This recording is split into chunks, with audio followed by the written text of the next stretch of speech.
call upon you if you want to speak at that time. Please maintain decorum. I'd appreciate it. Thank you so much. I'd like to nominate Trustee Thelma Boak as president. Thank you for that. Is there a second on that? I'll second. Right, thank you. I will finish all the nominations and then have one vote for the entire thing. Do I have a nomination for Vice President of the Board? I'd like to nominate Trustee Hugo Jimenez for Vice President. Is there a second? I'll second. We have a motion and a second. Is there a nomination for the Clerk of the Board? I'd like to nominate Trustee Howard for the clerk position. I'll second that. Okay, it's been moved and seconded. So we will vote for the following. We'll vote for Ms. Black as for President of the Board. We'll vote for Mr. Jimenez for Vice President of the Board. We'll vote for Trustee Howard for Clerk of the Board, and appoint Superintendent as Secretary of the Board. And designate regular meeting of Board of Trustees shall be held at 981 River Park Drive. Open session commencing at 7 p.m. unless a different time and or place is designated by the board. May I have a motion to approve? I move for approval. Second. It's been moved and seconded. All those in favor say aye. Aye. Aye. May I have a motion to approve the designations, authorizations, and assignments for 2025? Wait a minute. I cannot do that anymore. I'm not president anymore. That's for you. Where were we now? We are in number 2. Oh, item number 2, approve the designation authorization assignments for 2025. Move to approve. Second. It has been moved and seconded. All in favor say aye. Aye. Motion is passed. I guess it's me now, huh? Yes. I keep forgetting that. Thanks. Thank you, Trustee Srinivasan. Item number 7, public comments on consent calendar agenda items. Do we have any public comments from the consent calendar? There's none.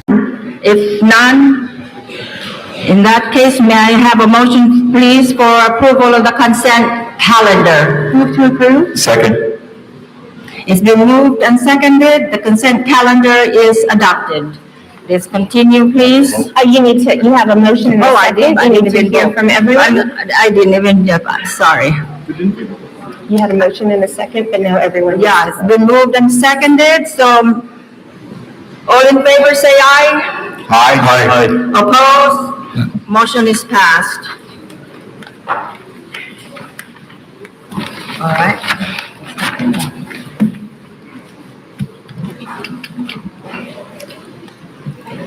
Comments from the public on non-agenda items? Nothing at this time? Nope. None, okay. Superintendent's report, item number 10. Dr. Fuentes, please. Thank you. At this time, I just would like to remind the board that our district offices and schools will be out this Friday for the holiday break. District office will resume its hours on January 2nd, and the students will resume the following Monday. Thank you. Thank you, Superintendent. Item number 11, comments, announcement from the board. Do we have any from the board at this time? If none, we will continue. Item number 13, review and action. Superintendent, please.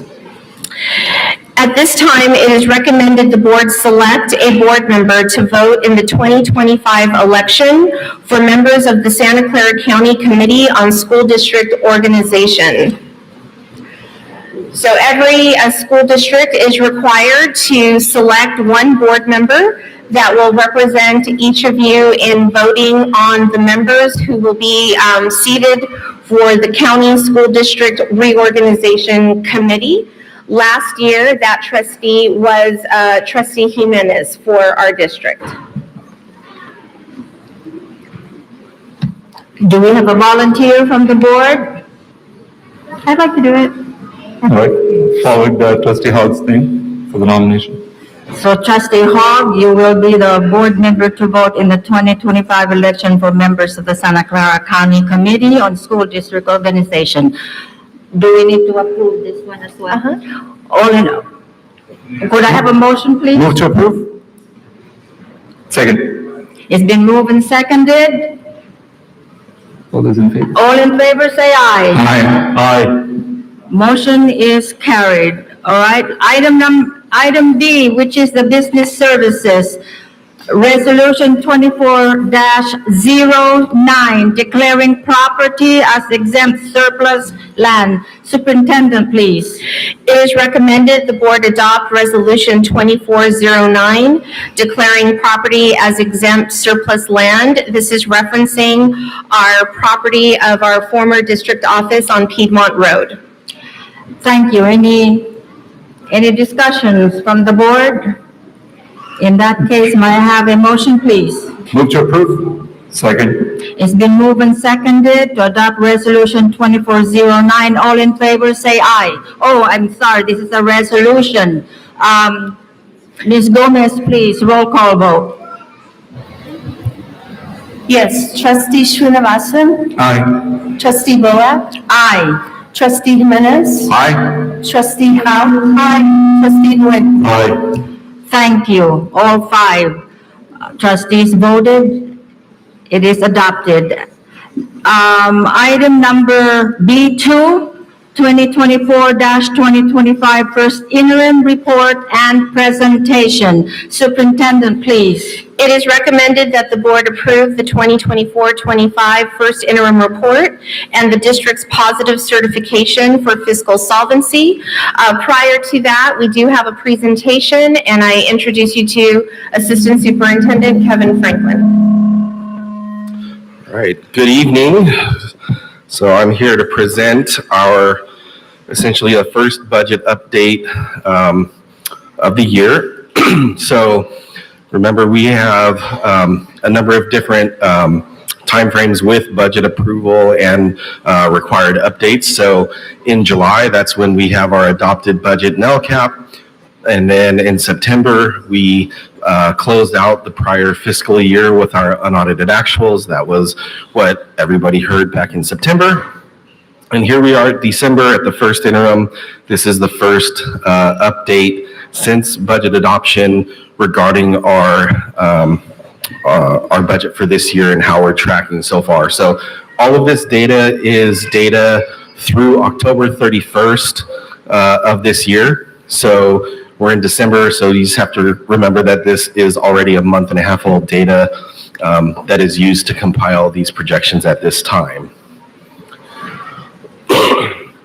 So right now, this is our current enrollment, how our enrollment is tracking, and how we're projecting our enrollment based on the enrollment figures that we had coming into this year. So we've adjusted this from the budget timeframe.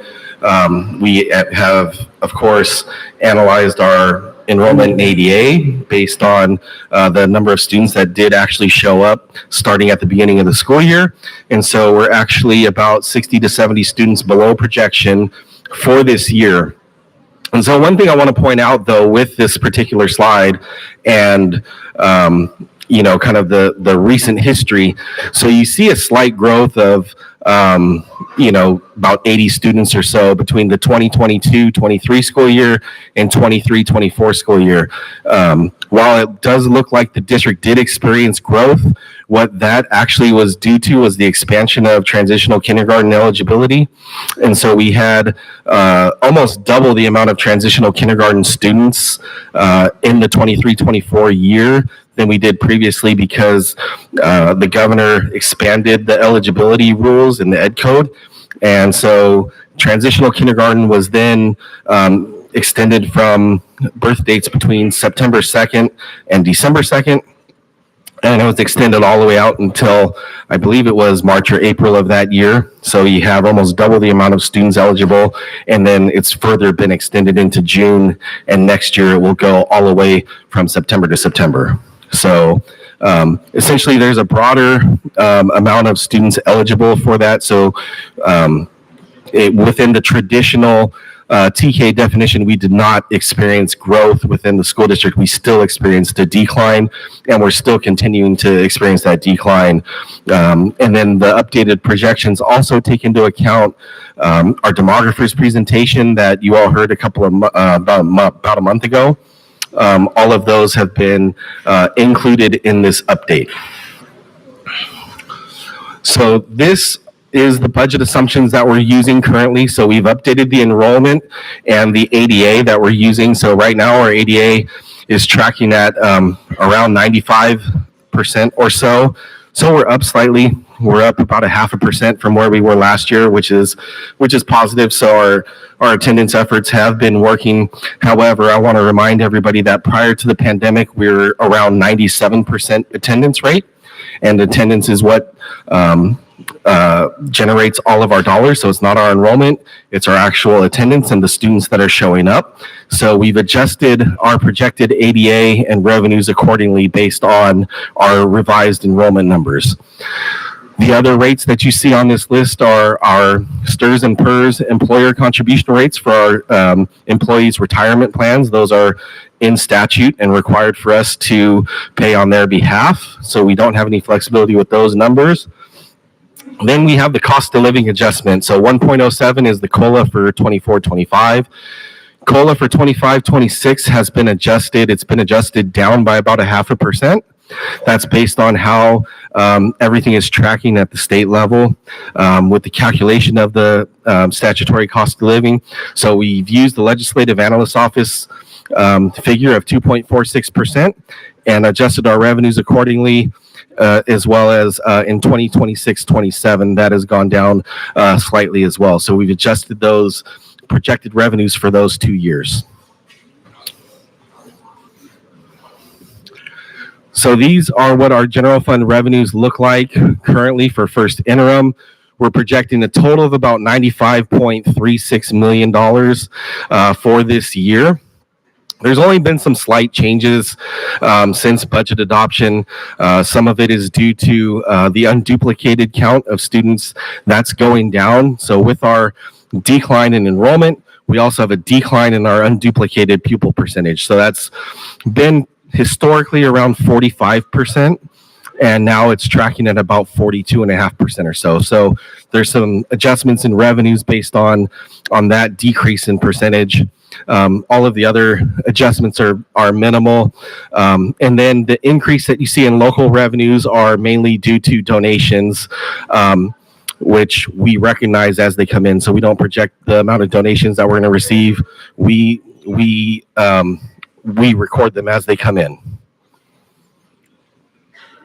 So this is a breakdown of our general fund revenue.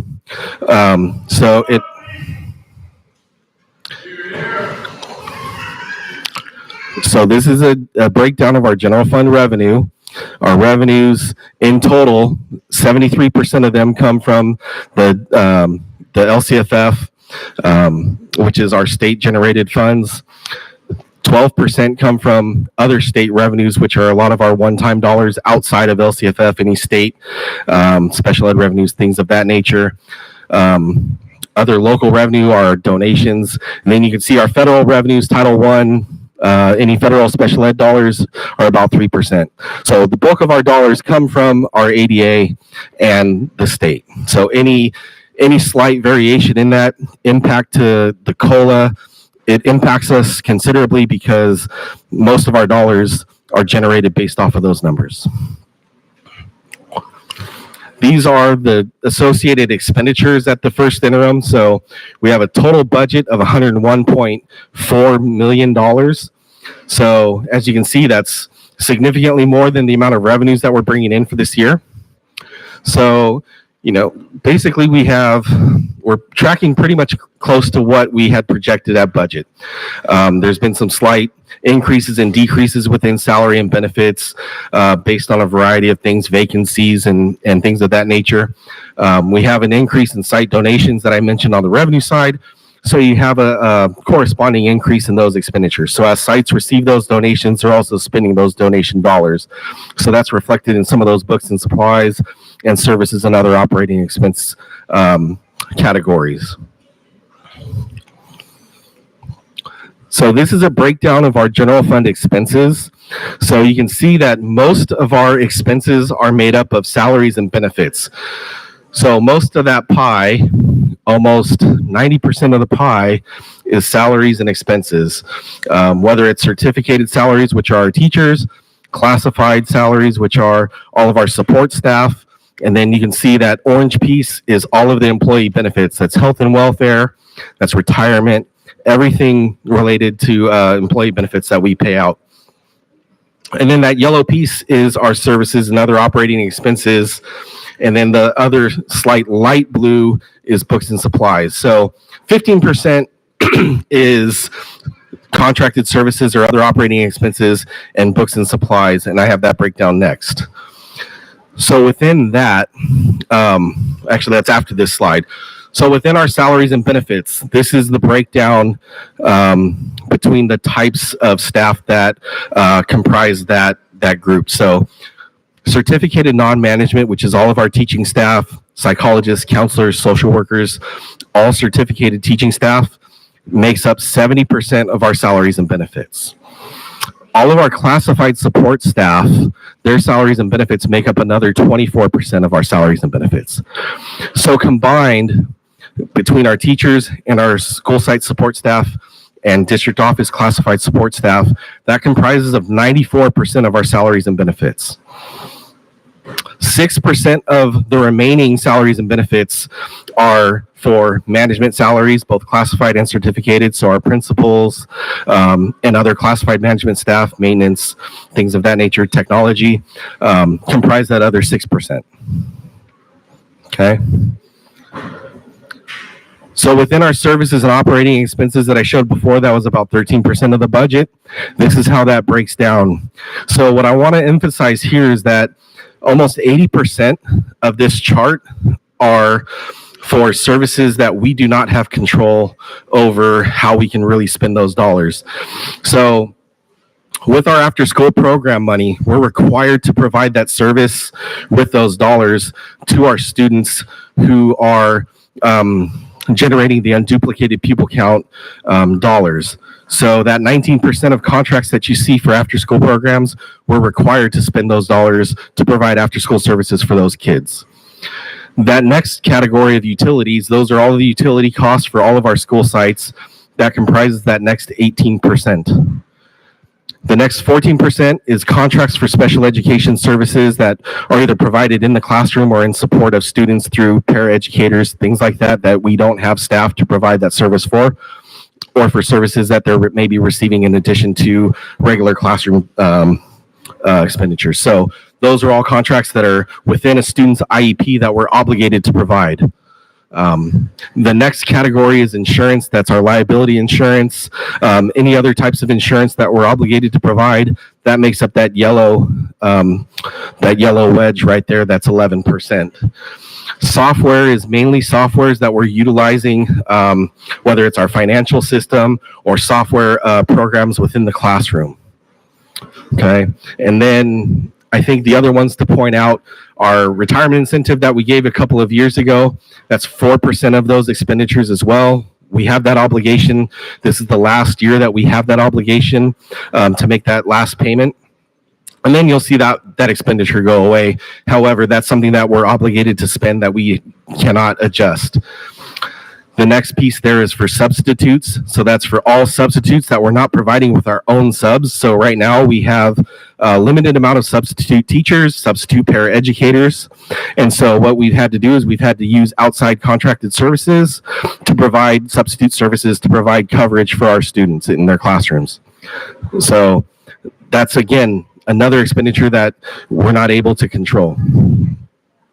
So I just want to point all of that out to show that when you take a look at our contracted services and where can we make reductions, there's a very minimal piece of that contracted services expenditures where we have the ability to take a look at those items to make budget reductions to help with this $6 million budget deficit that we're trying to address. So within that, this is our multi-year projection, which is the current year and the upcoming 2 years. So you can see our total revenues based on our declining enrollment in ADA. Our revenues are going down. Those are adjusted with those cost of living adjustment figures that I mentioned earlier for those 2 out years. The corresponding total expenditures, which we are including the expenditure reductions that we've been discussing and that we've been talking about as far as school consolidation that we're going to be speaking about next. And then you can see the deficit spending for each of those 3 years. And this is both on the unrestricted side and restricted side. So we're still spending down a lot of our restricted dollars, which is why you see a higher, almost $6 million deficit spending for this current year. A lot of that is spending down the last of our one-time dollars that we have from COVID and carryover dollars for our expanded learning programs. You can then see the corresponding adjustments to the beginning balance of our general fund and how that deficit spending impacts the general fund. And to be able to maintain our 3% required reserve in all 3 years, we're having to utilize the special reserve fund balance in Fund 17 to meet that obligation in all 3 years. So this is the multi-year projection on the unrestricted side, which is the side that matters the most when talking about fiscal solvency and our reserve calculation. So you can see the impact to the beginning balance. We're deficit spending in the current year. We're deficit spending in the upcoming year slightly. And then we're finally balancing our budget and having an increase to the unrestricted side by 2026, 2027. So what does that mean? That means we will have a positive certification and we will meet our obligations as long as we implement the reductions that we've committed to within the budget. So next, and there is a typo on that. It is, we're awaiting the governor's 2025-2026 budget proposal in January. Hopefully there's some better news in there with additional revenue at the state level. I'm not super optimistic that that will be the case, but we'll see what he has to say in about a month. Any questions? Any questions from the board regarding the presentation of Mr. Franklin? None? Thank you, Mr. Franklin, for your presentation.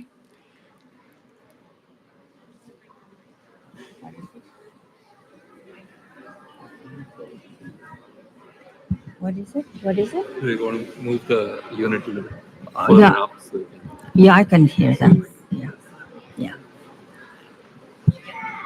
You are finished?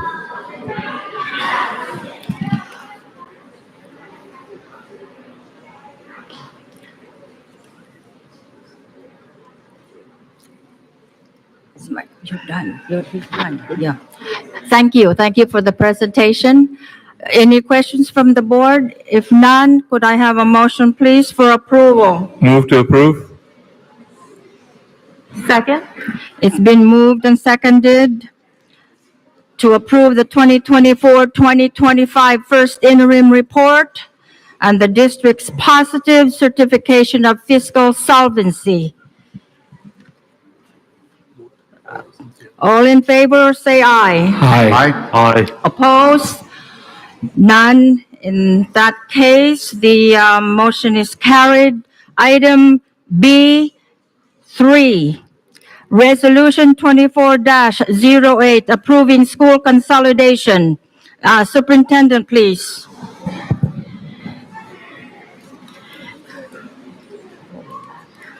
Thank you. At this time, you will reconvene your discussion on school consolidation options.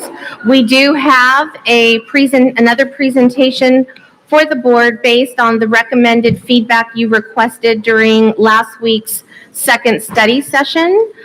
Prior to going into that, and you will need a motion and a second for your continued discussion on this item and potential action on a recommended proposal. But you also, at this time, have the opportunity to take public comment from our community that are here this evening. Shall we have the approval, the motion first, or none? Mr. Freeman, Board President would like to inquire if they need a motion to begin public comment, or can they begin public comment and then move to the motion for continued discussion? Public comment will go first. All right, thank you. Thank you very much.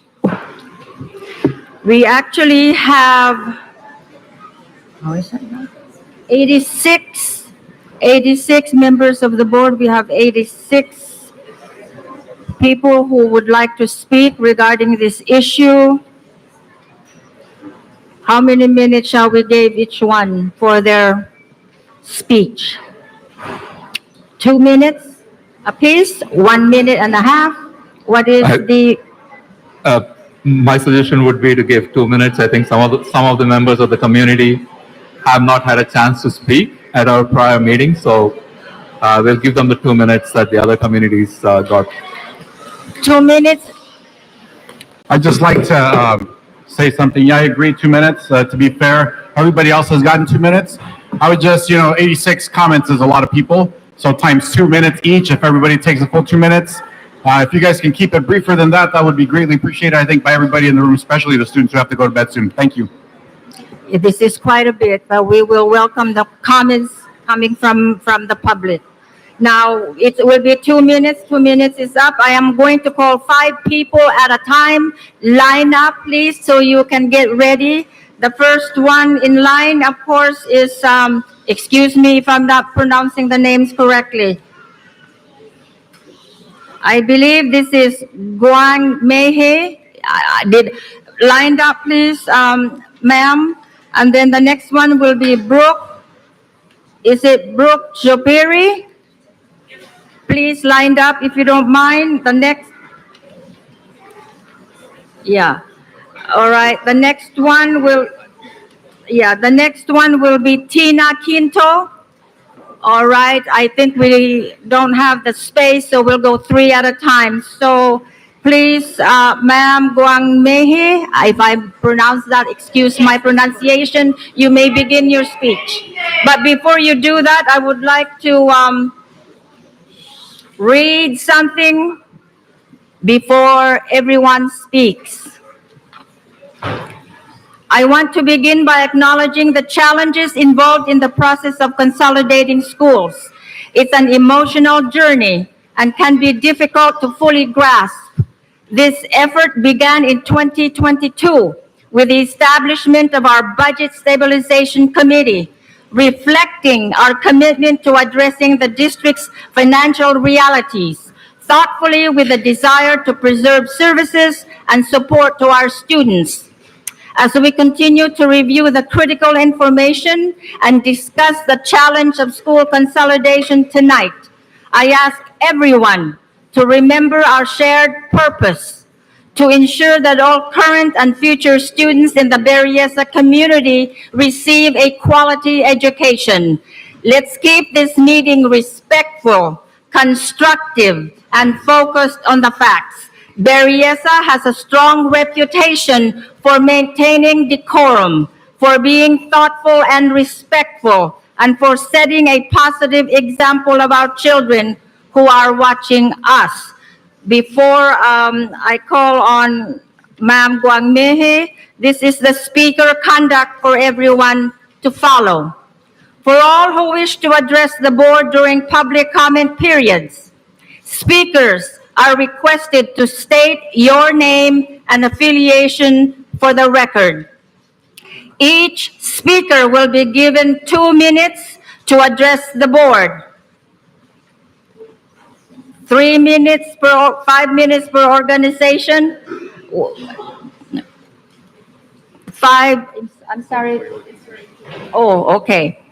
And 5 minutes is for employee organization, I'm sorry. And a maximum of 20 minutes per topic. However, in exceptional circumstances, when necessary to ensure full opportunity for public input, the board president may, with board consent, adjust the amount of time allowed for public input and/or the time allotted for each speaker, which is really 2 minutes. Any such adjustment shall be done equitably so as to allow diversity of viewpoints. The president may also ask members of the public with the same viewpoint to select a few individuals to address the board on behalf of that viewpoint. Speakers are reminded to communicate with respect, fairness, and courteousness to each other and to all present. We ask that you not use the name of any district employee in your comments.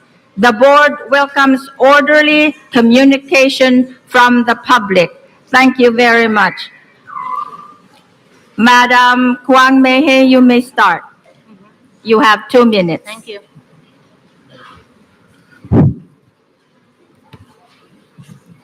Good evening, members of the board. Thank you for the opportunity to address you today. My name is Kwang Mei-hee, and I'm a parent of Majestic Way Elementary School. I want to express my deep concern regarding the potential closure of Majestic Way Elementary School and the rezoning of school boundary as following. The committee agreed Majestic Way, Brook Tree, Lobo, Rosewood, and Winch Park should be eliminated from the consideration for closure. Lack of transparency. The decision-making process surrounding the closure and rezoning appear non-transparent, raising concern about the motivations behind it and the potential for the unintended consequences. Insufficient notice.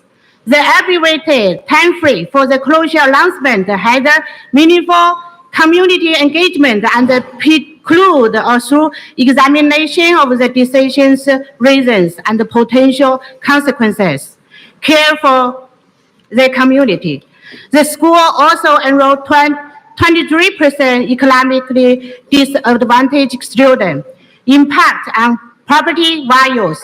School closure and rezoning school boundary can negatively affect property value in the surrounding area, causing financial hardship for owner. High enrollment rate. The school's minority student enrollment is 96%, which is the highest enrollment compared to the rest of elementary school. I strongly urge you to reconsider this decision. Thank you. Thank you so much. Thank you for your comment.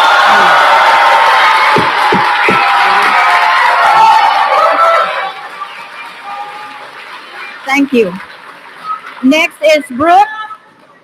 You may my name begin, is Brooke. Brooke You have 2 Jobury. minutes. Ready? My name is Brooke Jobury. I'm a parent of 2 children in Majestic Way. I will try to keep it quick. One thing that I want to say, and I don't have a lot of notes, I'm trying to speak from the heart. Majestic Way feels very kind of blindsided. We haven't shown up and made a big presence because we didn't consider ourselves up for closure. I feel like we've had less than 2 weeks to make our case here tonight. And we've made an amazing showing, and I appreciate my school for that. But, you know, if you look at the metrics that you guys picked, I don't think that our school is a good option for closing. You know, personally, if we are going to redistrict and go to other schools, we have a mile-long stretch of road without a crosswalk that our children are going to have to cross. It's not safe. I don't think there is another school that has the accessibility. There's a lot of high-density housing near our school and a lot of safety. You know, most kids can get there by walking. Most kids don't have to drive. There's not a lot of traffic. I'd like you to consider that, and that's it. Thank you. Thank you, Brooke.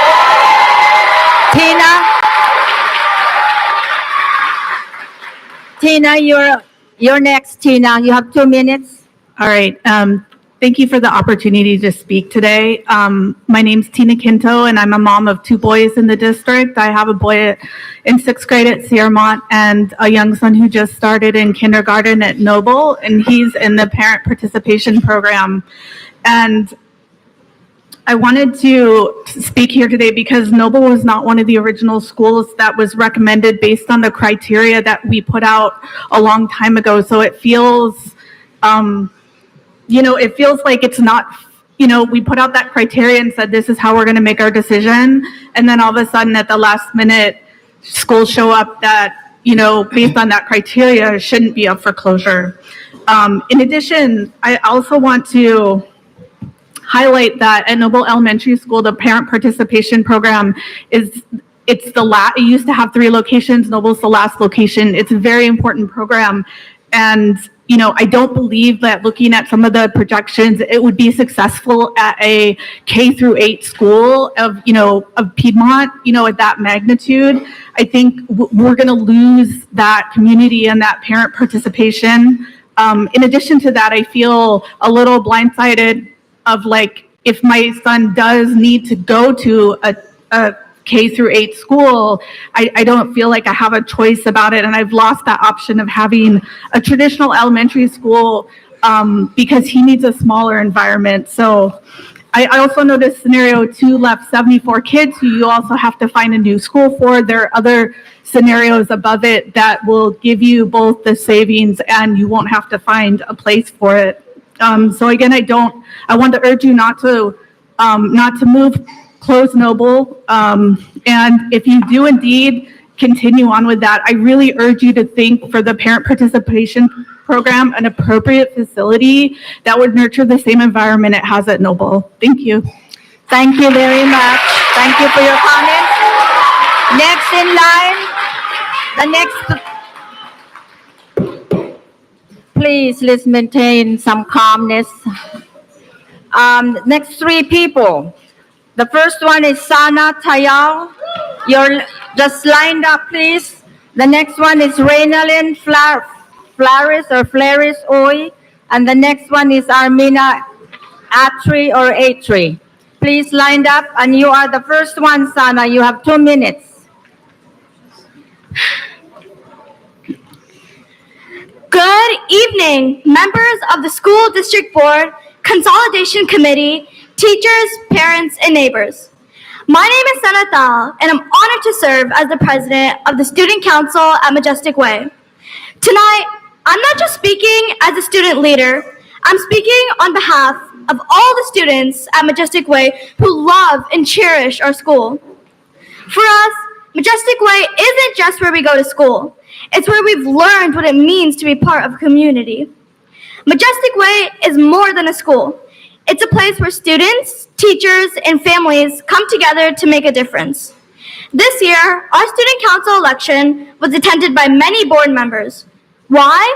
Because Majestic Way goes above and beyond, not just for our students, but for our entire community.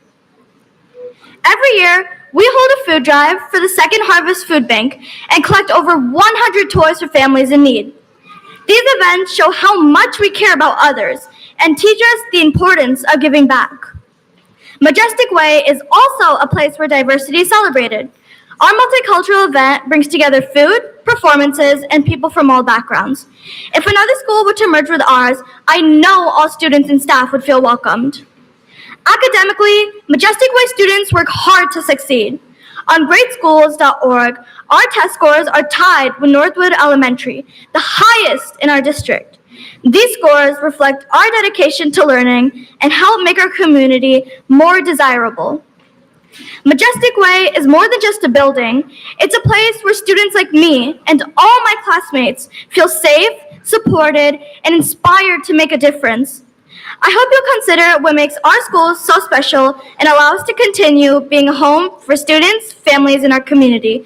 Thank you for listening and for caring about our future. Thank you. Thank you. Okay. Thank you very much. I know you're all excited when students speak, but please, let's keep it a little bit quiet, okay? So we can continue. There are 86 of you, so we need to give them chance. The next one is Reynalyn. Go ahead, Reynalyn. You have 2 minutes, dear. Oh, it's mine. Great. Hello. Good evening. My name is Reynalyn Flares. and I'm a proud parent of 2 Majestic Way monarchs.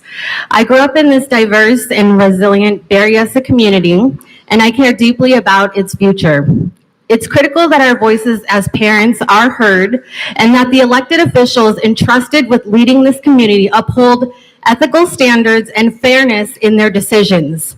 The best way to ensure equity, transparency, and impartiality is by basing decisions on clear, objective criteria. Removing emotion from the process and focusing on data ensures every school is evaluated fairly. The School Consolidation Advisory Committee provided 20 weighted criteria to guide this process. Yet the late inclusion of Majestic Way as an option disregards these criteria entirely, without any rationale. As Assistant Superintendent Kevin Franklin noted during the last study session, Majestic Way was not discussed much because it was not really in the top of any criteria when during the compilation and scoring. Majestic Way actually consistently ranked lower in the scoring, often number 4, number 5, sometimes even number 8. In fact, of the suggested scenarios tonight, the closure of Majestic Way yields the lowest amount of projected fiscal savings for the district. We invested significant resources in consulting services from School Services of California, Inc. to provide data analysis for this process. Ignoring this work not only undermines the methodology, but also risks eroding public trust in the board's integrity and ability to make impartial decisions. Thank you for your comments. Thank you. Renalyn.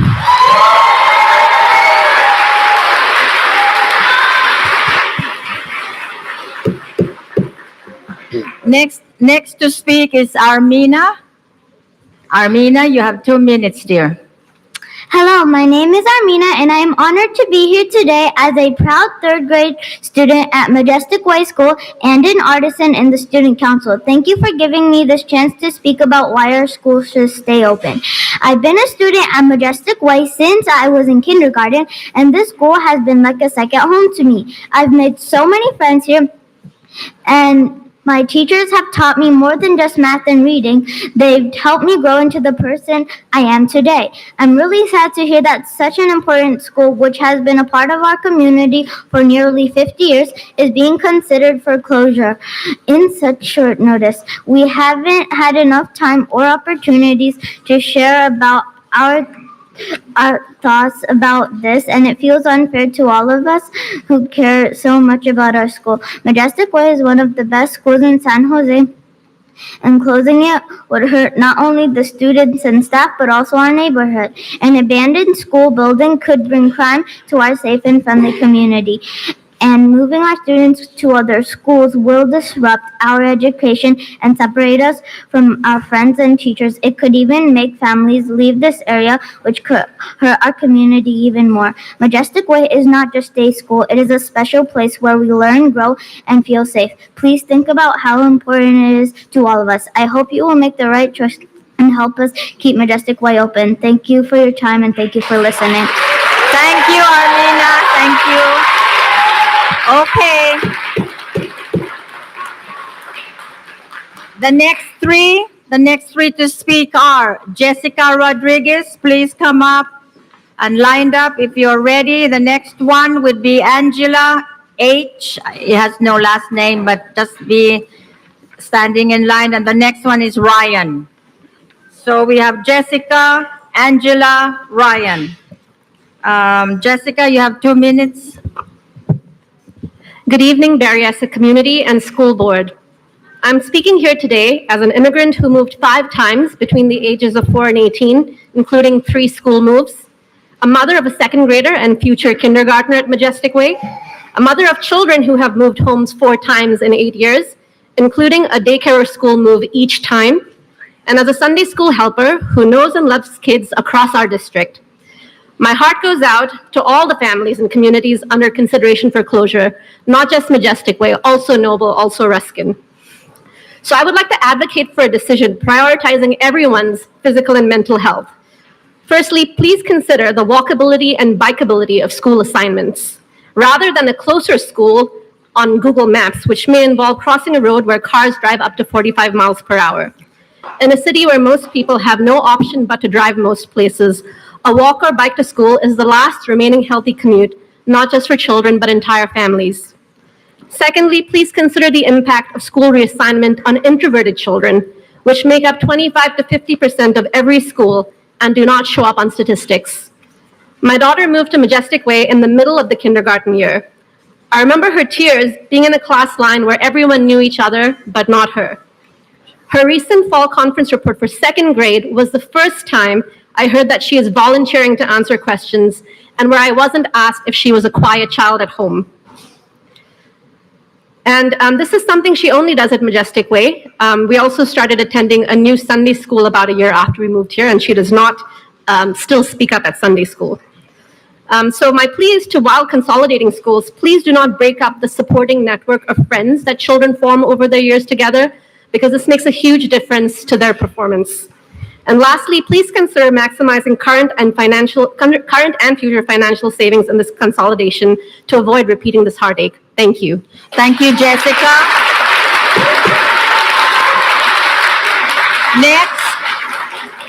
Next we have Angela. Hi, I'm Angela. I'm a Majestic Way parent. I was disappointed to hear trustees bringing up schools not on the list recommended by the Consolidation Committee. This committee, made up of community and staff members representing all schools, began meeting in April. Over 9 meetings, members went over enrollment data, financials, facilities, and other agreed-upon selection criteria. At the end of this process, the committee was split into groups, upon which there was consensus on which schools to close. Despite the concerns of fellow parents who are unhappy that their homeschool is being targeted, I'd like to remind everyone here that there was consensus on which schools to put up for closure. At the October 3rd meeting, 4 out of 4 groups selected Cherrywood for closure. 3 out of 4 groups each selected Summerdale, Toyon, and Ruskin for closure, and 2 groups selected Laneview. These schools were then affirmed at the October 17th meeting. To now, in the last 5 minutes of the second to last meeting, introduce schools from off of this recommended list dishonors that process and disregards the significant time and efforts that the Consolidation Committee spent on this very serious task. Parents from Majestic Way and Noble, who trusted this process and gave community members who were on the list the space to advocate for their schools, now do not have the same opportunity in this 11th hour discussion. I implore you to take a deep breath, trust your Consolidation Committee, and stick to committee consolidations for closure. By doing this, you reassure the community that process matters, that the vote of a committee made up of parents, teachers, staff directly impacted by this decision matters, and dispel any concerns that the last 8 months were inconsequential, that their voice wasn't heard, and that trustees do whatever they want in the end. Thank you. Thank you very much.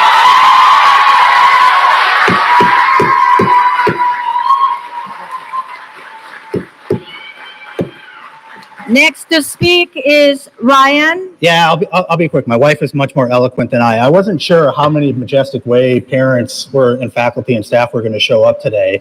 You can see that we have a very good showing. I think most of us are probably very disappointed in what my wife said in the lack of transparency in the process, and that Majestic Way is being brought back up. I think at this stage in the game, we should be limiting our options, getting to a more resolute number of options, and you seem to be opening that back up. So what I would implore the board to look at today is, what did the community say? What did we want to do in the advisory committee? And if you're not going to choose a school within that list, tell the community why. And then in the end, whoever the schools are that are impacted, registration starts, I believe, in January. And this is going to impact families in the fall. So having a plan of impacted families and what they can do in the fall in January is going to be extremely important. And I implore you to consider that in your decision and your thought process as well. Thank you. Thank you very much, Ryan. Thank you. Thank you. Next speaker, The next three speakers are Alfred Au. Please come up and get ready. Sriharshi, are you here? How do you say that? Sriharshi? Shri Harshamu Paraju. Yeah, are you here? Okay. And the next one is, I think it's Ame Taneha. Taneja. Your mic's not on. Oh, I'm sorry. It's blinking. Why is it blinking? I think it stopped.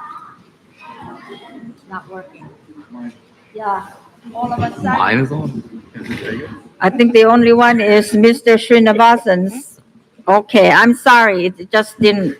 All right, so I have Alfred Au, and the next one is Sriharshi. Is that you, young man? No? You are then Amaitan. Okay, so Sriharshi is not here. I'll just put that in. All right, Mr. Alfred Au, please speak. You have 2 minutes, sir.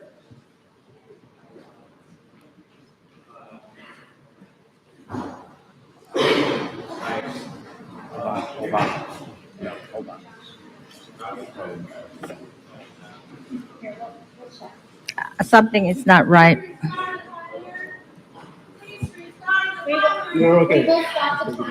No problem. We will make sure that he gets 2 minutes. So no problem at all.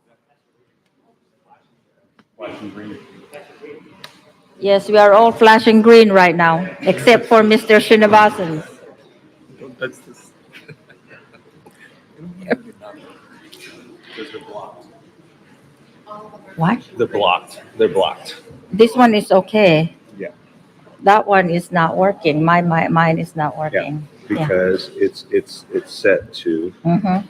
exclusive. Somebody said it. She could hit the button. Only she could talk. It cut everybody else off. So. Right, press the button. Yeah. Hello? Oh, okay. Hi. Okay, so you have Hi. 2 minutes, okay? Okay.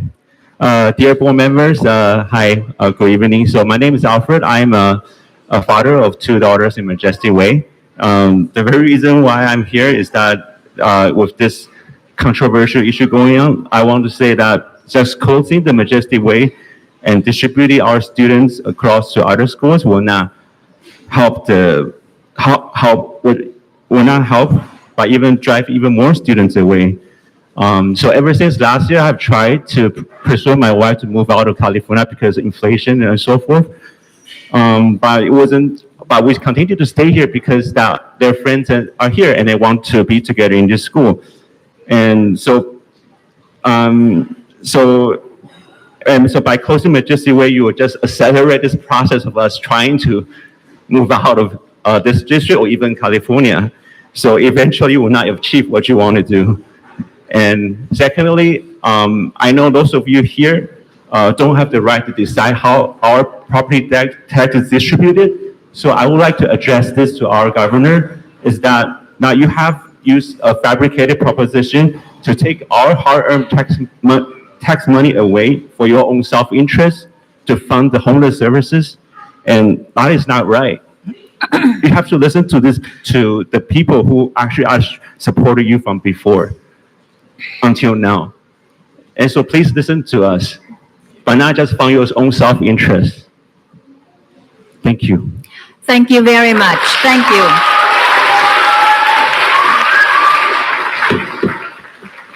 Sriharshi? Hi, Sriharsha decided to give me her spot. Okay. So I'm a little closer. State your name, please. Sure. My name is Priyanka, and I am a mom of a 6th grader at Sierra Mont Middle School. This is my second time speaking here, and I think I just want to support all of the parents that are here today. This has been very hard on all of us, so just want to acknowledge that. And for all of you here who are making these important decisions, a few things that I want to call out as important reminders to consider as you make these decisions. The first one is academic scores. That has been something that I haven't seen as part of the committee criteria since the beginning, is how important it should be. A friend's son who lives in Indianapolis just got into Harvard, and it didn't happen just like that, right? There were steps from his elementary, middle, and high school that ultimately led this little immigrant kid from a little town with middle class parents to get into Harvard. And we want all our kids to have that opportunity. So I think for Sierramont, I specifically want to call out that all of the teachers are highly, highly tenured there. Many of them are close to retirement. They are excellent. I have personally talked to each and every one of them. My son loves all of them and has a fantastic experience there. Sierramont also has amazing after-school programs, and that is a really important reason to keep children engaged, especially for us working parents who can't always pick up at 2:30 and don't make enough money to hire other people to pick up our kids. So that is an important consideration for any school closures. Do they have after-school programs where kids can have enrichment, and also for parents to be able to have a later pickup and have a really normal day. And the last one I would say is science lab is something that Ruskin has that I know other schools don't have. I have seen the progress with the Sunnyvale School District, where my son was before elementary as well, with the science lab. So those are the special things that please do consider them. Tenure of teachers, academic scores, science labs, and after-school programs. Thank you very walkability. much. Thank you for your comments. The next one is Amay. Amay. Thank you. Go ahead, Amay. You have 2 minutes. Good evening, members of the district boards, teachers, parents, and fellow students. I'm Amay Taneja, and I'm the 5th grade photographer in the Majestic Way Student Council. I stand before you today as a proud student of Majestic Way, and I ask for your attention and consideration as we discuss the proposed closure of our school. There are many reasons why this decision would hurt our community, and I believe it is important to share with you not just the facts, but the heart of what makes Majestic Way truly special. First, I want to acknowledge that the decision to close our school comes with little to no time to prepare. Our school community was given minimal notice to truly understand the full scope of the change. With such a significant issue affecting so many lives, it's simply not enough time to make an informed decision. This lack of preparation does a disadvantage to the students, teachers, and families who have invested so much into the school, and it is something that we feel that we should be given more time to consider. Majestic Way is not just another school. It is one of the best academic schools in the district. Our test scores are nearly par with Northwood, the highest rated school in our area, which speaks to the dedication of our teachers and the hard work of our students. If you close Majestic Way, you're not only taking away a school with proven success, but you're also disrupting the future of so many students who deserve the same opportunities we've had. Furthermore, consideration the financial impact on our community. The value of our property is linked to the strength of our local schools. Majestic Ways closed, the property values in this area would inevitably decline. On the other hand, if you focus on closing underperforming or underutilized schools, there's a good chance property values in the surrounding neighborhoods will actually increase. Families will be eager to move areas to where schools are strong, like Majestic Way, which means you can collect more property taxes to help with the budget cuts due to increased property values. Thank you very much.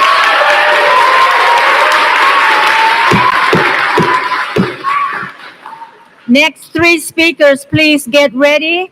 The first one to speak is, I believe, is Vijayshri Sundaram. The next one is Shiwin Kang. And the next one is Nexin Kang. Are you all here? Please line up so you can begin. So let's begin with Vijayshri. Hello. So dear board members, parents and kids, I am Vijayshri. I am representing Majestic Way. You just heard my son speak in favor of Majestic Way. So on December 9th, Majestic Way was put on the list of consideration for closure, as pointed out by many parents over here. It was at the end of a 4+ hour recorded meeting And this is rather shocking and unfair when Majestic was never on the original list for closure. We parents in the community, we have voted in you, the board members, in good faith, that you will do the best for the students in our school and have their education, well-being, and best interest at heart. While I do not envy you the difficult undertaking of school consolidation and budget determination, we were hardly given any time to come together ourselves and present you with facts and evidence on why Majestic Way should not be considered for closure. Majestic Way students, they have high attendance rates, they have competitive academic performance, and a demographically diverse population, with the third highest Hispanic and Latino population in the entire district. It is a heaven for under-resourced, unhoused students contending with unstable living environments, for them to learn critical skills to thrive and succeed. Schools like these prepare our young students for higher education, keep them motivated, and attract home buyers to boost our community economy. These consolidation and rebordering changes, they cause a lot of stress, anxiety, and insecurity among the community. In your recently published today's meeting agenda, it's very clear that closing Majestic Way makes the least financial sense. If at all it comes down to numbers game, despite the emotional toll it takes on us, okay. Thank you. Thank you very much. Mr. Shiwin Khan, you have 2 minutes, sir. Good evening, board members. My name is Zhiwen. A Majestic father. I have 2 kids. Today I'm here to speak against the closure of Majestic Way. First, I would appreciate your continuous effort for the maintenance and the development of Berryessa School Union with the challenging fiscal solvency. Regarding today's topic, I feel it is an unfair treatment to Majestic Way by putting it out to close just in the last minutes. I would urge you to make a decision based on the data. Here is what I learned from Majestic Way. 1, 2.4 million total historical investment in facilities, which is the first ranking of low investment, high performance school. This is a win-win to the union and the community. 2, $1.6 million completion of recent projects, second ranking of hardware upgrade. 3, cost per student as low as $575, third ranking of low cost. 4, top 3 of standard exceeded performance in ELA, mass, and the suspension rate. Second, we are concerning the long-term impact of closing Majestic Way. Most likely, it will release a pessimistic signal to market. This will damage our community value and therefore speeding up the decline of enrollment in the following years. Last but not least, it is my honor to work with the community to support our school union. We are active in brainstorming. For example, considering the leverage effect, actual investment on Majestic Way by creating new programs will add more value on the existing win-win situation. This will gradually drive the increase of enrollment as well as the community value. I believe there will be more valuable ideas if our community is involved more and more. Thank you very much. Thank you for your listening. comments, sir. Thank you very much.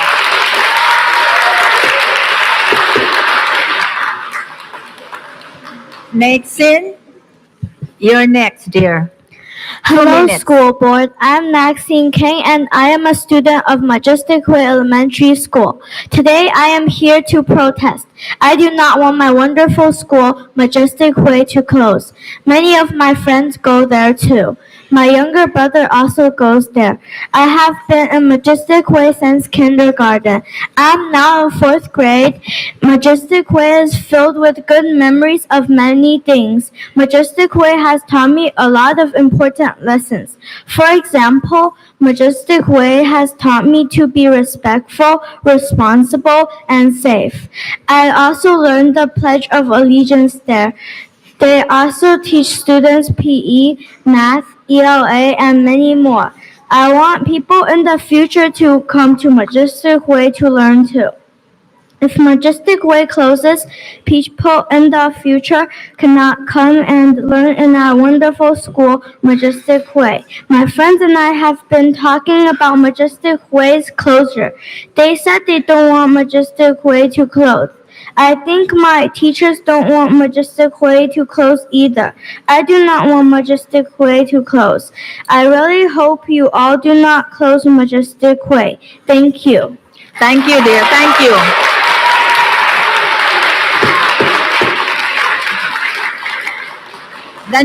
We have the next three speakers. They are Teresa Carrillo. Will you please get ready? Bobby Evans is next, and then Brandon Nguyen. Please come up quickly so you can speak. So we have Teresa Carrillo, Bobby Evans, and Brandon Nguyen. Just so you know, the live streaming, there's no sound. Thank you. Thank you.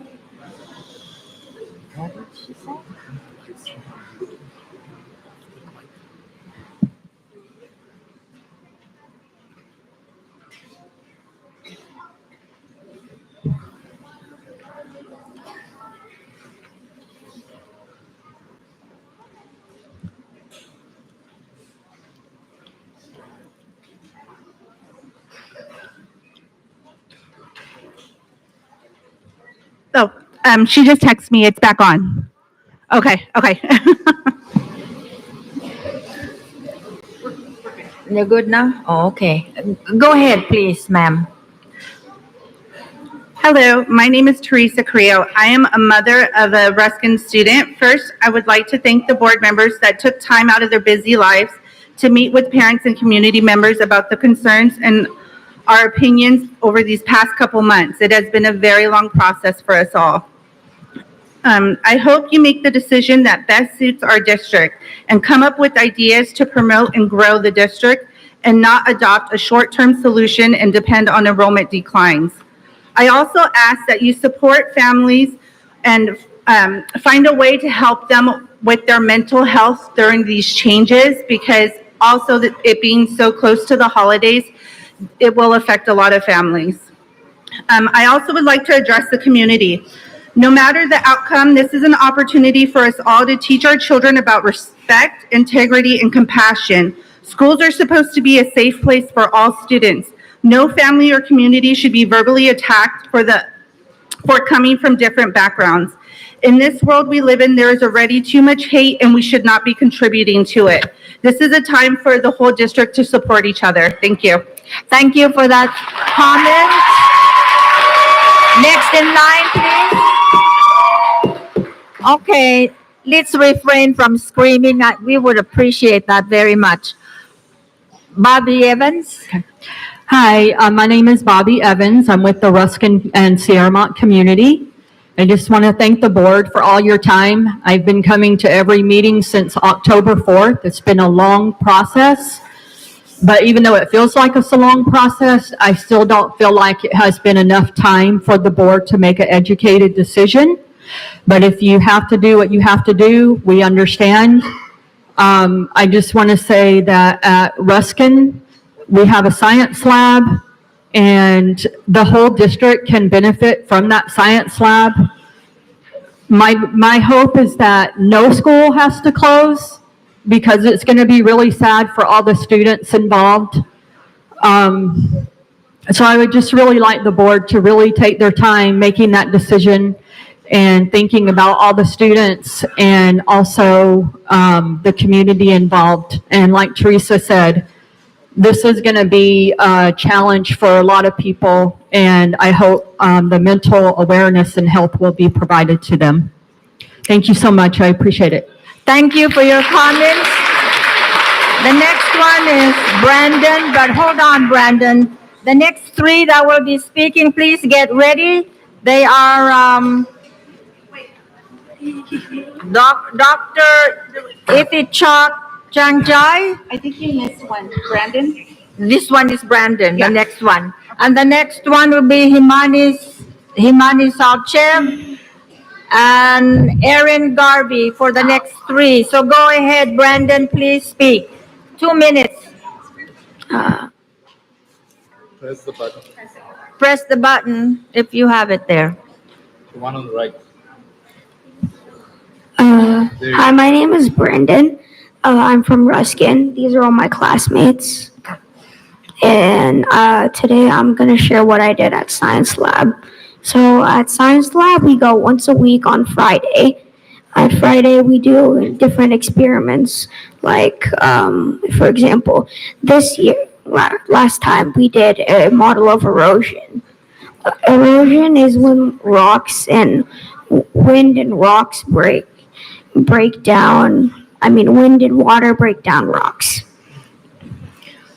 So then we made a model by putting some sand and clay in a container and shaping it into a rectangle shape and pouring water on it. And overall, in the end, the water and the sand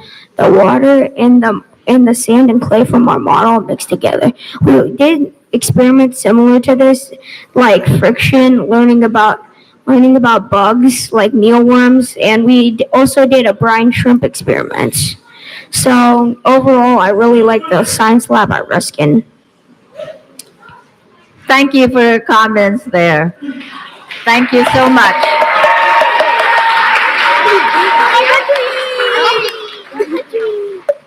The next one, please get ready. Dr. Ithichok Changjaimon is the next one.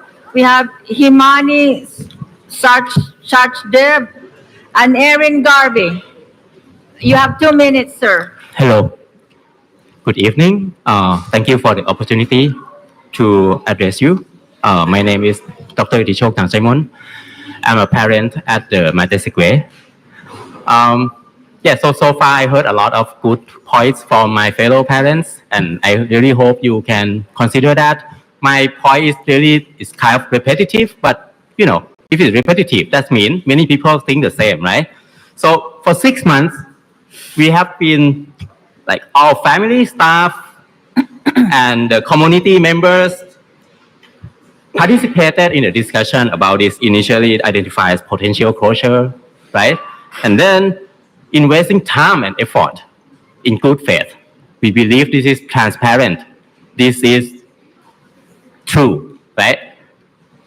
Adding Majestic Way so late in the process is feel rushed, unfair, and detrimental to our ability to respond effectively.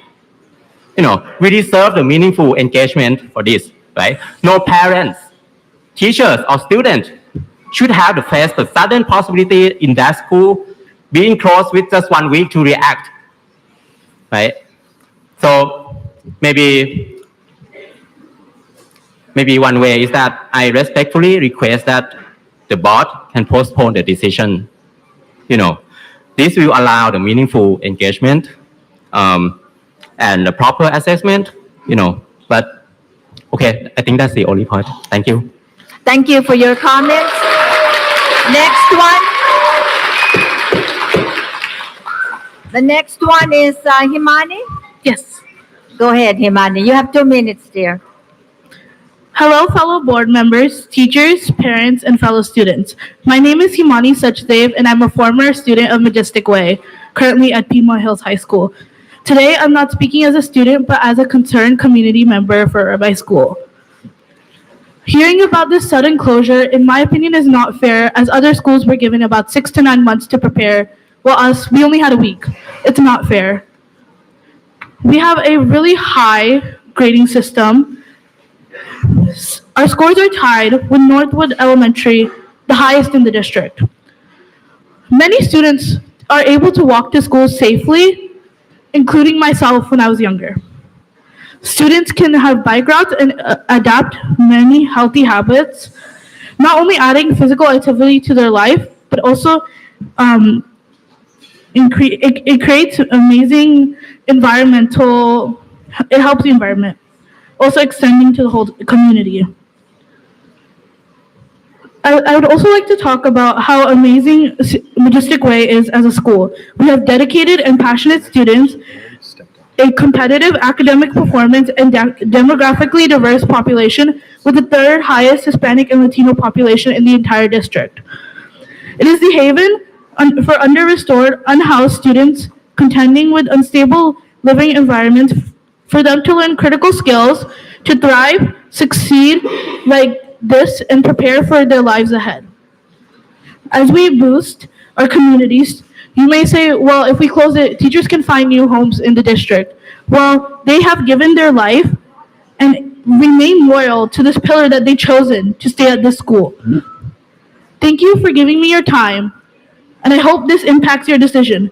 But if you do choose to go to school, your impact will lead on to generations. Thank you. Thank you. Thank you for the comments.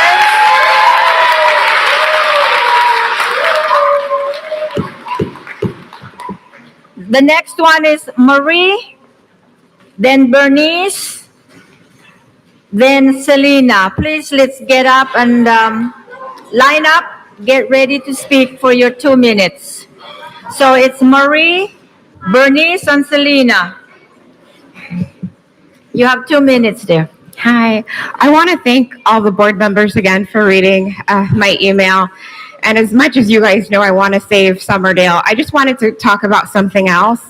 I wanted to kind of bring up the teachers, because every single parent, every single student that stands before you screams at how amazing their school is, and that's because the teachers are so amazing. The staff everywhere across Berryessa are so amazing, and that is why we are all fighting for our schools. And my heart goes out to the teachers who don't know after tonight if they're going to have a job next school year, and they're going into Christmas, and I can't imagine what that mental health status is for them. And I just want to ask the board to keep that in the forefront of your minds, is to please think about these teachers. I know at Summerdale we have such amazing staff, from Miss G, from Mr. Kashiri, from Mrs. Tran, Mrs. Kane, Mrs. Lulu, Mr. Cabrera. I could go all day, Miss Janet in the office, and they are what make up every single school. Every single school has my favorite employee, which is Miss Janet, a Dr. Rayner. Every single school has staff and teachers what make up these schools so great. And as you hear the speeches of these kids, it's a testament to the education that these teachers at Berryessa are providing. So please think of our teachers as you guys go through this process. I also want to mention that at the first board member meeting for consolidation of the schools, Miss G sang the Summerdale song, and I emailed her earlier this week and I asked her if she was going to be here, and unfortunately her heart is too heavy to be here. But I think that Miss G deserves to have that song sung, because every single meeting from April to just the past Monday, she was here representing Summerdale, because she is the heart of what Summerdale is. So we're just going to sing that song for you. And Miss G, if you're watching, I really hope you hear how you've impacted every single life at Summerdale. So it goes, SUMMERDALE, superstar. With my brain and my heart, I will go very far. I'm a Summerdale superstar. Thank you. Thank you for your comments. Thank you. Next is Bernice. Go ahead, Bernice. 2 minutes. Good evening, everyone. Thank you for giving me time to speak. I'm a proud parent of 2 kids. One is a second grade in Majestic Way. One is a transitional kindergarten in Majestic Way. Well, my fellow parents in Majestic Way already say a lot of points, and I want to remind you, the board member, that the committee recommended 5 schools to be closed. And Majestic Way never, ever on the top of the list, or never on the top 5 of the school that is going to be picked. Giving 1 week for our Majestic Way parents to prepare is not fair to us. And from the last study group section, you also mentioned, I believe it's Mr. Calvin Franklin mentioned that closing Majestic Way is not the best option for us to save the money for the district. I hope you remember that you spent a lot of time since April to conduct the surveys and conduct the study, and Majestic Way was never ever on the top 5 list. And why? Why? Some school has already been on the road to pick, and by you, and now all the someone. I find it really sarcastic. decision is being, like Majestic Way and Noble School is being put on the list for the last 5 minutes on last study group section. And this is not fair to both Noble parents and also Majestic Way's parents. For the last 25 seconds, I hope you look at all my Majestic Way students in here. This is our bright future, and also our parents are supporting the Majestic Way not being closed. I hope you to reconsider not closing Majestic Way and never ever put Majestic Way back on the list. Thank you. Thank you for your comments.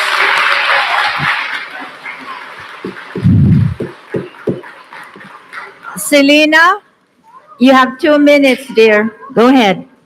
Hi, I'm Selena, a third grader at Majestic Way. I'm here to refuse the closing of my school, Majestic Way. I've been a student here since kindergarten. This school has been the growth place of many generations, and closing it would break many people's hearts. Think about the fifth graders who are graduating next year. They won't have a place to look back at and visit. Their past would be demolished. Also, Majestic Way is a top school in the district. The kids here have serious thoughts about education. Because of this, Majestic Way has built a reputation in the district, which causes many parents to want to enroll their children in this school. Why close a school with such a good reputation and representation of our district? Wouldn't that lower the district's reputation as a whole? Lastly, the location of Majestic Way. Majestic Way is located in a very peaceful neighborhood. Me and a lot of my friends and neighbors walk to school every day. It is part of our routine. Our walking route is also very safe, as it is far from busy roads. Closing the school would add a risk to our lives, as we would have to cross busy roads. It also means more carbon emissions for the planet, since many people may switch to driving instead. I'm sure everyone has heard of walk and roll. Their goal is to increase the amount of students walking or biking to school. Well, the plan will not succeed if Majestic Way closes. More people would switch to driving because of safety concerns and the distance of the new school. In conclusion, Majestic Way should not close. It has been the home of many students and generations. It has built a reputation like no other. In fact, this school currently has the highest registration rate. It is currently fully enrolled. Are you guys planning to close Majestic Way just because it's in the middle of other schools and throw its reputation for the whole district down the drain? That would lead to less popularity for this district. Thank you for your comments, Judy.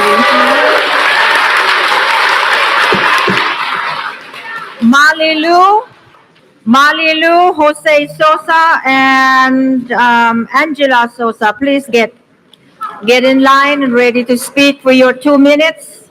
Thank you very much. And after them, hold on, sweetie. After them will be Angie Castro, Gracia Moses, and Preeta Krishnan. Go ahead, Molly. Hi, my name is Molly Liu, and I am a third grader in Majestic Way. So something I wanted to say is that I do not want my school to close. My parents say that I will not be living here in this community if the school closes. I will really miss my friends. I'm not those kind of kids where they make friends easily. There is nothing wrong with this school, so please do not close it. I also live really close to the school, so it's been really easy to walk to the school without any troubles in the morning. Also, I've been to Majestic Way for about 4 years. I've also never been late to school during my whole 4 years. Can you please make the school not close? I really like my school, so I will be really sad leaving it. I also really like my teacher and my school principal. Most important, please don't make our school close, because I will be really sad about it. Thank you. Thank you for your comments. Next to speak is Mr. Jose Sosa. 2 minutes, sir. Hello, BUSD trustees. I'm a proud parent of 4 Majestic Way students and alumni. I'm here to represent the underrepresented Latino and low-income Majestic Way community. We have heard from various groups highlighting their educational successes, special locations, and special interest programs. However, we have yet to hear about the achievements of Majestic Way's low-income and Latino students. In your haste to consider Majestic Way, you have overlooked these marginalized groups in both low-income and Latino categories. Majestic Way outperforms their schools by 2, 3, or even 4 times. That goes every school in our district. Additionally, both groups outperform every other school and matching the performance levels of more affluent students in our district. Some schools have touted their science labs related success. I'm here to inform you that Majestic Way's low-income students perform in science at 71% level, equal to dedicated science lab or equal to more affluent student populations without a dedicated science lab or Title I funding. While low-income students at those same schools scored a meager 7%. This is just one example. Majestic Way and its community are achieving something extraordinary for these groups. This cannot be ignored or understated. Moving these students to Ruskin or Laneview would cast them into the shadows of lower achievement. It seems to me that other schools should replicate what we are doing to elevate these groups. Disbanding the Majestic Way has accomplished Disbanding what Majestic Way has accomplished for these groups would put a stain on BUSD, as it would destroy a bright and shining example of how to elevate these groups. Thank you very much. Angela, you're next, Angela. Good evening. My name is Angela Sosa, and I'm proud to be a second-generation Berryessa student. My children represent the third generation of our family to attend Berryessa schools. I am here tonight as a parent and advocate for Majestic Way Elementary. Over the past months, like many others in this community, I have closely followed the school consolidation process. Last Monday, after nearly 5 hours of discussion, I was shocked and deeply disheartened to learn that Majestic Way is being considered for closure. I have watched this very school board champion the academic success of Hispanic and Latino students in interviews, on specialized panels, and through initiatives like equity walks, staff training, and parent engagement programs. These efforts highlight the district's stated commitment to equity and academic excellence for all students. However, I must question how this commitment aligns with the decision to target Majestic Way for closure, a school with the highest academic proficiency among Latino students in our district. Majestic Way is home to one of the largest Latino student populations, significantly more than Cherrywood or Ruskin. These students consistently outperform their peers, exceeding state averages in math, science, and English. In many cases, Majestic Way's Latino students achieve results that are double, triple, or even quadruple those of their counterparts at other schools. Closing Majestic Way and transferring these students to schools like Laneview and Ruskin, where Latino students significantly underperform by comparison, would jeopardize their hard-earned success. It would disrupt their sense of community, hinder their academic progress, and ultimately penalize the very students this board claims to support.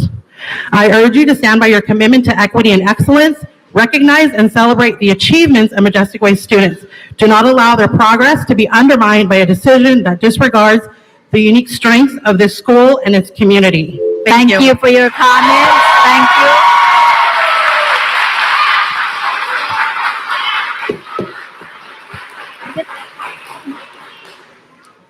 you. State your name, please. My name is Angie. Angie? Yes. Angie, you're next. 2 minutes, sweetie. Hello, my name is Angie. I'm the Majestic Way Vice President. I want you to know how powerful our community is. I'm one of many Hispanic students at a school filled with leaders like myself. We are all different, but our connection is strong. At Majestic Way, no one is left out. I help students work together and make a change. I do this by going to PTA meetings, helping younger kids play safe, and speaking up for what is right. The teachers and staff care. They show up every day for our Majestic Way families. My voice matters at Majestic Way. Majestic Way is like a second home to me. I hope to graduate next year from Majestic Way, just like my mom and my older brothers did. Thank you for your time. Thank you for your comments. Thank you. The next one to speak is Gracia Moses, and I would like to add Jessica Middleton. I think you're in this group if you are here. Go ahead, Gracia.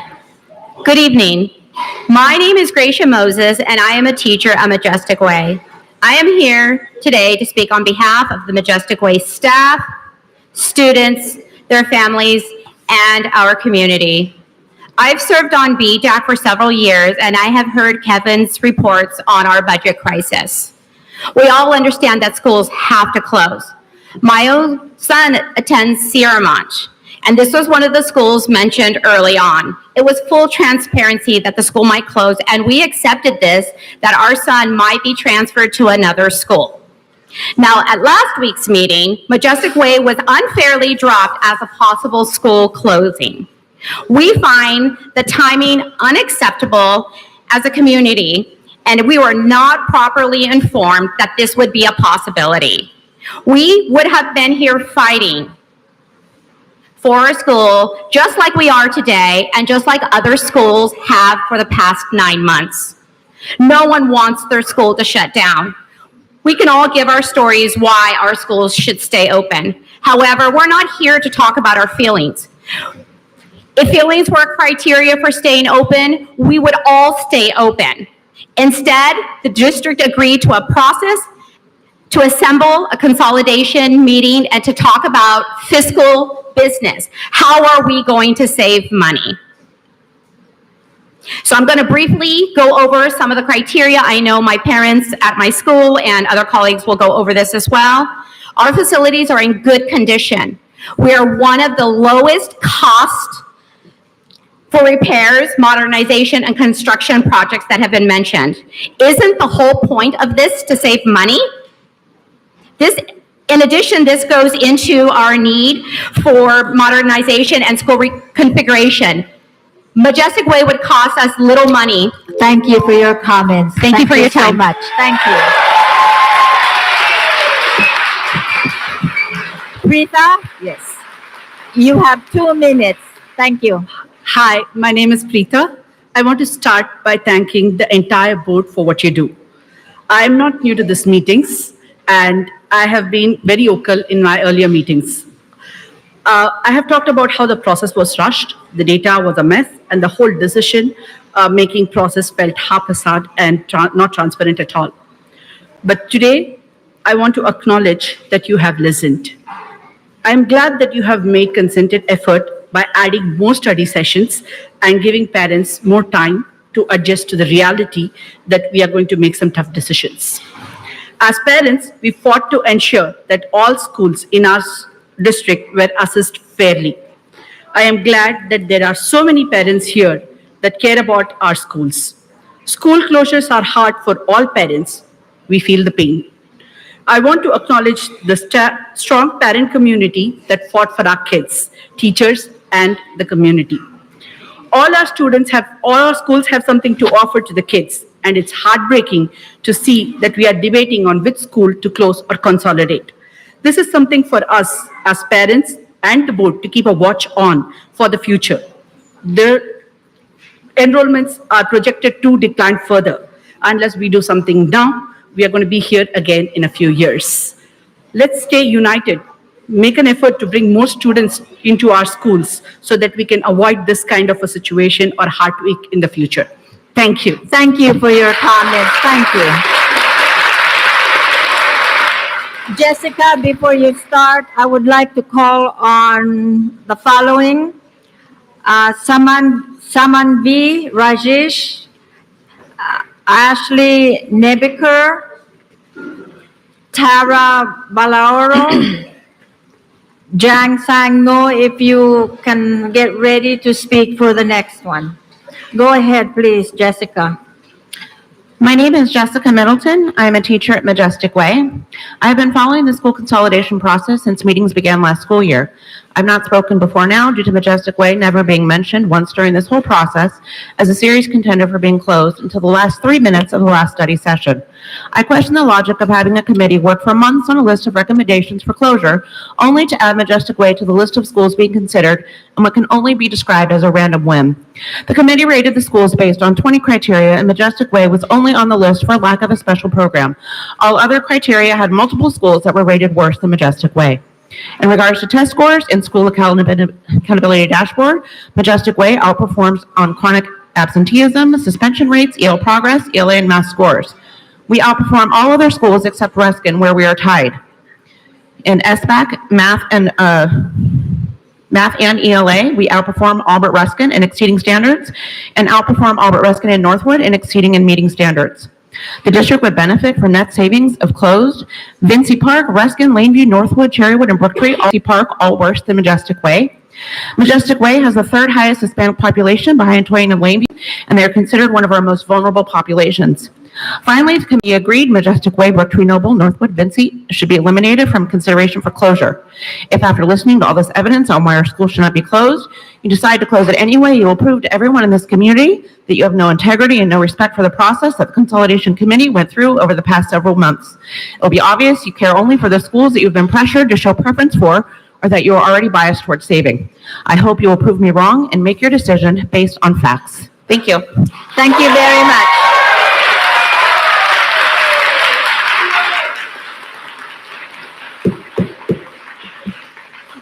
Samanvi, you're next. 2 minutes, dear. Hello, my name is Samanvi and I'm a Ruskin 5th grader. I'm here to share my reasons to support Ruskin and Sierramont. Firstly, I want to mention that I moved here from Cupertino and I never felt like a new kid here. Everyone was welcoming and I immediately made friends. The teachers are friendly and always helped me when I was having trouble.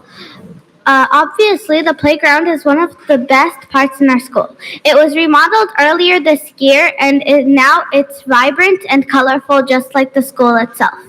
Ruskin has a wonderful science lab, and I made this sundial there, and I have been saving it from my dogs at home to show it to you. The sundial taught us how to figure out. There was one time when we dissected a squid in science lab and used ink to write our name. Poor squid, but I had fun, and that was not the only time when we did an experiment. Every week, we have a hands-on learning activity that helps everyone understand science better. I remember when my sister was a Sierramont student, and whenever I walked with my father to pick her up, I always met some of my sister's teachers. The teachers were out in the front talking to all the students. It was really fun to meet them, knowing that they might be one of my future teachers. The teachers were friendly and kind to me, and this is definitely an environment I want to go to. I'm 4 years younger than my sister, and whenever I met her friends or any student in Sierramont, they were always very friendly to me. I love these schools. Thank you for listening, and please don't close Ruskin and Sierramont. Thank you for your comment. Ashley, you have 2 minutes. Thank you. Good evening. My name is Ashley Nebaker, and I'm a parent of a 3rd grader at Noble Elementary. I want to keep this very simple. At the beginning of this entire process, it was stated that the district must capture $2.5 million savings from this process. Looking at the math in the final 4 scenarios, none of them with a Noble consolidation would allow the district to achieve this $2.5 million savings. The math just is not there with a Noble consolidation. The Noble consolidation should have been thrown out as soon as it was realized that the savings is not there, unless there were ulterior motives that are not being communicated to the public other than financial. Noble has never been on the advisory committee's lists as recommendations, because when you look at the data, it shows that Noble provides the lowest cost savings. And this is about cost. You don't choose the lowest cost savings school to close when you're in a budget deficit, especially when the district has the opportunity to capture the $2.5 million cost savings. Looking at the other scenarios, there are ways to capture the savings that is needed, just without Noble. There's no reason to move the goalpost in the last hour. It's in the district's best interest to capture the maximum savings with this process, so that we're not here again next year having the same conversation. It's not fair to our students to continually go through this year after year because the board did not select the highest cost savings when they had the opportunity to do so. I urge the board to recognize that if you decide to consolidate Noble, you are, 1, lowering your cost-saving requirement unnecessarily, 2, dishonoring the advisory committee's recommendations and all the hard work they put forward, and 3, disrespecting the community of both Noble and Majestic Way by allowing us only 1 week to come forward instead of the 9 months that everyone else. Thank you. Thank you.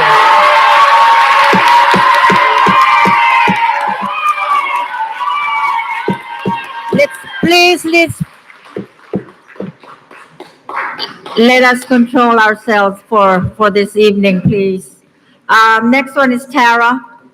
Good evening, Board of Trustees. I'm Tara Balaoro. I'll be highlighting the strengths in support of keeping Noble open. First, Noble operates on the second smallest budget in the district and does not require a lot of repairs and maintenance. If closed, it will yield the least savings. Second, Noble should be kept open because its unique location next to the Berryessa branch library. Noble students are able to walk safely to the library without having to cross a street. This offers students easier and frequent access to the library, even walking field trips. Being next to the library offers a safe place and additional resources for our students. And of course, Noble has PPP, which set the tone for my involvement with my children's education and planted the seeds for having a growth mindset toward enrichment possibilities. I took office as president of PPP the same year our current superintendent took on her role. And the year prior, my eldest was in kinder, and I was at the district office speaking to save PPP. And here I am, my youngest is in kinder, and I'm speaking to save Noble. PPP at Noble has been around for at least 25 years and is the last of 3 parent participation programs in the district's history. The collaborative culture of PPP, families working together with the teacher and giving their time and talents for the enrichment of the kids, made a profound impact of my family of 5. We highly recommend PPP at Noble to our neighbors and others, and the families that have gone on to the program have been pleased with our recommendation as they have found like-minded families, taking on leadership roles within the organization and had a breakthrough or significant growth with their student. And PPP shares enrichment opportunities school-wide through assemblies. My favorite is when the San Francisco Opera comes and performs with the students. We have joint field trips. We host Pumpkin Day for all kinders, volunteer hours, other educational assets, and PPP gifted the second water bottle refill machine on campus as well. We moved to Berryessa Thank you. to go to Thank you Noble. very Please much keep for it your open. comment. Thank you.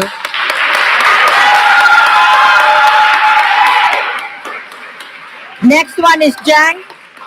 Jang? Yeah. Yes. Go ahead, sir. 2 minutes. Hi, my name is Zhang, and I'm from Ruskin. I believe you all know my wife, Kim, over there. I'm here with my own accord, not because she told me to. All joke aside, I was on the Consolidation Committee and spent months looking at the data of the school along with other school representatives. I'm a father of 3, a school volunteer, and have served on the PTA board for the past 2 years. Trust me when I say I'm deeply involved and invested throughout this whole entire process. I want to echo when I asked the board to try and keep all the students together when making their decision tonight, as to minimize the disruption of the student as much as possible. I would like to suggest giving parents choices of where their kids go to school if where their kids go if their school is selected. After the final decision has been made, I would like to also ask the board and the district to find ways to bring the Berryessa community back together. It's been a difficult and distracting topic for kids, teachers, staff, and community members throughout this process. And we need your help facilitating these lines of communication to foster connection for the future together. I know emotions are high tonight, but at the end of the day, I believe that while want the best for our children. Thank you. Thank you for your comments.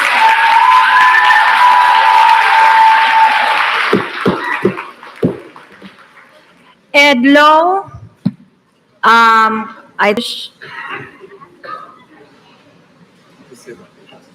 Rakesh. The next one is Tina Vera and Erin Garvey, if you are here. You may begin, Mr. Low, please. 2 minutes. Thank you. Hi, I'm Ed. My son is in third grade in Summerdale. First, I want to acknowledge the board is facing a very difficult decision. No matter what you do, a lot of people are going to be very upset. I understand that. I also recognize all the parents and the families from all the schools are very concerned about the impact of what's happening here. That's why a lot of people are here. That said, I do want to share a couple of thoughts. So one is that the proposal to combine 3 schools just on this part of the district in this location is not equitable. It disproportionately affects the families here, mainly location-wise, so that mostly the schools in the rest of the district can remain unaffected. Objectively, I think it's more fair for more of us to share the burden across the district so we can all contribute to help address the crisis.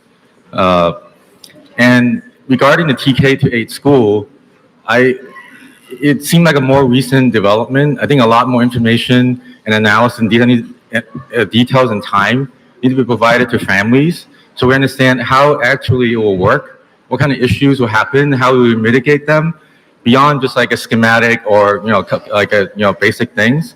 And it's also important to consider providing options to families to attend other schools in the district if they do not desire to enroll in the TK and A option. Thank you for listening. Thank you for your comments. Kai, you have 2 minutes. Okay, thank you. Good evening. My name is Kai Yan. I'm a Ruskin mom. So we all love our home schools and we all love our teachers. Unfortunately, we have come to this situation where we have to close some schools. I just strongly urge the board members to take the facility condition into consideration when making these difficult decisions. Ruskin has the most permanent classrooms and also the only science lab. Many people have already mentioned science lab cannot be overemphasized. Science lab is also my daughter's favorite subject. I just want to share some science work she brought home recently.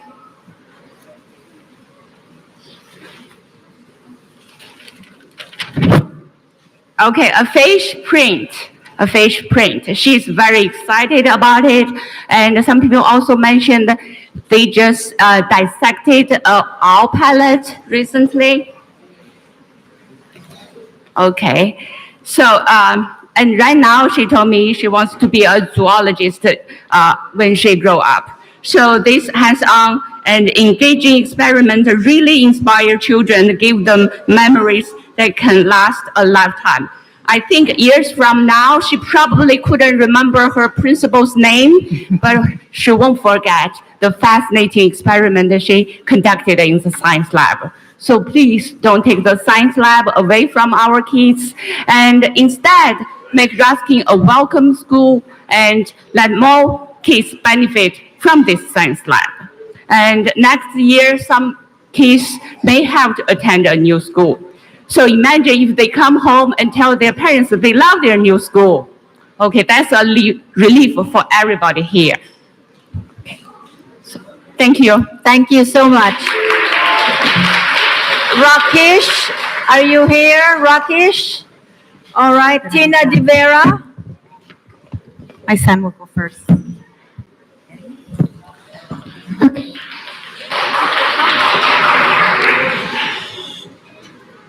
Hi, my name is Jared Tabera, and I'm a 4th grader at Ruskin Elementary School. Over the years, I've been taught by the best teachers. Some have been with Ruskin over 30 to 40 years, like Mr. Lee and my 3rd grade teacher, Miss Burns. They love teaching at Ruskin, and want to stay until they retire. Please do not displace our staff, teachers, students, and parents at Ruskin. We love our school. Thank you. Thank you for your comments.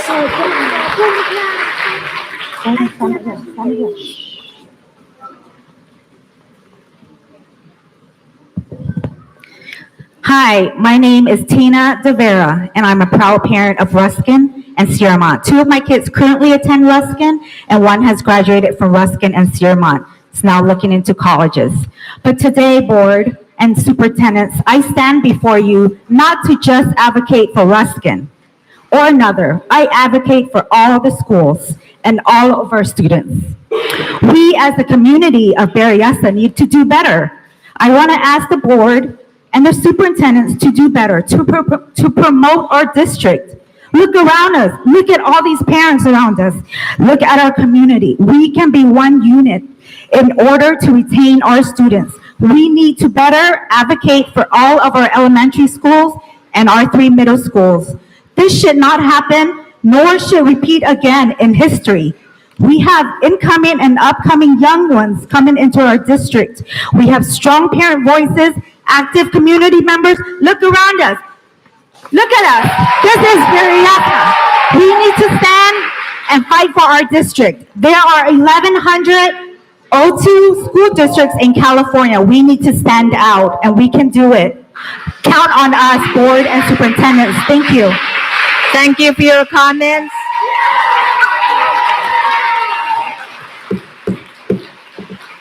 Christina Wong, Amy, Albert, Lionel, please come up to the podium. Line up so you can have your 2 minutes.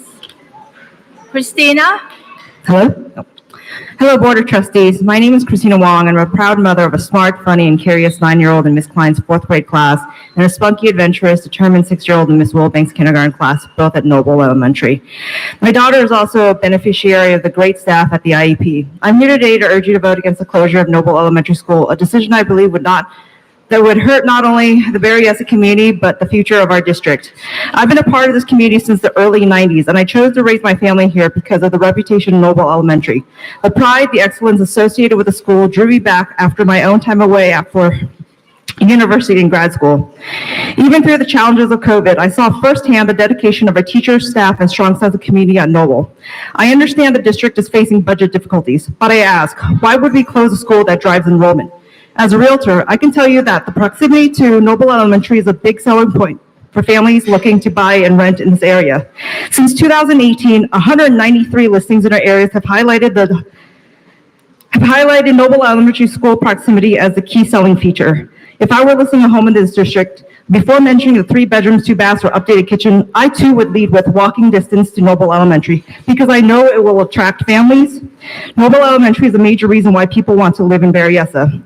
Closing it will only drive families away and make our enrollment problem worse, not better. Families will seek other options, whether that means private schools, charter schools, or moving out of the district entirely.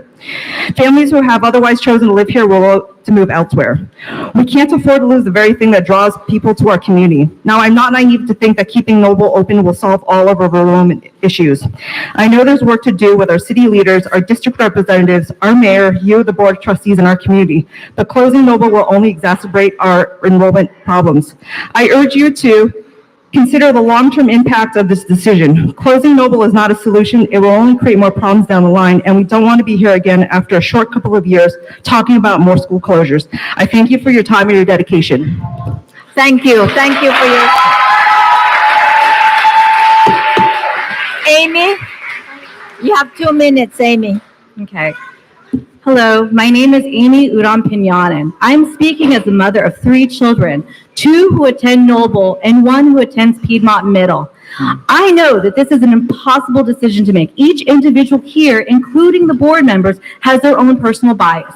That is why an independent committee of people who represent the community of parents, business owners, and community stakeholders was formed to evaluate various criteria and objectively come up with a list of recommended schools for consolidation. It is not right to include Noble, which was not on the committee's list of schools recommended for closure, to be now in consideration for consolidation. We must honor the committee's hard work and trust their careful and mindful consideration of the given criteria. Per the board's most recent meeting, it appears that my community is already going to lose a school. It seems doubly unfair to close both local elementary schools east of Piedmont Road. Thank you. Thank you for your comments.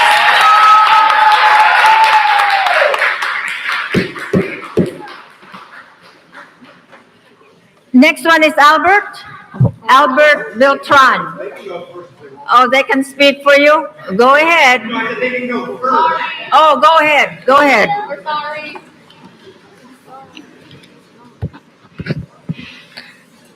Hello, my name is Lionel, and I'm a fifth grade student at Cherrywood. I'm here today because we do not want our school to be closed. I absolutely love my school. Our Mandarin and English teachers are amazing, and our principal is incredibly dedicated, passionate, and hardworking. Without her, our Mandarin immersion program could be at risk. How can you reassure parents and students that a new principal will bring the same level of dedication and avoid unnecessary trial and error periods? Strong leadership and execution are critical to maintaining or rebuilding a program like ours. Without that certainty, the entire program could be at risk. On top of that, we have incredible parent volunteers who introduce us to cultures from around the world. They organize family events that celebrate diversity and our shared heritage. Even though I am about to graduate, I hope my younger brother can enjoy the same learning environment that I did. I am so proud to be part of Cherrywood. All of this is possible because of the hard work and dedication of our teachers, principal, parents, and community. We're so grateful for everything they do, and we're asking you, please, please, please do not close our beloved school. Thank you. Thank you for your comments. Thank you. Don't close our school! Next one is Albert. Before you speak, Albert, let me call on Johnny Yee, Stephen Chang, Jessica Bustos, and Catherine Waterbeek for the next round of speakers, please. Go ahead, Mr. Beltran. 2 minutes. Thank you. So again, my name is Albert Beltran Jr. My affiliation for the record is my son went to Ruskin, who's now at Sierramont. Hold on, Sure. Mr. Beltran. Let's be quiet, please. Someone is speaking. Thank you. Go ahead. Yep. So my son was at Ruskin, he's now at Sierramont. My daughter started TK at Toyon. She's now at Ruskin, will likely go to Sierramont. Myself and my older sister went to Ruskin. My older sister went to Sierramont. A niece went to Majestic Way. Cousins went to Cherrywood. So my affiliation is, throughout this district. So again, knowing that a lot of families were going to be upset, a lot of families are going to have to change the way they live every single day to go to different schools and the way that'll affect them. Affiliation, I'm also was part of the district advisory committee. I'm part of Ruskin School Site Council, part of Ruskin PTA. So I know and have seen some of the decisions and the information coming from our district leaders. And so I understand the hard choices that you guys have to make as well. I was also worked for a school district as an internal auditor. I spent time on a bond committee for Morgan Hill Unified School District. Also served for 2 years on the county committee for the school district organization. So having to hear community members advocate, I understand that process and the tough choices that you have to make. But that service also leads me to sort of promote the idea that I agree with everybody here that we as a community need to trust the process that has been laid out, that has been written down. And so I haven't been a part of I haven't followed the consolidation committee. But I can say that as somebody who writes policy for the county, I know that the criteria here has to be followed in order for this community to have the trust. and our leaders. Thank you so much for your comments. Next one is, for 2 minutes, is Johnny Yee. I'm Johnny Yee from Noble. Thank you so much for listening to us today. My message for us is simple. Please don't break up the programs in our district that are working. Second, please do take this opportunity to help communities that need revitalization. The Matter in Immersion program is a popular program. It's booming. It's pulling kids into the district, and it works because the students and teachers work together. Not just the Matter in Immersion students and teachers, but the whole school. In just the same way, the Parent Participation Program has been thriving in Noble since 1998. Many community members, Noble teachers, and their own children have gone through this program. The combination of parent volunteers and donations from the families builds into a close, strong community which works regardless of whether families are in PPP or not. Noble is one school, not two separate tracks doing their own thing, not the haves and the not-haves, which was mistakenly suggested at the last board study session. Noble works with the contribution of long-standing teachers as well as excellent administrators. PPP contributes to field trips, speakers, and upgrades for the whole school, which is one reason why Noble's operating cost is one of the lowest in the district. Our numbers were down for a while during COVID, but that is because you can't have parents in the classroom when no one can be on campus. Since the end of COVID, the numbers have risen steadily and there are wait lists for most of our classes this year.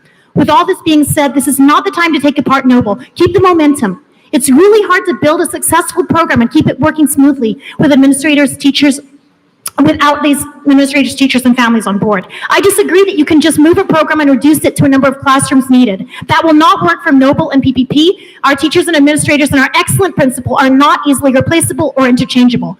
They understand how the specialized program can work in the school and be a draw and benefit for the whole school. Once you kill something that is working, it's very difficult to put it back together. If that happens, even more families will take away their kids into private schools to get back what was lost. Secondly, please take this opportunity to build something new and better. If TK to 8 is the plan, let it be a grand plan, not a fallback resort forcing people to go wherever they're zoned for. Let it be a choice. Pull together representatives from all the schools together to make this a community project. Thank you so much.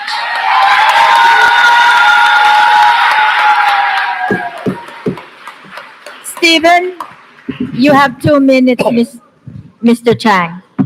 Hi, good evening, board, trustees. My name is Stephen Chang, and I'm the proud parent of 2 children at Cherrywood. I completely understand that we're facing a very difficult situation. I get it, and I stand by our entire community. I don't want any school to close, but let's just stick to the facts, right? Cherrywood was a struggling Title I school, and over the years worked together with participation from the community, teachers, principals, and now we're excelling, right? We're a success story. We bring a lot of people together from all walks of life.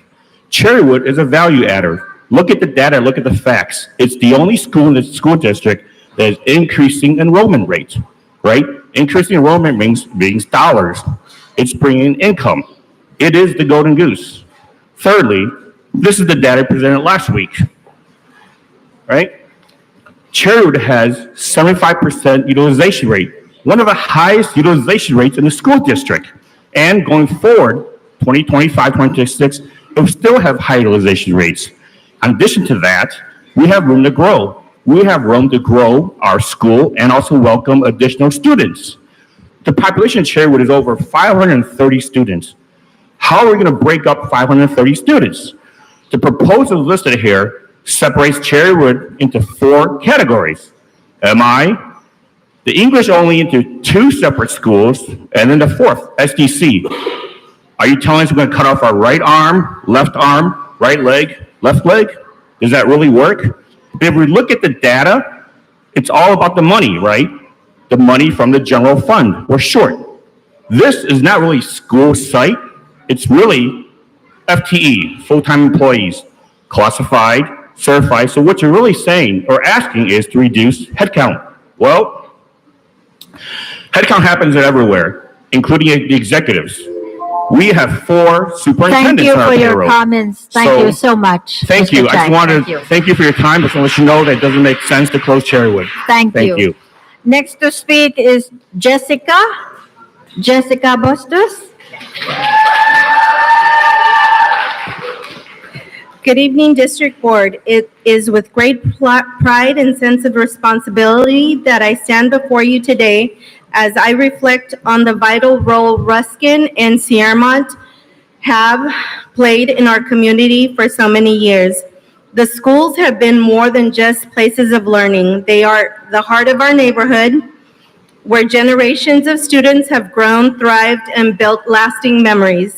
Our schools are deeply rooted in a tradition of excellence and inclusivity.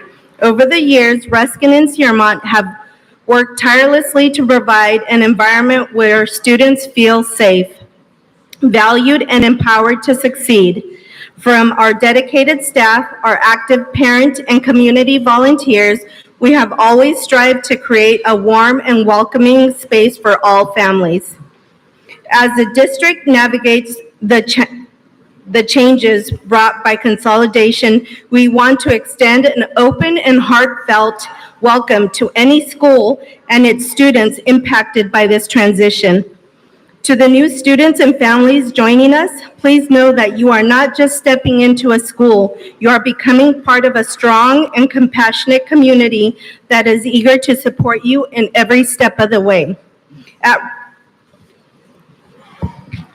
Hi, my name is Rainbird. At Ruskin and Sierramont, we are ready to provide every student with opportunities to flourish.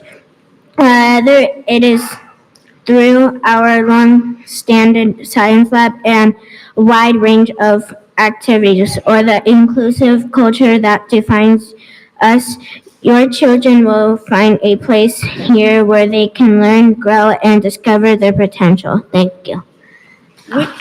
Thank you. We are confident that together as a united community, we can create a bright future for all of our students. Thank you so much for your comments. Catherine Walterbeek. Catherine, before you speak, I would like to call on Susan Lee, Karen Lu, Melanie, and Rosalind. Please get ready to speak after Catherine Walterbeek. Catherine, you have 2 minutes. Good evening. My name is Catherine Walterbeek. I'm a math and language arts and social studies teacher at Piedmont this year. And I have been teaching in the district almost 3 decades. And change is definitely inevitable. But it's not about the change, it's how the change is taking place. It seems that our consolidation committee submitted recommendations, but very few, if none, have been considered. I had already submitted my concerns to the board a few days ago. One thing that bothers me is the projected numbers for Piedmont, as it seems like we will be welcoming kindergarten through 5th grade in some form or another. Your projection is 416 middle schoolers. However, next year we already have 400 7th and 8th graders. And does that mean you're only projecting 16 6th graders to attend Piedmont? It doesn't make sense. In the report, it says that Piedmont is expected to have 611 students. If you bring Toyon and Noble or another school over, we're going to have over 1,200 students. This campus can't handle it. It's not that we don't welcome the K-8, the K-5 students, but we're also concerned about our students, how 20 of our teachers will be displaced, put to the back of the school, and only have access to 1/3 of our campus. We also don't see any plans for class size to make sure the class sizes are equitable and safe, especially in the portable classrooms where middle schoolers, we can't fit 35 students in a portable. There's no plan to which teachers would be teaching what subjects, no plan for a special education program, no plan for our wellness program, no plan for the after-school rock program, and there's no plan to support emotionally and socially our teachers and our students. I do believe you should reconvene in January to make a better decision. Thank you for your comments, Catherine. Thank you.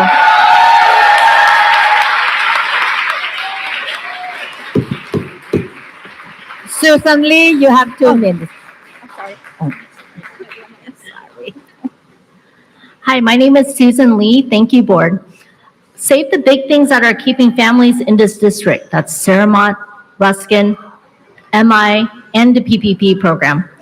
Ruskin Science Lab is the basis of a traditional academic STEM program that competes with private schools like Stratford. It doesn't make sense to close Ruskin down when you're trying to open a brand new STEAM academy at a new K through 8 school. Allow all the students in the district the opportunity to join Ruskin to benefit from a well-established, balanced, and highly desirable traditional STEM program. Ruskin and Saremont families donate the most money for PTA and also for the music program and buy the most BEF raffle tickets. The entire district benefits from these donations from Ruskin and Saremont families. Saremont facilities are not suitable for a K through 8 program. The outdated layout of classrooms have walls that are open, so you can hear kids from other classrooms. Students aren't allowed to go through the buildings to get to their next class, so they run and around the perimeter of the school to get to their next class. My 6th grade child said he has been jostled and sandwiched between multiple students all rushing to their next class. That is not safe for elementary schools students. Traffic is also significantly more dangerous at Saremont for both drivers and pedestrians because there are no traffic lights and crossing guards at the main crosswalks in front of the school to control traffic. Please focus on a long-term solution, not short-term, even if that means making the more difficult decisions now. If you close a school but realize later that it was a mistake, you can't open it again. If you pick the wrong schools now, more schools will likely have to close soon. Let's prevent more school closures in the future. Thank you. Thank you for your comments. Next to speak is Karen. Oh, Melanie. Melanie Tolkachev. Okay. Go ahead, Melanie, 2 minutes. Okay, great. Good evening, everyone. My name is Melanie, and I'm the proud parent of a Noble Knight first grader. I'm here speaking on her behalf, and her name is Isabel. She's 7 years old. Prior to attending Noble, Isabel went to 6 different private schools, preschools, and a TK throughout the Bay Area. So we moved around a lot. When you ask Isabel what her favorite school is, she will enthusiastically say, Noble, of course.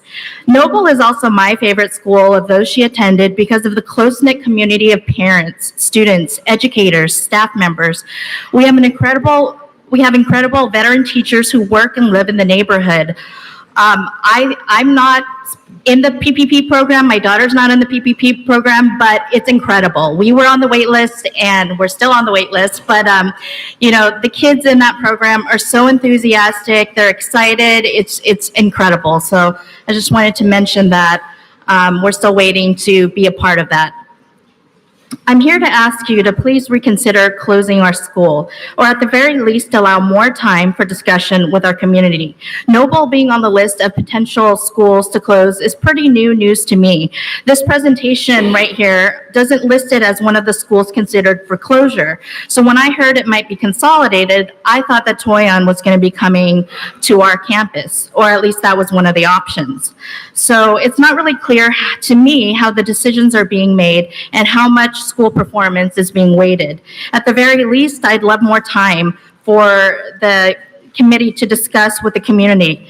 We have a lot of Noble families here, and we would like you to keep our school open. And I think closing schools will continue to deter families from moving to the area and exacerbating the problem of declining enrollment. Thank you. Thank you for your comments.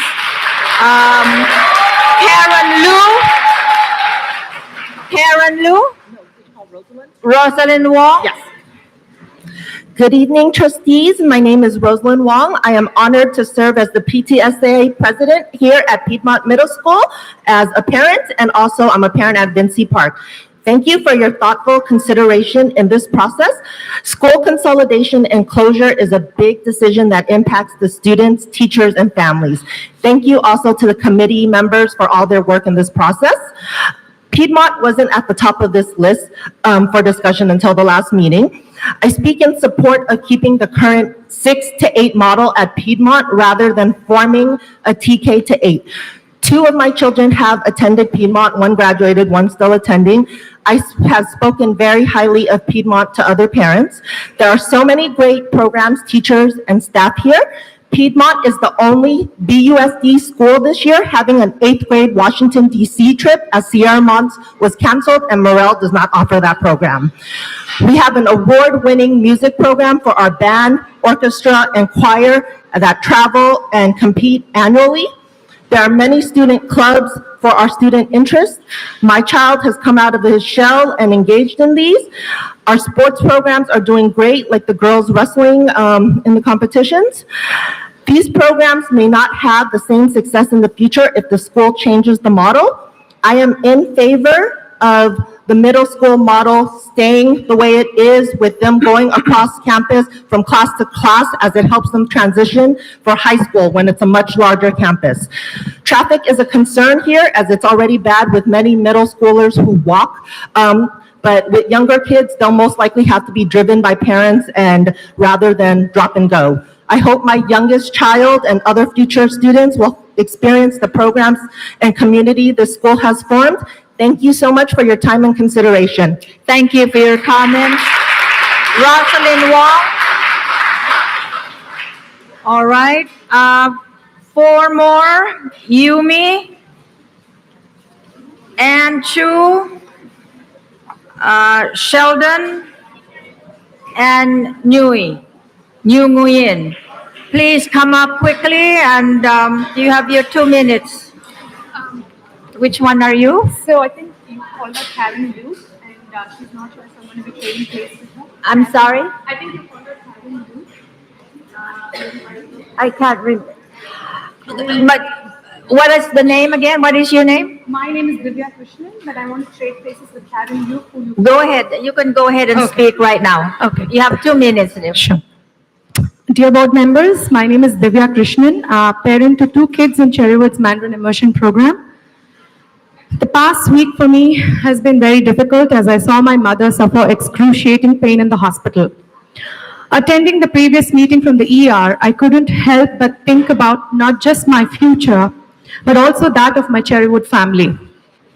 We are one big, happy, well-functioning, cooperative family, and by viewing our Mandarin immersion and English-only programs as those that can be easily separated and situated elsewhere, it's sending a message that a happy family can be easily broken and sent their separate ways to different foster homes, hoping that they'll find their bearings and continue to thrive and produce excellent results.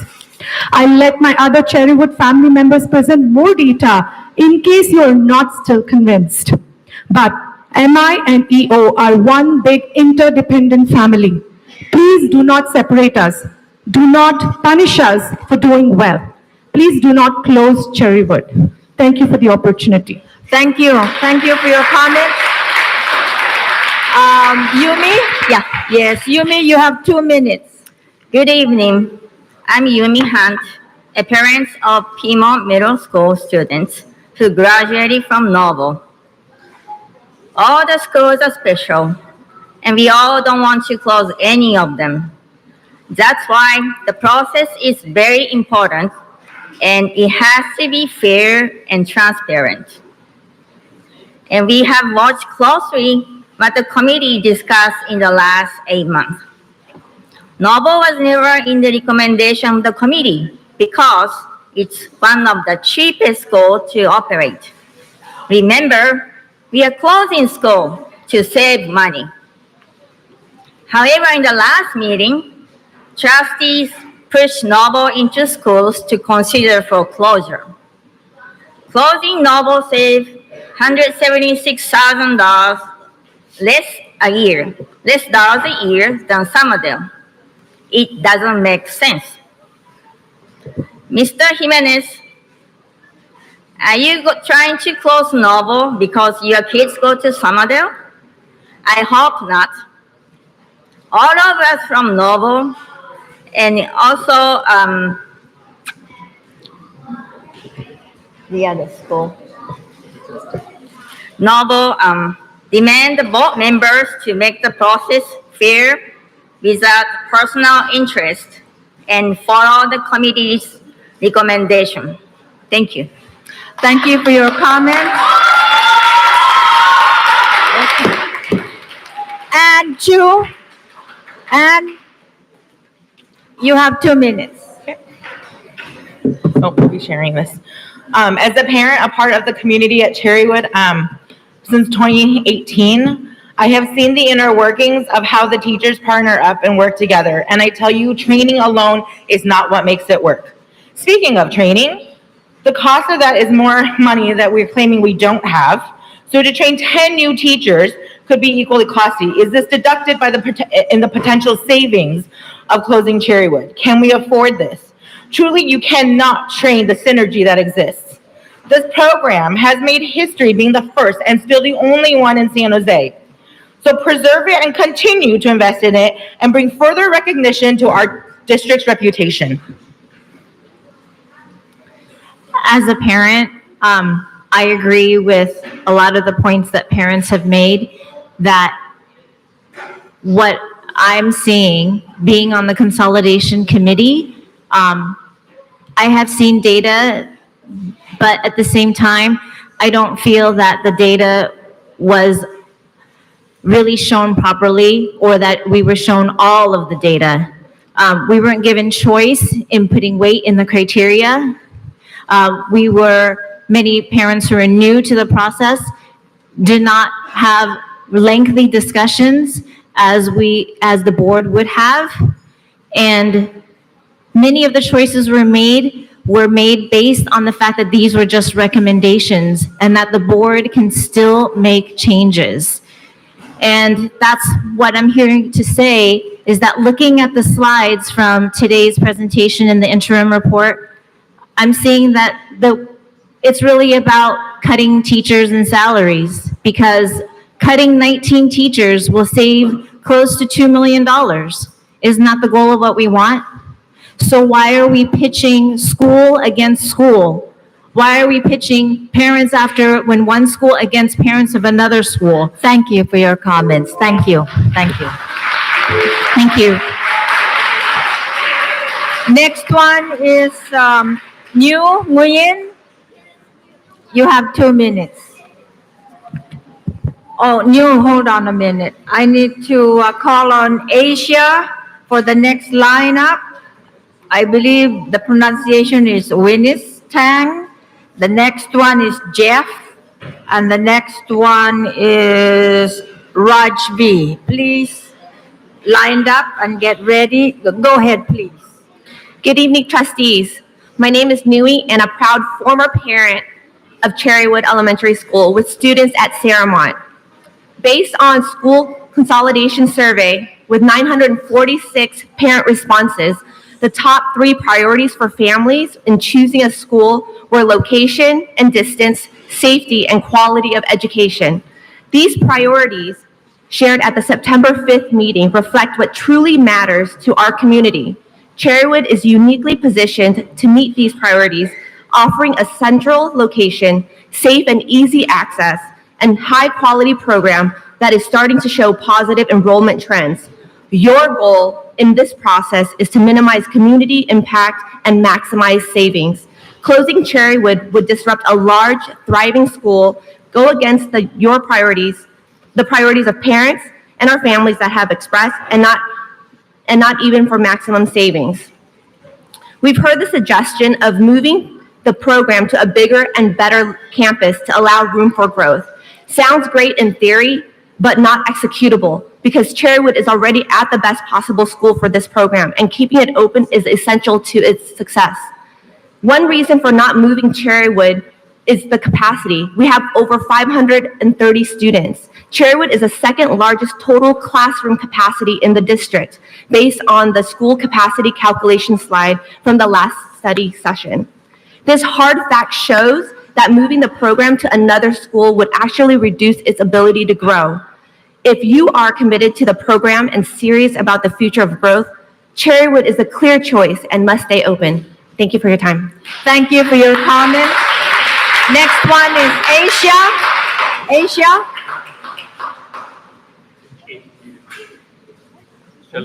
Oh, Sheldon? How come I don't have from the previous?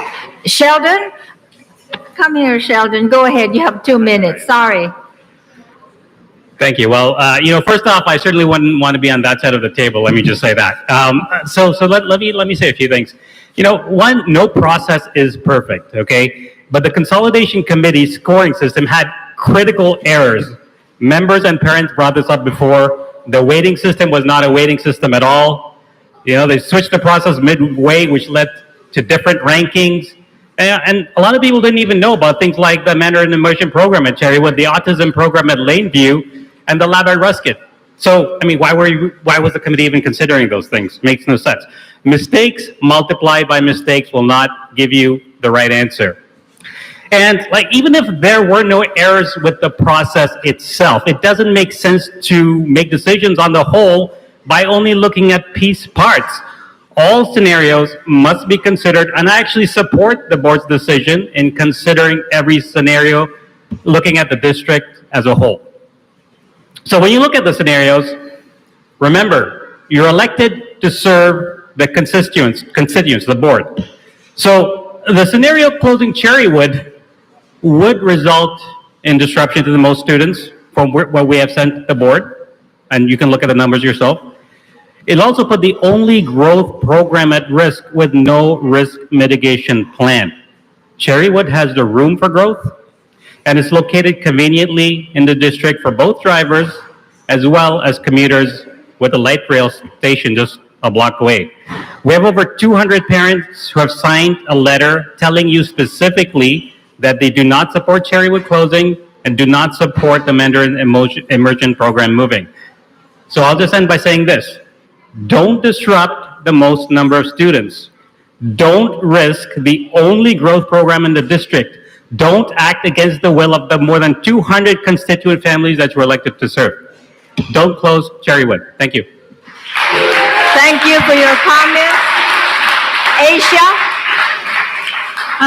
Hello, my name is Karen Liu. I think I missed the announcement. I'm sorry? I think you just called my name, but I missed the... Witness? Karen Liu. Oh, yes, you just missed it. Go ahead, Karen. Yeah, You have thank 2 you. minutes. Thank you. Good morning, good evening, everyone. Hi, I am a mom of 2 girls in Majestic Way, and I have another younger girl who will attend Majestic Way next year. I was so shocked to hear the news about the school closure. A democratic country shouldn't make a decision to close school without public consensus. Such action only happens under dictatorship. Like tonight's meeting, I wasn't informed until the last second. So let me ask you a question. If we, all the parents and families, didn't show up tonight, you would just close, you would just make decision on your own to close all of our school? Is that right? Please, all of you sitting here, you are the role model of our next generation. If you make decision in this way without asking, consulting, considering, communicating, how can our kids learn from you sitting here? How can they learn about the democracy and freedom from you? You are the people we trust. But through the decision you make, you become the group of people who cannot be trusted. I highly recommend you, as a leader of Berryessa district, please reconsider your decision. Thank you very much. Thank you. Thank you for your comments. Asia? Next one is Asia. I cannot hear, and it's very difficult to converse with the speakers. Please, calm yourselves, okay? Thank you. Asia, is that you? Go ahead, dear. Hi, my name is Asia, and I have a 2nd grader at Cherrywood. The location of the Mandarin Immersion program is a top priority, according to the survey. Cherrywood's central location offers equal access for families throughout the district. This was a consideration when Cherrywood was chosen for the Mandarin Immersion program. Also, adding to its unique advantage is a direct straight access along Sierra and Capitol, no dead ends or navigating side streets. Capital also provides immediate freeway access, making it highly convenient for families coming from outside the district, like my own, which commutes from Milpitas. For those without cars, a major VTA transit station is within walking distance. There's a new affordable housing project proposal also within walking distance. Cherrywood is uniquely positioned to meet this demand. No other campus allows this level of accessibility and convenience. Do not overestimate the willingness of all the Mandarin immersion students to commute farther to other schools, even if this is not their resident school to begin with. If we're committed to the future success of the Mandarin immersion program, Cherrywood must stay open. Thank you. Thank you for your comments. Next one is Winnis Tang. You have 2 minutes. Hi, everyone. Good evening, trustees. My name is Winnis. After 7 years of hard work, I want to highlight that year after year, Cherrywood has seen positive enrollments, and this is the first year we've gained recognition as a host school for the National Chinese Language Conference. To assume that we're able to replicate its success and momentum by splitting up the school and relocating the MI program is a bit naive. Cherrywood is not an overnight success. It has taken years of training, partnership, and trust amongst the English and Mandarin teachers to develop a program that we see today, and even then, it's still being refined. Closing Cherrywood now would disrupt this momentum and would introduce a new set of challenges that the teachers and communities will have to work out again. The district and board are not going to be the ones involved in the day-to-day challenges. The burden is going to fall on the staff, which in turn would negatively impact our children's education and my program and may cause enrollment to decline. The teachers and parents who have persevered through these challenges for years have spoken. Please, for the benefit of our children, families, and communities, keep Cherrywood open and thriving with the MI and EO program as one. Thank you. Thank you for your comments. Jeff Chow, you have 2 minutes.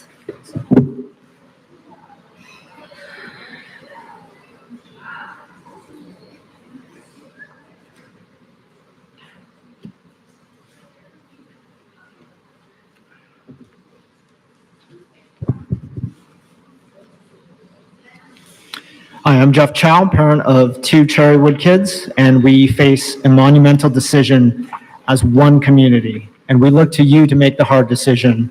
So Godspeed and God bless. Parents value location, distance, safety, quality of education. You guys value minimizing community impact and maximizing savings. With these parameters in mind, before you are 21 viable scenarios, 4 of which are highlighted that show the least amount of impact to students and saving the most amount of money. Please review these and consider them before making your final decision. Cherrywood is located in one of the best sites. It's 2.2 miles or less from all the other school sites, and is well poised to provide equal access to all. And in terms of real estate, think location, location, location. Cherrywood has also the largest potential capacity for students, able to serve up to 790 students, only second to Vincy Park. Its facilities may be dated, but please recognize that it is one of the last in line to get updated from the funds already approved that are separate from the general fund. Once updated, Cherrywood will be beautiful and modernized and be a gem for the district. Please also know that in its current state, it has one of the most lowest per student operating costs, which means it has been operating effectively and efficiently. This is the kind of school that is an asset to the district. I've observed the board's tendency to view Cherrywood under the lens of separate student bodies, such as EO, MI, resident, non-resident. In truth, we are one community comprised of more than 500 students. We rely on one parent volunteer group and one teaching staff to provide high-quality education Thank you for to your all students. comments. Thank you. Thank you very much.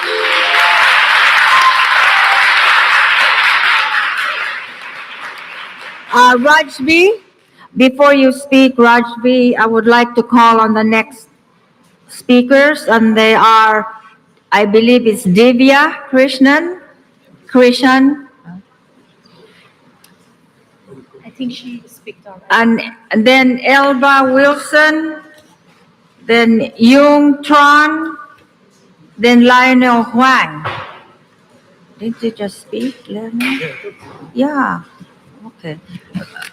Go ahead, please. You have 2 minutes. Good evening, everyone. I mean, good night, kind of. But thank you for letting me speak here. My name is Rajvi. I have 2 kids going in Cherrywood for first grade and the 4th grade. And I am also elected HSC president this year for the school. So I've been here to talk about a little bit about MI program that teacher has been talking to me about that. I would really consider board member to go talk to the teachers who has actually worked really hard to implement this MI program. There are 4 teachers who actually started this program, worked really hard, and now they're devastated to know that it might be closed down or moved to some other school.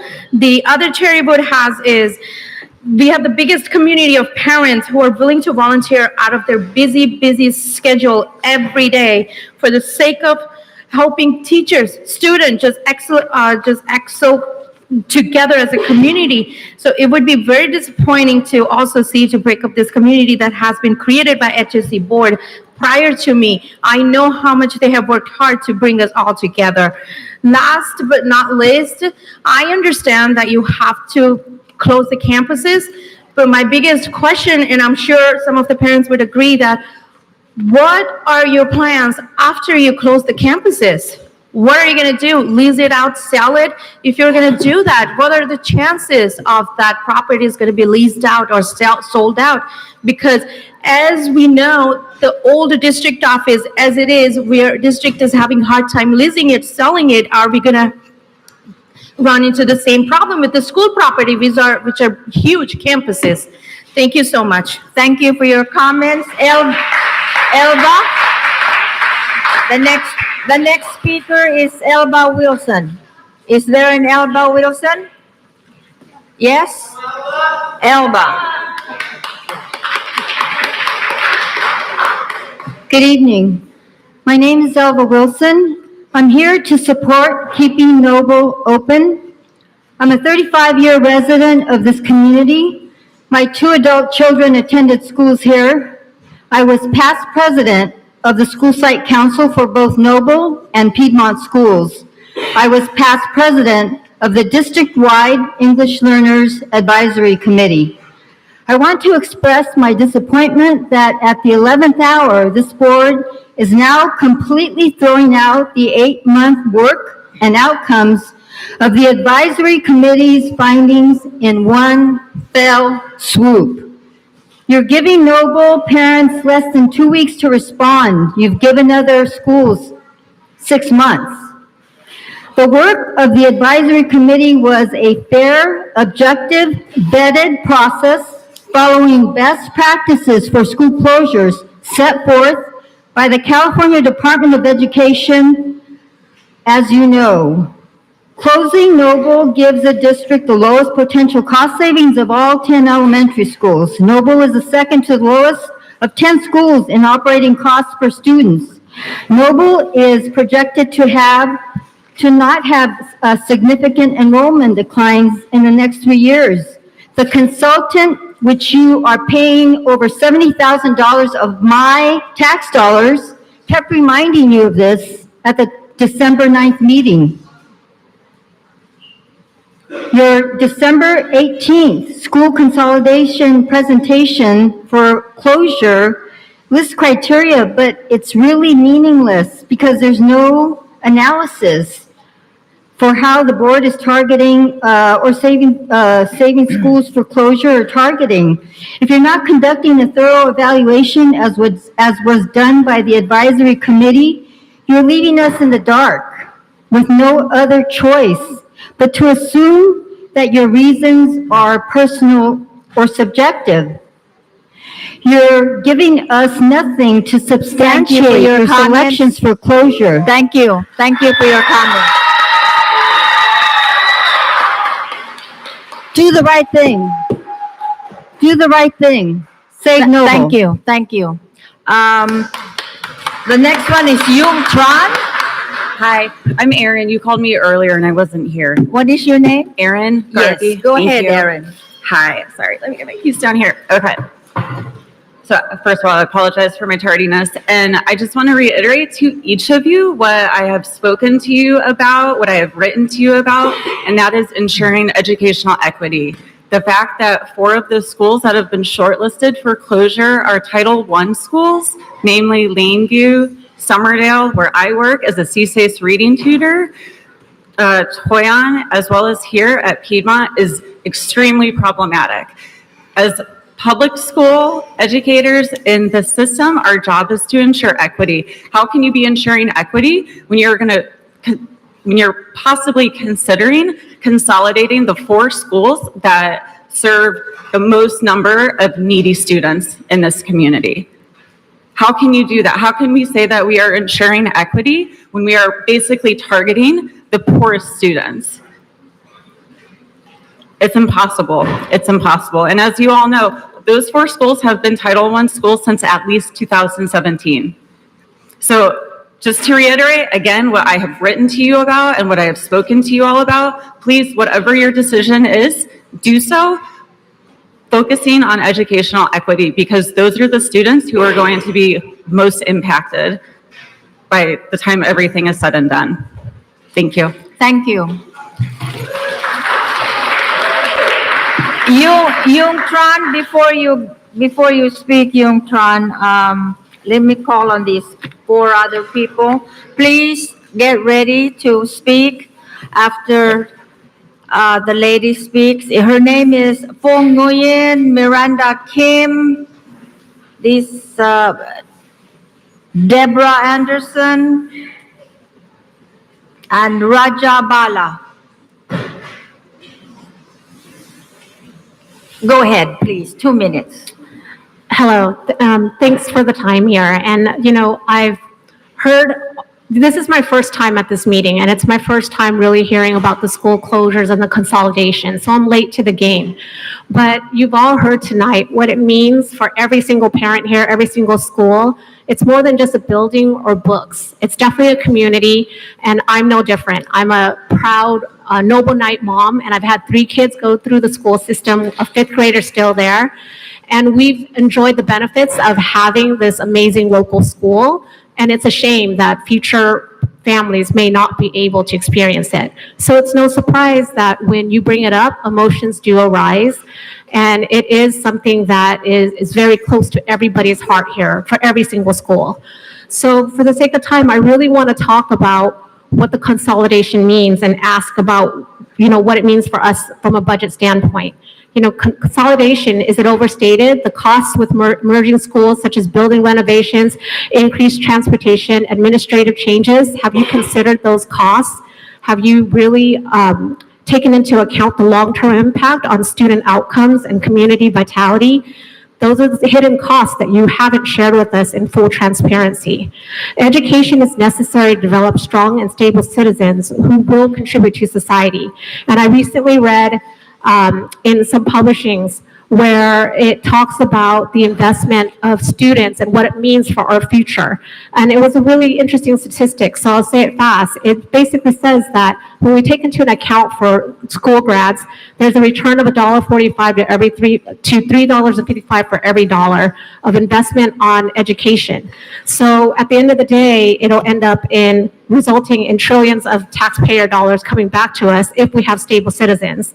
How are we able to help our kids become contributors in society when we're creating environments that make education difficult? Thank you for your comments. Fong Nguyen, go ahead, 2 minutes. Hello, my name is Fong Nguyen. I'm a parent of 2 children at Cherrywood Elementary School. I just want you to look around the room and see the damage that's already been done by just the discussion of consolidation, right? You're putting students, staff, parents, families through so much stress, especially during the holidays. And, you're pitting us against each other. We're all trying to fend for ourselves, and we should be united as a community. you're also trying to divide a wedge between Cherrywood community. You're saying, oh, English only versus Mandarin, resident versus non-resident. So there's a lot of damage already being done now. Imagine what's going to happen when you start closing these schools, okay? With over $95 million in revenue, I'm sure you can find money to save at least one school, if not more, okay? You can look at cutting unnecessary expenses and focusing on generating revenue. What are unnecessary expenses? Let me tell you, $84,000 on Voller, the PR firm for Berryessa, that does nothing for our students, okay? $77,000 for security guard for a new building that we did not need. $205,000 for mindfulness leadership training, okay? That's almost $400,000 right there that I could save for you. And we can also look at cutting assistant superintendent positions. That's over $200,000. Right there, come on. $500,000, right? One school closure, let's say Cherrywood, it will save you $844,000. I just saved you $600,000. You can save Cherrywood. You can save many schools if you look at the financial budget more clearly. Push back on the board and say, no, we're not voting on consolidate or close. We want you to do better. Thank you. Miranda? All right, come on, let's go. Audience, please cooperate. I know it's getting late, and there are kids here, so please, let's cooperate, all right? Miranda? Go ahead, Miranda, 2 minutes. My name is Miranda Kim. I have 2 students in the Cherrywood MI program, and I'm also a Cherrywood alum myself. I live in the townhomes adjacent to the school and walk, as do 9 other students on our street. There are many young families in our neighborhood, potential Cherrywood families. It's a shame to see our school on the closure list when we have high enrollment, a prime location for commuters, and a successful immersion program. Our MI team includes our principal, our Mandarin-speaking librarian, Mandarin teachers, and their partnered English teachers. This is our complete MI program. I cannot stress this enough. How frustrating that throughout the consolidation process, the board and consolidation committee defined the MI program as only MI enrolled students with their Mandarin teachers. This is a false definition. This false definition led to a false assumption that our program is easily portable. If you decide to divide our school based on these assumptions, you leave our MI program in shambles. The district will have even more work to repair and piece it back together. Who will be the new principal? Which teachers will take over English learning? Will host school teachers even want to partner and train in SEAL? How long will it take to build up these partnerships of one-to-one switch again? Will the dual immersion switch model change? Will the board work to preserve the quality and integrity of our program? Your answers to these questions directly affect enrollment to this program next year. It is a waste of time and resources to move than attempt to stitch this program back together. We can continue to thrive and grow in our current location. Thank you. Thank you for your comment. Next speaker is Deborah. You have 2 minutes, Deborah. Thank you. My name is Deborah Anderson, and I've had 4 children in this district for 14 years. I've been here for a while. We've been at Noble for 14 years, and we've been at Sierra Mont for 6. I'm here to advocate for keeping both of those open, but to start, I want to tell you how grateful I am for the work that you do for our students and the work in the district office. I'm genuinely happy with the education that my children have received. I have a student in college, and he is at a tough school, and he's doing very well, and I know that that's because part of his education was here. So thank you. My comments are to hope that we can continue to have this great program for other students, and I really do have nothing but praise for you and what you do. I see it in my kids, and I thank you. I taught in the Los Altos School District for 5 years before I took some time off to have my kids. And when I was there, it was about 20 years ago, and the Los Altos School District was facing very similar circumstances. Homes had hit about $2 million, and people were leaving, and they were up against the option, and they needed to close the school too. They closed Bullis Elementary, which was in the Los Altos Hills. You can look this all up. The community was against it. The community didn't want this to happen. And what happened eventually after a lot of legal fees and everything else is parents actually started a charter school right within the boundaries of the Los Altos School District. This cost a lot of money and a lot of time, and now there are 2 schools with the Bullis Charter School, an elementary school and a junior high school, right within the boundaries of Los Altos, which drains resources that could have been there. I am here to advocate for you that you will partner with parents so that you can avoid this mistake. Los Altos is having a tough time. Los Altos will always have an easy time, but they would have been better had they found a way to partner with their parents. So that's what I'm advocating for. Thank you. Thank you for your comment. Raja, before you speak, I would like to call on Pete Wang, Warren Zhu, Shanna Brewer, Lisa Sorum, and Eliza Serrano. Please get ready. Go ahead, please, Raja. Oh my God, I'm here. Okay, so I waited 2 hours and my brain just died right now. I'm not really here to talk about what schools you should or should not close and why you shouldn't do it and all that stuff. I am here, however, my name is Radha Bala, preschool special ed teacher at Toyan Elementary. I am here to implore and really, I guess, bring to the forefront the needs of our preschool and pre-K special ed students. They're not the same as TK. They don't have any ADA event attendance daily. Oh my gosh, I'm so tired. Daily attendance. You don't get money out of the preschool students whether they show up or not. However, they are vital to this district, and they should be treated as respectfully as any other student. My main concern is there's never been anything said about when you close, what school you close, and what you're going to do with our preschool students and the teachers, and where are we going to go. And if we go somewhere, we need to make sure we have a safe environment, like the bathrooms and everything, and I'm so exhausted, I can't even say anything else, so good night, everybody. But please, please do think of our preschool 3 to 4-year-old children. Thank you for your comments. Next speaker is Pete Wang.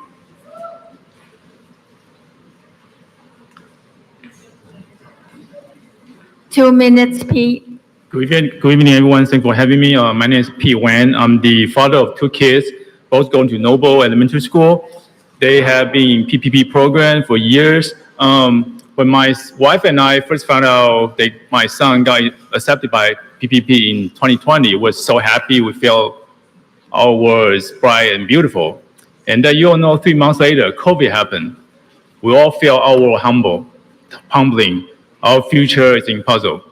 However, because all the parents and all the teachers and all staff members from PPP program, we pulled everyone together. We pulled through. All the kids learn how to support each other. All the parents learn they can help their kids to encounter all the challenge. And that's what PPP taught our kids. And that's how we learn from Noble as well, because without the support and dedication from the Noble staff member, none of these could have been possible. This year, Noble, many kids joined the Science Olympia. They are from PPP program as well. Noble won the top ranking in the contest.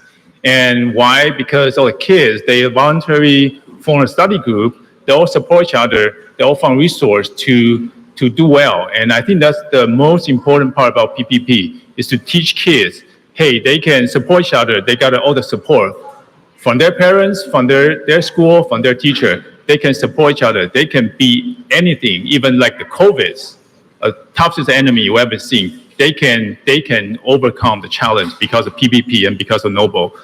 thanks for the opportunity having me.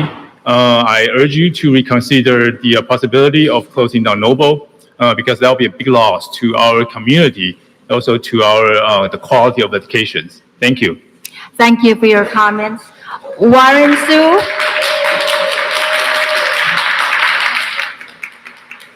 I have Warren. No? Okay. How about Shanna Brewer? Good evening. I'm Shauna Brewer. I'm a committee member and I'm a parent of a Noble fifth grader and a Piedmont Middle eighth grader. The committee did a good job assessing the schools based on the data available to us. But here's the reality. Closing these buildings are actually not where we're getting our cost savings.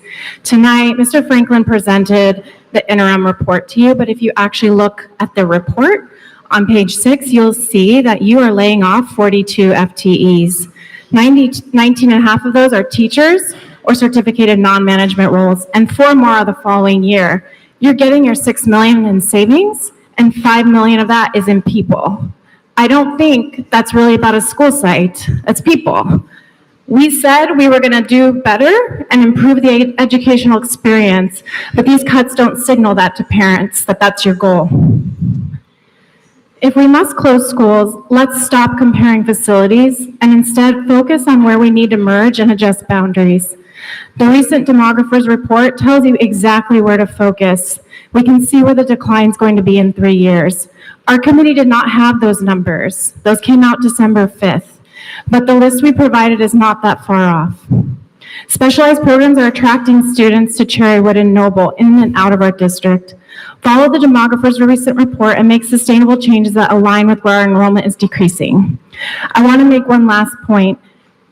You can make it a lot easier on our impacted families if you take the extra step to give them a choice between the TK to 8 model and a nearby school. TK to 8 is an amazing opportunity, but it's not for everyone, and the STEAM program will take time to get off the ground. By doing that, you give families a sense of control. You create more capacity so you're not displacing the rising 7th and 8th graders at Piedmont Middle. And you have increased likelihood of the success of the new program. Thank you. Thank you. Thank you for your comment.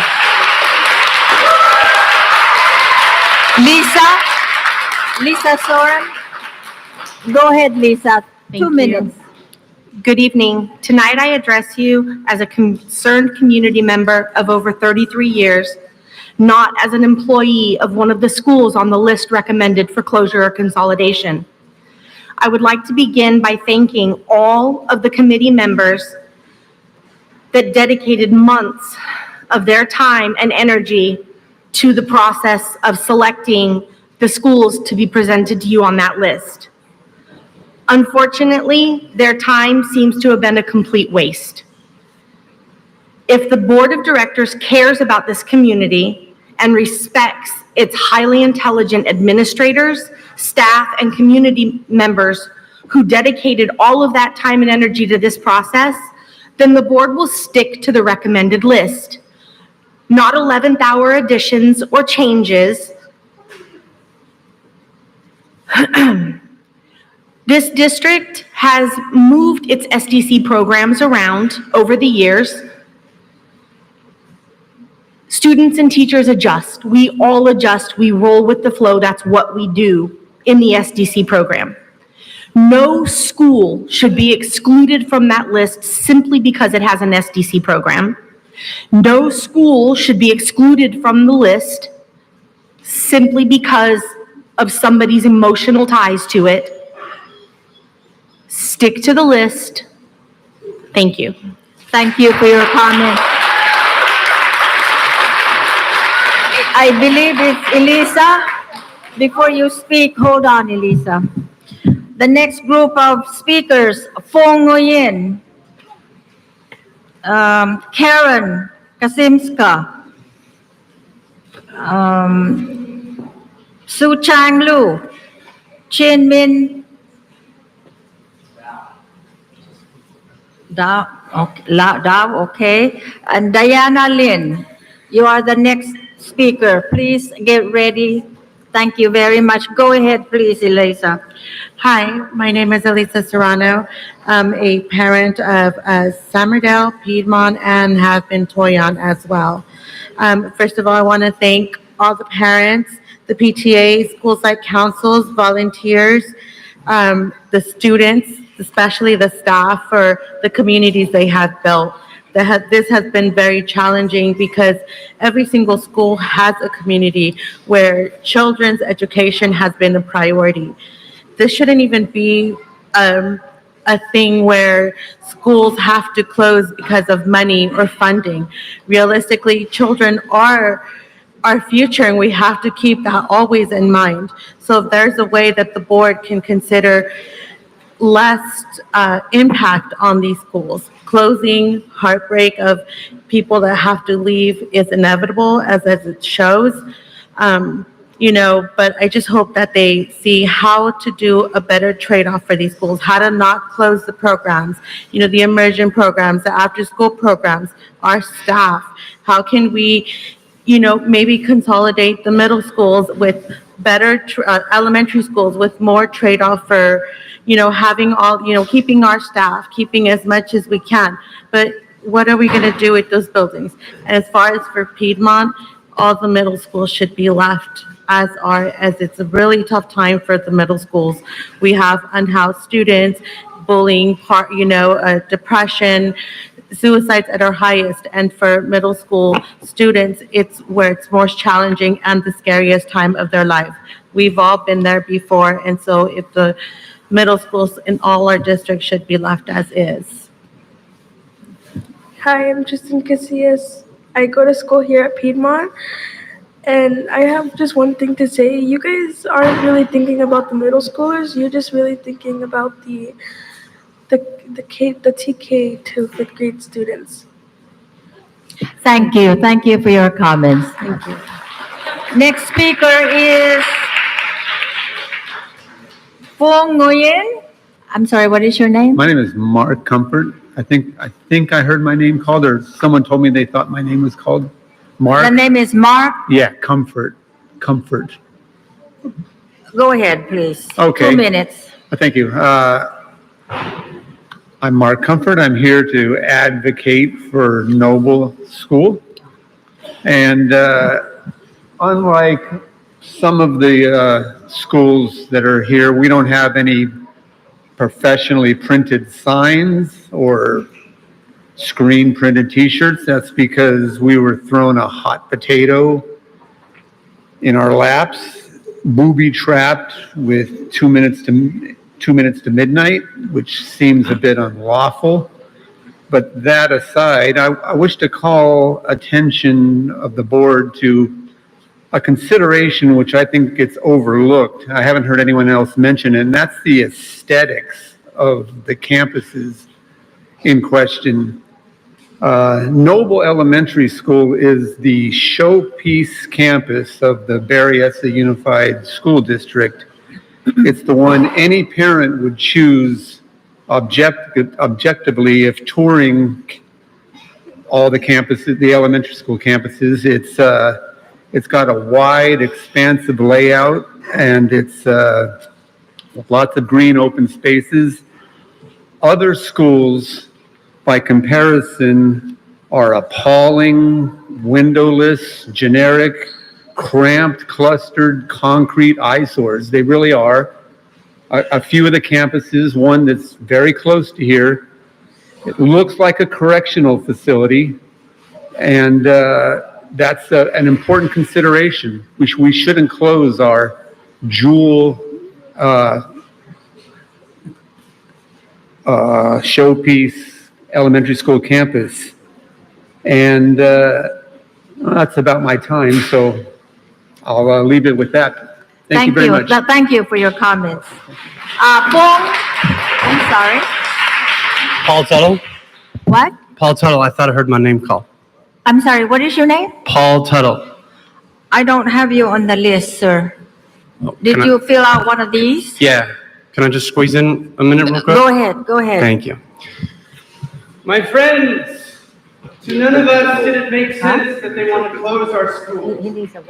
None of the financials make any sense.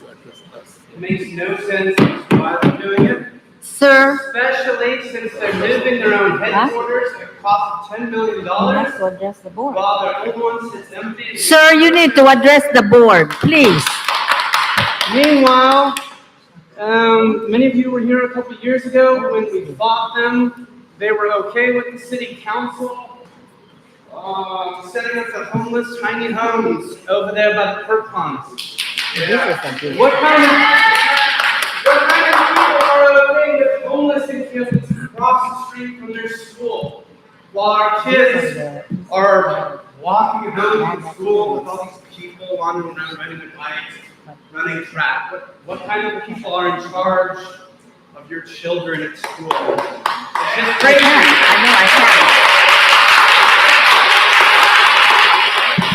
Sir, you need to address the board.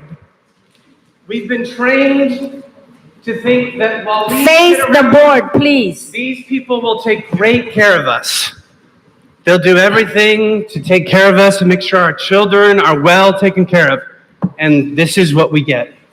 And so I would like to urge all of you to replace them, to run in their place, replace your neighborhood committee, VCAC. They're in it together. The city council is with them. Your children, raise them to replace them. And it's not your school versus my school. We are all in this together. My kids don't even go to school.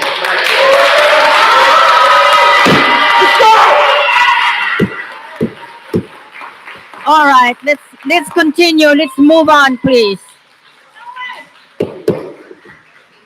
For Nguyen, No, what is your name, sir? I'm Chamin Lau. I'm sorry? My name is Chamin Lau. Chen Min Lau, all right? Okay, here it is. Okay. Go ahead, please. Okay. Well, 2 minutes, sir. okay. So first, thank you for the opportunity to speak. My name is Chen Min Lau. I'm a parent of 2 children who attend Noble, an engineering director in the SAP 100 company, an EX president of the engineering organization with 4,000 members, a researcher with PhD.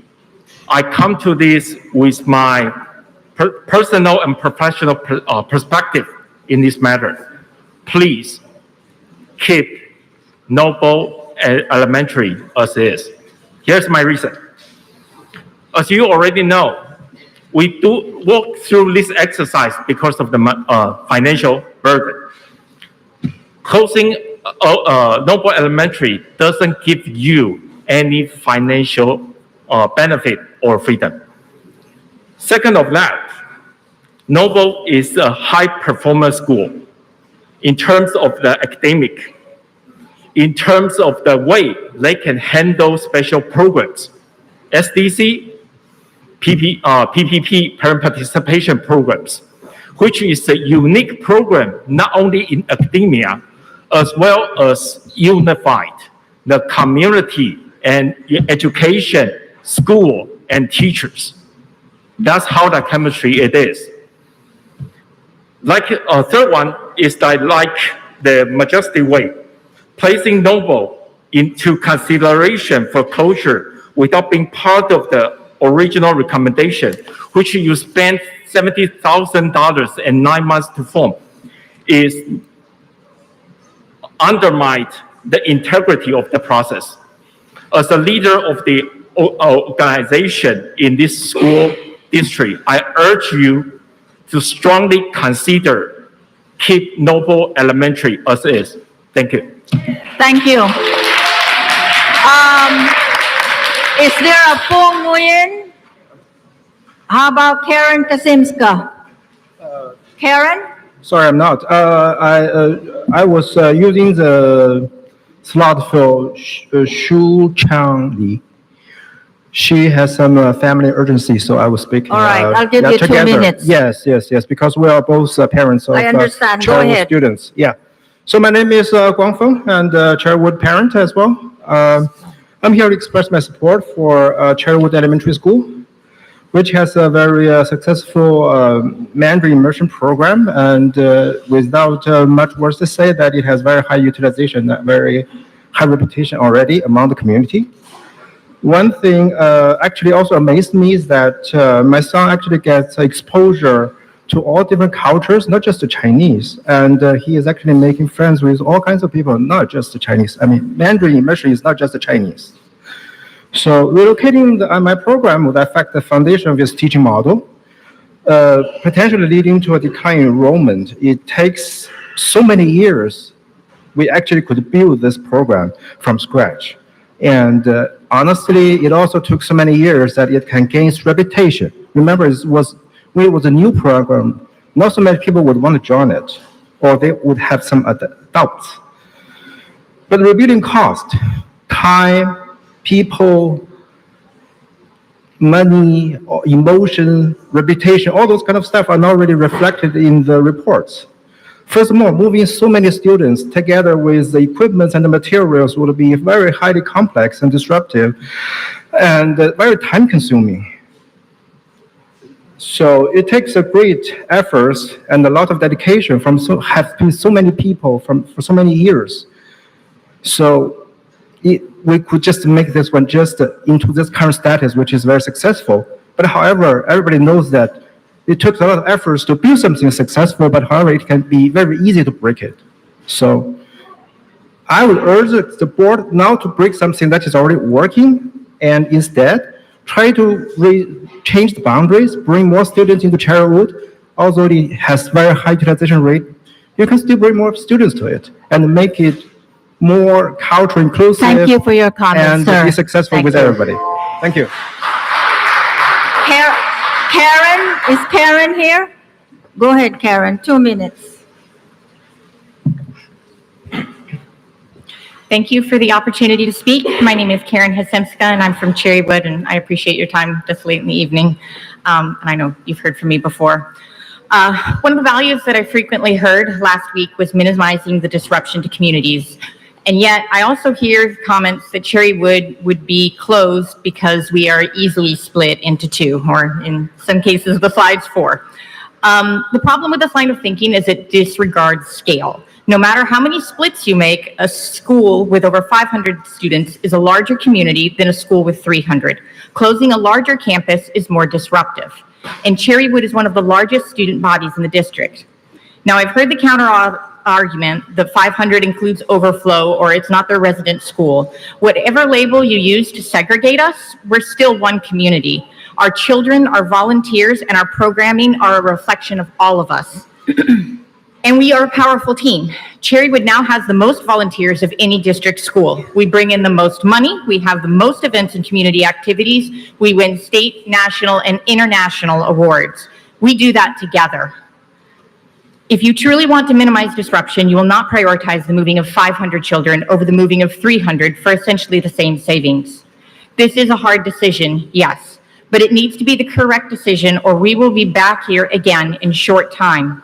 Make a decision based on data and sound analysis, not the limited and gapped criteria that handicap the committee, that fail to understand or discuss our district's strongest program.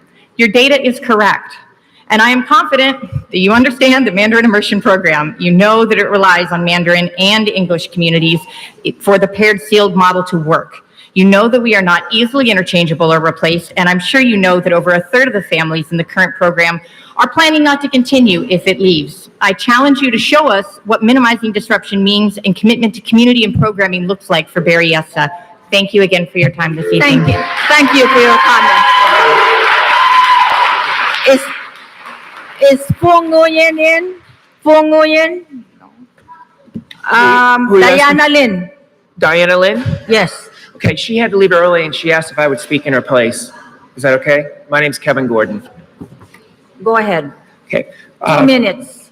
Yes, thank you. First of all, thank you for all the effort and time you've put into this. I know it's been a difficult process and we know you've put many long hours into, so thank you. As a parent of 3 Cherrywood children, I want to speak on behalf of keeping Cherrywood open. I have 2 Cherrywood children in the Chinese immersion program, one in the 4th grade and one in Ceramont who just graduated from Cherrywood. The program has been excellent for them learning the Mandarin Chinese. My wife is ethnic Chinese. Her whole family speaks Chinese. For over 1 million people in San Jose, to the best of my knowledge, Cherrywood is the only Mandarin immersion program. Over 30% of the people in San Jose are Asian, most of those being Chinese. Without the Mandarin immersion program, they have nowhere else to go. My wife and I and our family were born-again Christians. We were going to send them to a private Christian school, but when we found out about the Mandarin immersion program, we took all 3 children in an interdistrict transfer. That raised your census by 3 children to come into this program. It's been an incredible program, but it took 7 years to build the cohesiveness that we have at that school. I fear that moving it somewhere else would risk breaking up that cohesiveness and that delicate balance we found, and possibly damaging beyond repair what is the only option that people have in the public school from the Chinese community. My children have become fluent. My daughter has won multiple awards, first place in regional competitions. It's been an incredible experience. I've personally talked with parents who have moved and bought homes in the Berryessa district in order for their children to come here. And as I said, it's the only one for over 1 million people in San Jose. There are lots of other language programs, but not for Mandarin Chinese in San Jose. So I'm asking you to take that into consideration, also the location, as we've heard, and the large census we already have there in the room to grow. Please keep Cherrywood open. Thank you so much for your time. And I want to wish everyone, no matter what you decide, a very Merry Christmas and a Happy New Year. Thank you. God bless. Is there a Diana Lynn? He's spoken. Joe, is it Joe Butcher? No, it's not. My name is Dan Wu. I submitted the call very early on, never got called. I'm sorry, what is your name? Dan Wu. It's not here. Dan is in Daniel. Daniel Wu. I don't have it. I know it's not there. Go ahead, speak, please. 2 Thank you. minutes. Hello, my name is Dan. I'm a parent of 2 students in the Mandarin immersion program at Cherrywood Elementary. By now, I hope the board has heard about and is fully aware of why the Mandarin immersion program is an integral part of the Cherrywood community. With Cherrywood progress in the MI program, our top-tier academic performance, and the top attendance rate among all the schools here, the Berryessa School Board should consider Cherrywood a key asset in the district in your decision for the school consolidation. Any company or organization that is worth anything would keep all the key employee and key assets close to their chest so that the organization would come out better in the future after the hard time. I urge the board to seriously consider keeping Cherrywood open. Closing Cherrywood would be a great disservice to our trust, the trust that we place in you when we elect you to lead the district. Good leadership is not just being fair, but prudent. And divesting key assets in hard time just for the sake of fairness is neither fair or smart for the future of the district and its residents. Thank you. Thank you for your comments. We have here Cindy Chang, Joe Butcher, Jimmy, and Linkai Zhu. What is your name, ma'am? My name is Sarah. I have submitted my card a long time ago, but I haven't heard my name yet. What is your name? Sarah. Full name. Sarah Su. HSU. Oh, it's right here. You're in the next group, but okay, I'll go ahead. Is there a Cindy Chang? Just hold on, Sarah. Joe Bucker? Okay, good. Go ahead, Sarah. I'll just pull your name out here. Good evening, board members. I don't know each one of you, but to those of you who really care about this community, love this community, good evening. To those of you who attempt to push your own agenda and add our noble school to the list within 2 weeks, are you ready for the consequences? First consequence you would face is the legal action we're going to take. Before coming to this meeting today, I talked to my attorney friend, and he told me that if you, Berryessa Union School District, will close our school within such a short notice, then legal action against either the board or individual board member who make this decision will be not only viable, but also winnable. Yeah, we're gonna sue you if that will happen in short notice. This is America. This is democratic country. It's not, as you said, one person, two person, the people who we cannot trust cannot make a decision for us. Yeah. Please be quiet, no comments from the audience. Please. Secondly, Or I will have you removed. you are a board member. You should be educated, but this doesn't seem true because you spend so much money, 8 months, doing investigation, evaluation, and you get a list of schools. But within 2 weeks, you just decide another 2 schools at the bottom of the list will be chosen. You don't give good reasons. Where is it from? It's very suspicious. There might be something under the table ongoing right now. We should ask for investigation. Investigation from the city, investigation from the state, investigation from the country. Everybody should investigate what's going on. Thank you. Thank you for your comments. Please leave the podium. Stop dividing us. Can you have them remove those people over there, please?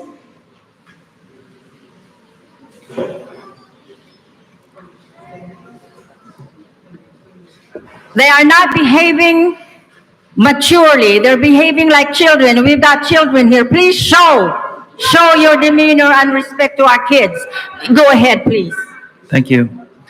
Good evening, members of the board. My name is Joe Boucher, and I'm a Noble Knight parent. Tonight, I approach you with both humility and empathy. I hold a degree in child development and a master's in counseling. I spent 4 years working in elementary education and the last 20 as a college counselor. This experience has shown me firsthand how a strong elementary education profoundly impacts student success in higher education. This is why programs like the Parent Participation Program are so vital.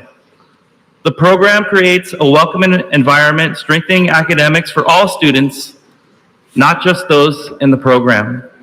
For example, field trips are funded, organized, and staffed by the PPP parents, but they benefit and are open to the entire student body. They provide valuable experiences like getting to learn and experience STEAM. Moreover, parent contributions of money and, more importantly, time further support Noble's strong academic standards and test scores. Closing Noble would dismantle this program and its positive community impact. Until recently, Noble was excluded from the original closure list because its closure offers the least financial benefit to the district of the schools considered. This reflects Noble's immense value to the community and the committee's commitment to equitable, data-driven decisions. Noble's more than just a school. As my 7-year-old daughter, Penny, put it, it's our home. It's also a model of how collaboration between parents and schools foster success for all students. I urge you to keep Noble open. Thank you. Thank you for your comments. Is there a Cindy? Go ahead, Cindy. Come. You're Cindy Chang, right? Yes, please. You have 2 minutes, Cindy. Sorry. Hi, my name is Cindy, and I'm a parent of a first grader in the Cherrywood MI program. In 2 more years, hopefully, my son will also join the program. I'm here to tell you that the Mandarin Immersion program works. My daughter is a non-native speaker, and she is flourishing. The MI program works because of the hard work and dedication of the Cherrywood community and staff. Together, they have built this program from the ground up. In the last 7 years, countless staff, parents, students, and volunteers have nurtured this program to become what it is today, a thriving, successful part of the community. This program in school has continually shown increased enrollment, but moving this program means risking that momentum. Are you willing to risk our upward trend in enrollment? Moving the program means we lose a lot of the backbone we have now that makes it so solid. The program will need to be rebuilt. The instability will discourage enrollment and in the long run will likely cause more of a budget deficit. Closing Cherrywood should not be an option. Thank you. Thank you for your comments. Ling Kai? Yes. Thank you. Hi, You have good- 2 minutes. Thank you. Okay. Good evening, everyone. It's good to see you again. My name is Lin Kai, and I'm from Cherrywood. I'm also served as the president of MyPAC, Mandarin Emerging Parent Advisory Committee. And a couple minutes ago, I just handed over this 200 signature Ms. Sheldon mentioned. Those are parents from MI program. They are opposing closing this program, or they are going to remove their children out of this district. It's a huge loss to this committee, I believe. And I want to reemphasize all those points parents have mentioned. First of all, you should remove the cost, facility cost, as a closing criteria, because that money is from Measure U bond instead of general fund. So those money are already allocated. And I'm asking you to clarify that with Ms. Kevin. He should have a better answer of that. The next thing is the way you are choosing close travel is send a contradiction message to this community. Because at one hand, you try to bring up a new program here in Piedmont Middle School to attract more students. On the other hand, you are closing Cherrywood, which is a very successful program. The next thing is that you need to consider capacity. Cherrywood already have a student body of 560 students. Are you going to move a big student body or a small student body, like 300 students in other school district? Which one is an easy task? The next thing you need to consider is if you move Cherrywood to the other school, you need to have a full buy-in of that school. Because how many teachers are willing to go through this sales training? And how many teachers are willing to redesign the curriculum with the MI teachers? You are going to restart this program from ground zero one more time. Again, I urge you to keep Cherrywood running as is. Thank you.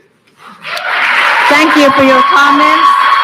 Huang Bu, is there a Huang Bu? Huang Bu? Oh, that's him, I think.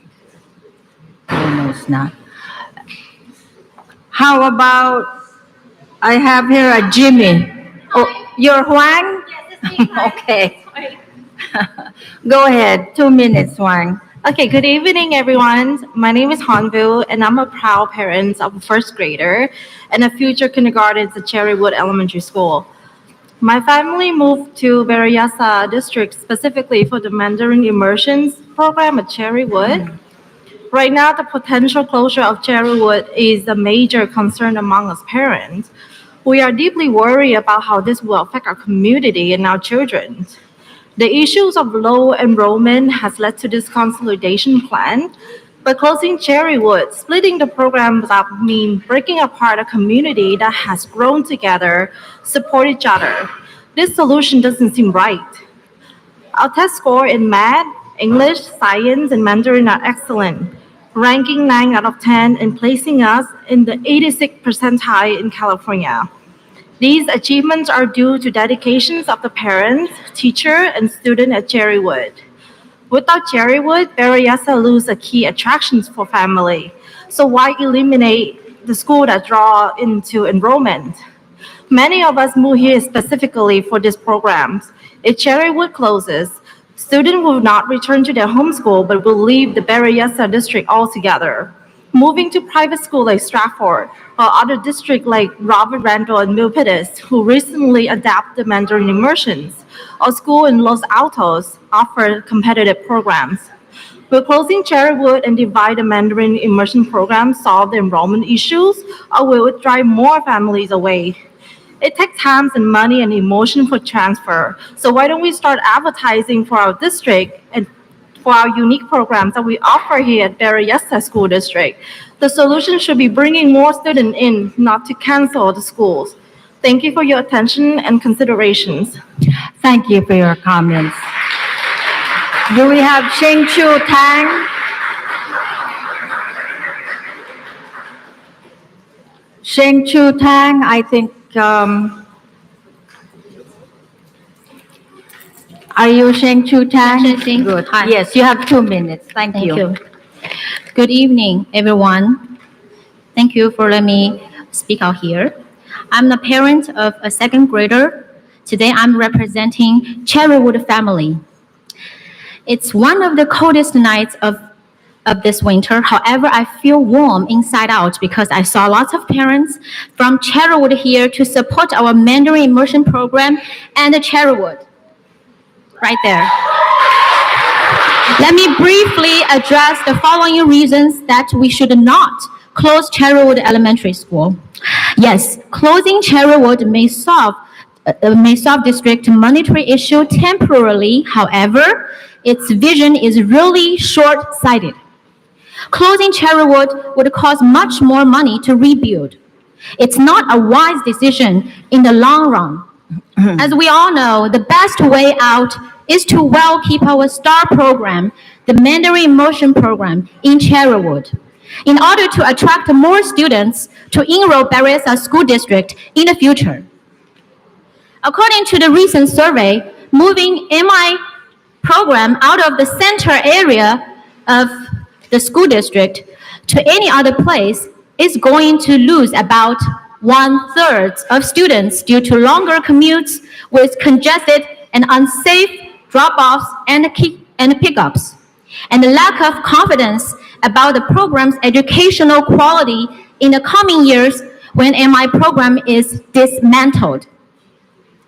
This would potentially lead to its complete failure and rendering years of dedicated efforts futile. Thus, we lose more future enrollments and funding for the school district.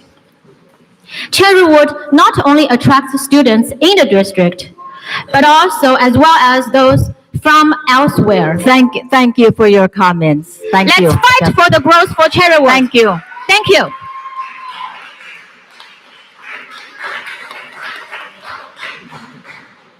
Yes. I put my name in every meeting and I don't see my name called. What is your name? My name is Eddie Correa and I've been to several of the meetings here. Go ahead. Okay. The focus of the meeting has always been around closing schools because the data says your enrollment will drop, but the consultant does not account for an increased number of students enrolling in TK classes. If Berryessa adds 3 classes, it will generate enough revenue to offset the cost of closing one school.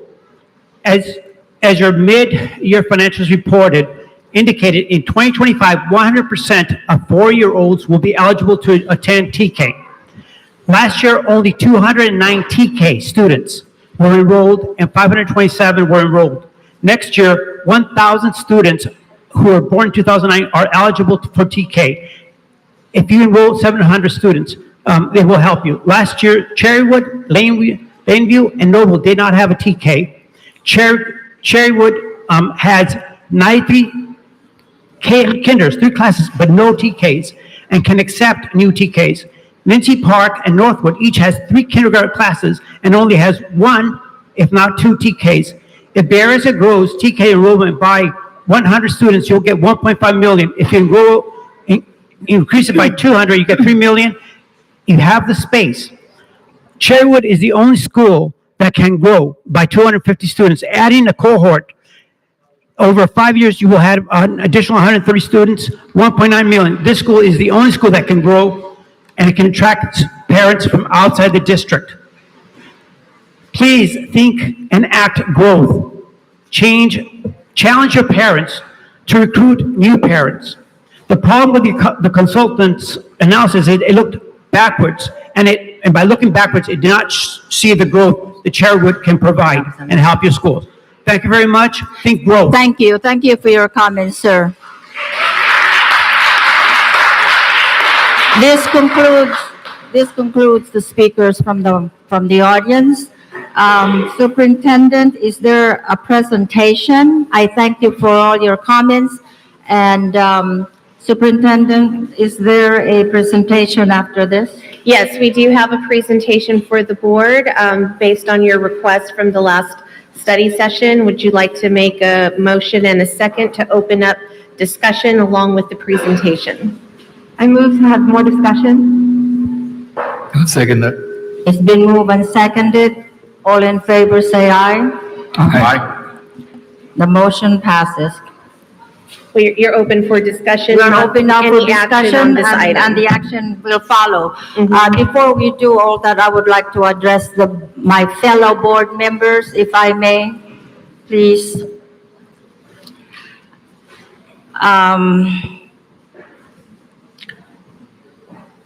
First, let me start by thanking each of you for your diligence and care as we work together on the monumental decision before us.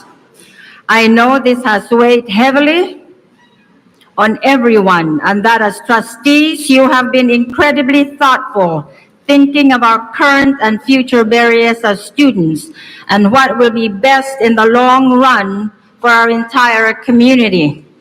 This has not been easy for anyone in our community, and we are deeply appreciative of the input and engagement from our Berryessa parents, staff, administrators, and community members.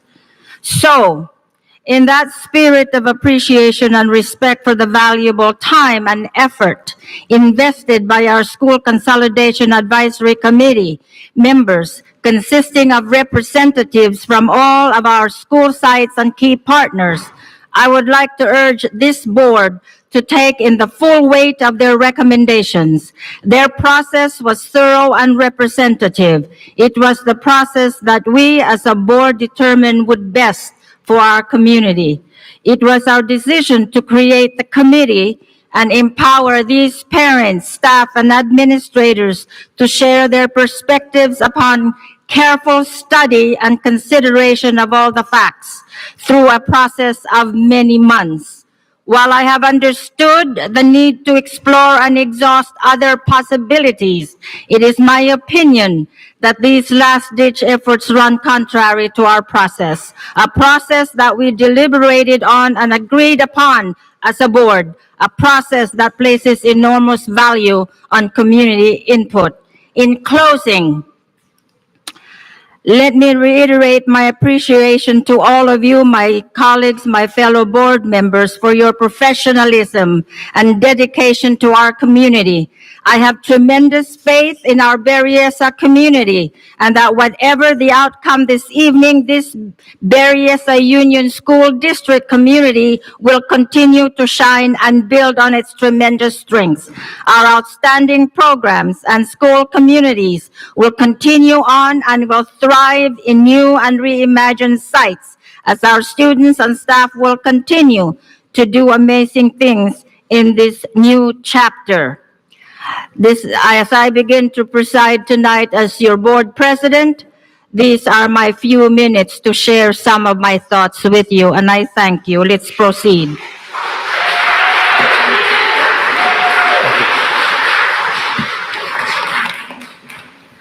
We will begin now the discussion. That's the next step, Superintendent. Go ahead. Oh, yeah, the presentation. Yes, thank you. Go ahead.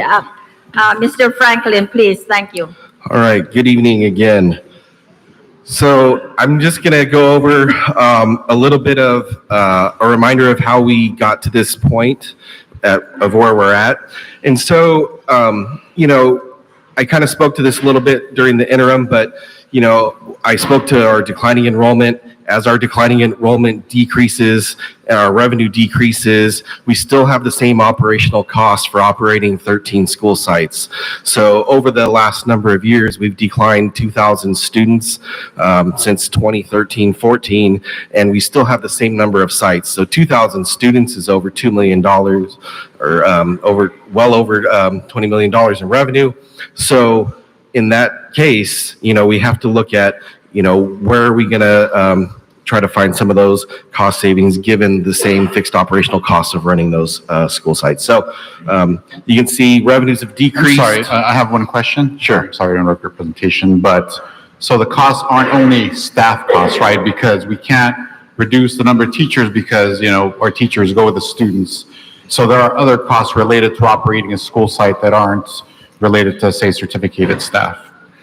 Yeah, so with school sites, there's not only our teachers, there's support staff, there's the certificated management staff, there's other staff associated with those school sites. We spread our resources thin when you have smaller school sites, so you have combination classes. So, when you have a larger school site, you can eliminate some of those small class sizes because you don't have enough for 2 classes even per grade level. So typically, yes, the teachers do follow those students, but there are other operational costs associated with those school sites and with running those 13 sites. So as the second bullet says, we decreased from 103.7 million down to 88.7 million. That number's changed a little bit in the interim with some of the additional revenues from donations and whatnot that I mentioned. So that is a little bit of a change. This is data that has been presented since the beginning of this process.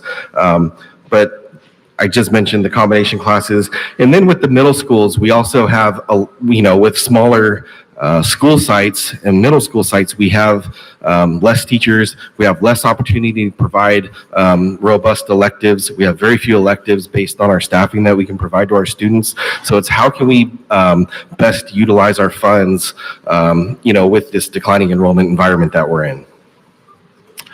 So we've been addressing these challenges for a number of years. The declining enrollment, the deficit spending that's, been an ongoing concern that the County Office of Education has had with the district. The County Office of Education has been reminding us of that issue and the fact that the budget needed to be balanced for a number of years, which led to the board adopting the resolution committing to $6 million in budget reductions back in June of 2021. So at that time, though, we had an influx of COVID relief dollars. There were a number of iterations of those dollars that came in as one-time funds to keep programs afloat. The directive from the state at that time was to maintain staffing to the extent possible, utilizing one-time funds, which is not typically advised when you have one-time dollars. When you have one-time dollars, they should be spent on one-time expenditures. However, direction from the state with COVID relief was to try to maintain staffing and programs, which is what the district did at that time. However, we knew that this time would come where we would run out of those one-time dollars, so we did form a budget stabilization committee. The committee then reviewed all of the financials for about a 6 or 7 month period, and then presented recommendations of how to make budget reductions to address the $6 million deficit to the board back in December of 2023. That's then when the board then decided to form the School Consolidation Committee, and that was done in April of 2017, or April 17th of 2024. We formed the School Consolidation Advisory Committee, and that's when the school consolidation process started and has gone through October, which is then when the committee finalized their report to make their final recommendations to the board. Okay, so again, the Budget Stabilization Committee, the recommendations that the committee came up with were to rent or lease our empty sites or classrooms. That's an ongoing process. We're in the middle of that. We do lease some of our vacant classrooms to different organizations. We are also in the process of leasing out the district office on Piedmont Road. So that's ongoing at the moment. There was the recommendation to sell district property. There was the option to consolidate or merge schools, which is in progress. And there is a typo on the actual presentation here. The printout shows 1, 2, 3, 4, 5. Those all show 1, but those are in the rank order of the committee that I'm just noticing. So consolidate or merge schools was the third item that the Stabilization Committee recommended. The fourth was staffing reductions. So staffing reductions began last year, and that is an ongoing process. And then there was also the recommendation of doing a supplemental early retirement incentive, which the district did back in 2019. So I mentioned that we were still paying the previous one off. We have looked into that. That's not something that's a viable option at this time, but it's something that we will keep examining every year as a cost savings measure.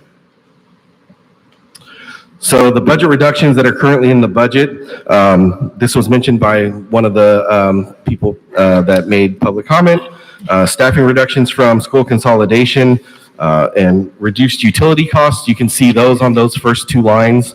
And then additional staffing reductions those are additional staffing reductions based on declining enrollment. So those are a combination of the two, school consolidation, declining enrollment to reach that $6 million total reduction over these next 2 years. And then we also have a change in our medical benefit provider. Our staff can attest to the fact that we are making that change. It is a cost savings measure. Our staff won't see really any change to the benefits that they're receiving from our healthcare providers, but it is an opportunity that we are taking advantage of to realize some cost savings. So the School Consolidation Advisory Committee was comprised of parents from all school sites, community members, union representatives, and district staff. We started out with 24, 25 in total. There ended up being a couple of members that needed to resign for different reasons, and I believe we ended up having 23 members in total. The committee met for a total of 9 meetings to do their analysis of the different criteria, and the committee made their recommendations not solely based on the criteria, but also different metrics and also their own opinions and other things that they brought to the table from their experiences. So it wasn't all based on that. There was robust discussion at all of the meetings about all of the criteria and about the school sites. So the different criteria that the committee went over, there's a number of them on these 2 slides. There's 20 in total. These are based on best practices from the state of California, specifically the California Department of Education. And so what you see here highlighted in blue are the narrowed criteria that the committee used when making their recommendation. The reason why they narrowed down the criteria was because the other criteria, all of the schools essentially were the same, and so those items were removed to focus on the ones where there were actual differences between the school sites. The committee recommendations that they eventually came to a conclusion with were closing the following schools in rank order. Elementary schools were Cherrywood, Toyon, Laneview, Summerdale, and Ruskin. And then with the middle schools in order being Sierramont, Piedmont, and Morrill. The committee also discussed the option of creating a TK through 8 school, and they did include that in their recommendation to the board.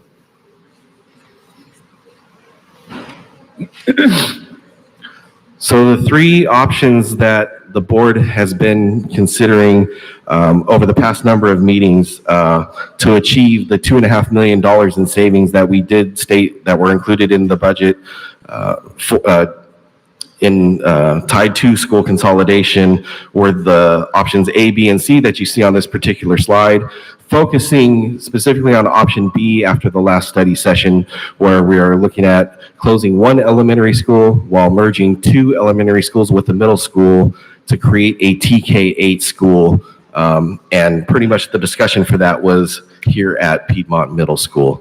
So the savings range there that you see of the $2.5 million to $2.8 million was an approximation based on all the different configurations that could have happened based on all of the schools that were mentioned in the committee's recommendation, not necessarily that were just spoken about at the last study session. So just to clarify that.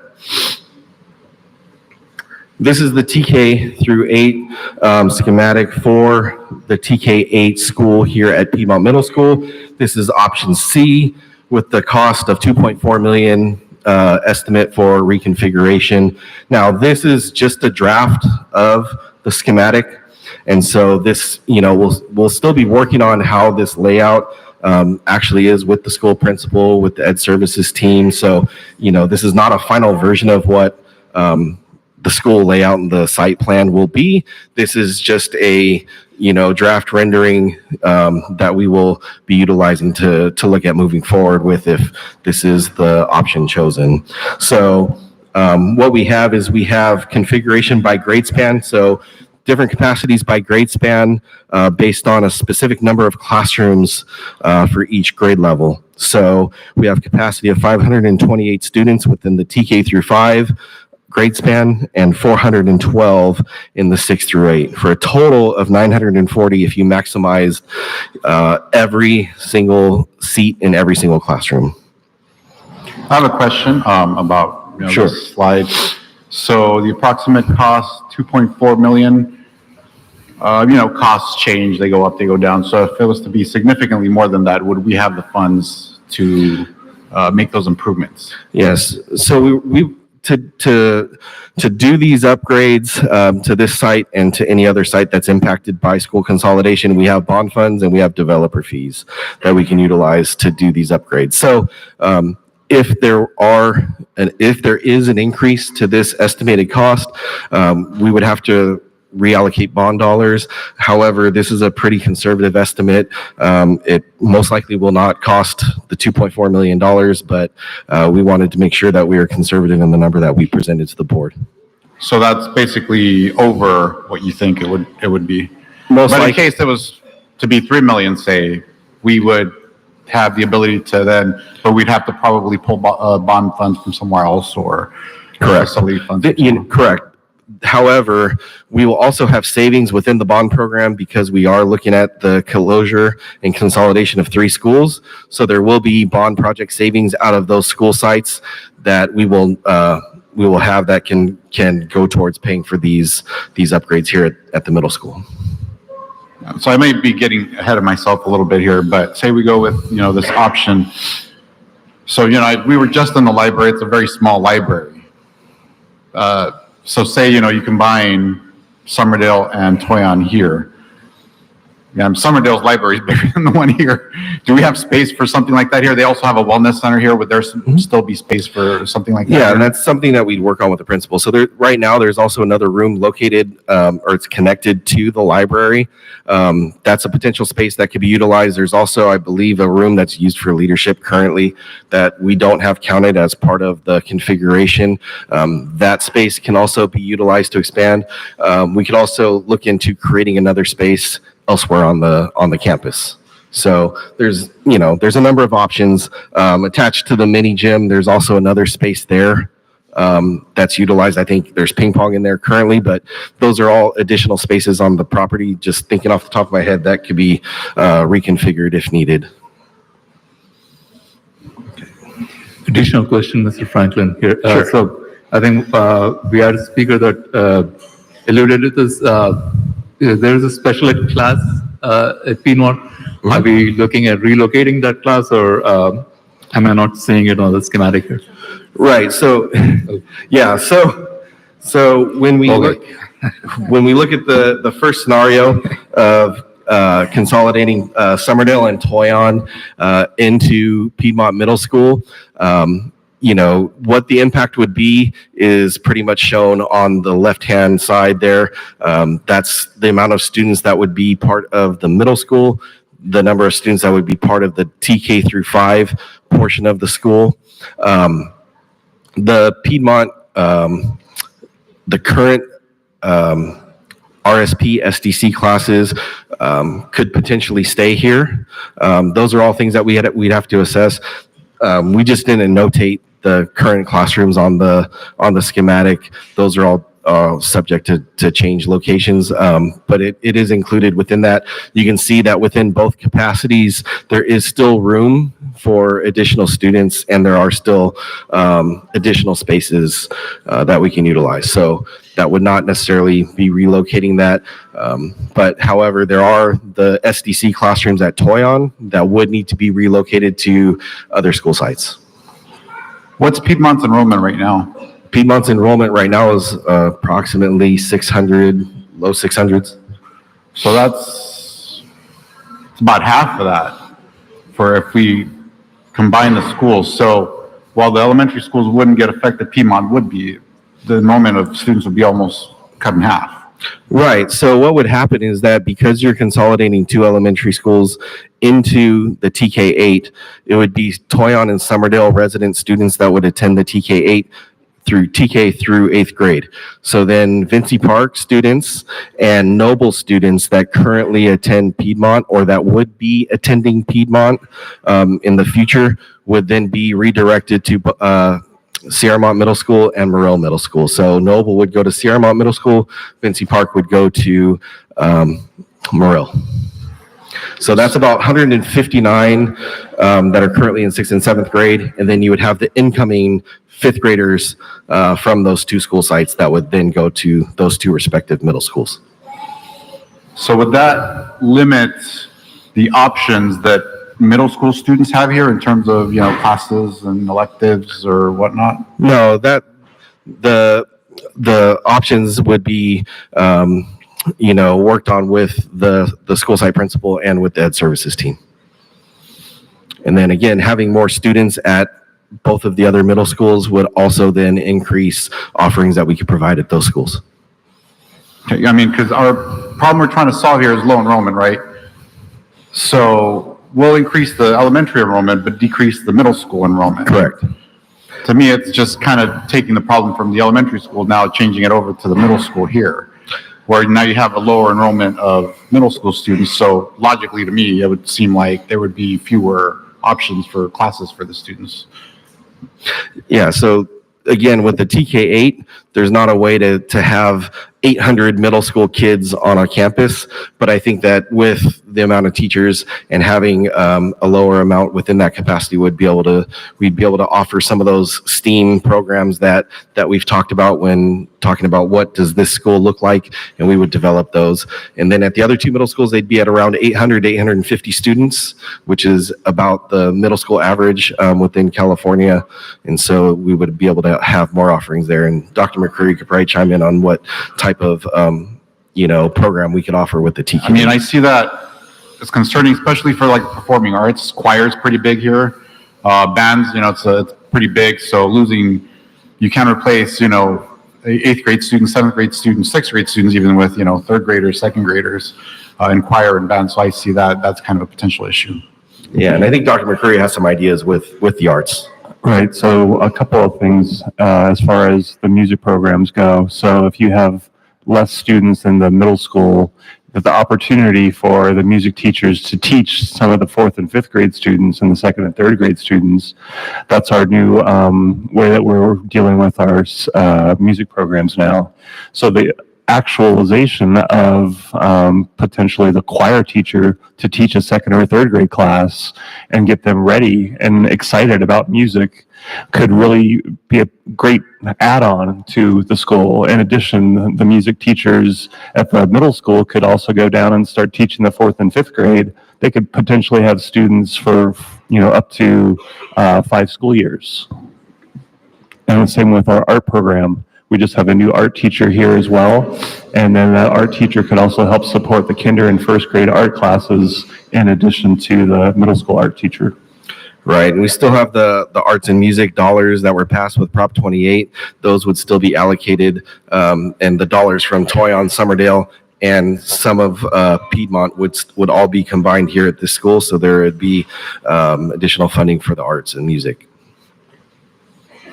So again, I'll ask the same question. It looks like from the way this would be structured, the current incoming 6th graders expected from the feeder elementaries will be redirected to the other middle school as 7th graders that are here, they'll be graduating from 6th to 7th grade in the next school year, will not continue at Piedmont. They will need to go to the other elementary schools depending on their attendance area, correct? Is that accurate? And that's how you're getting that number down.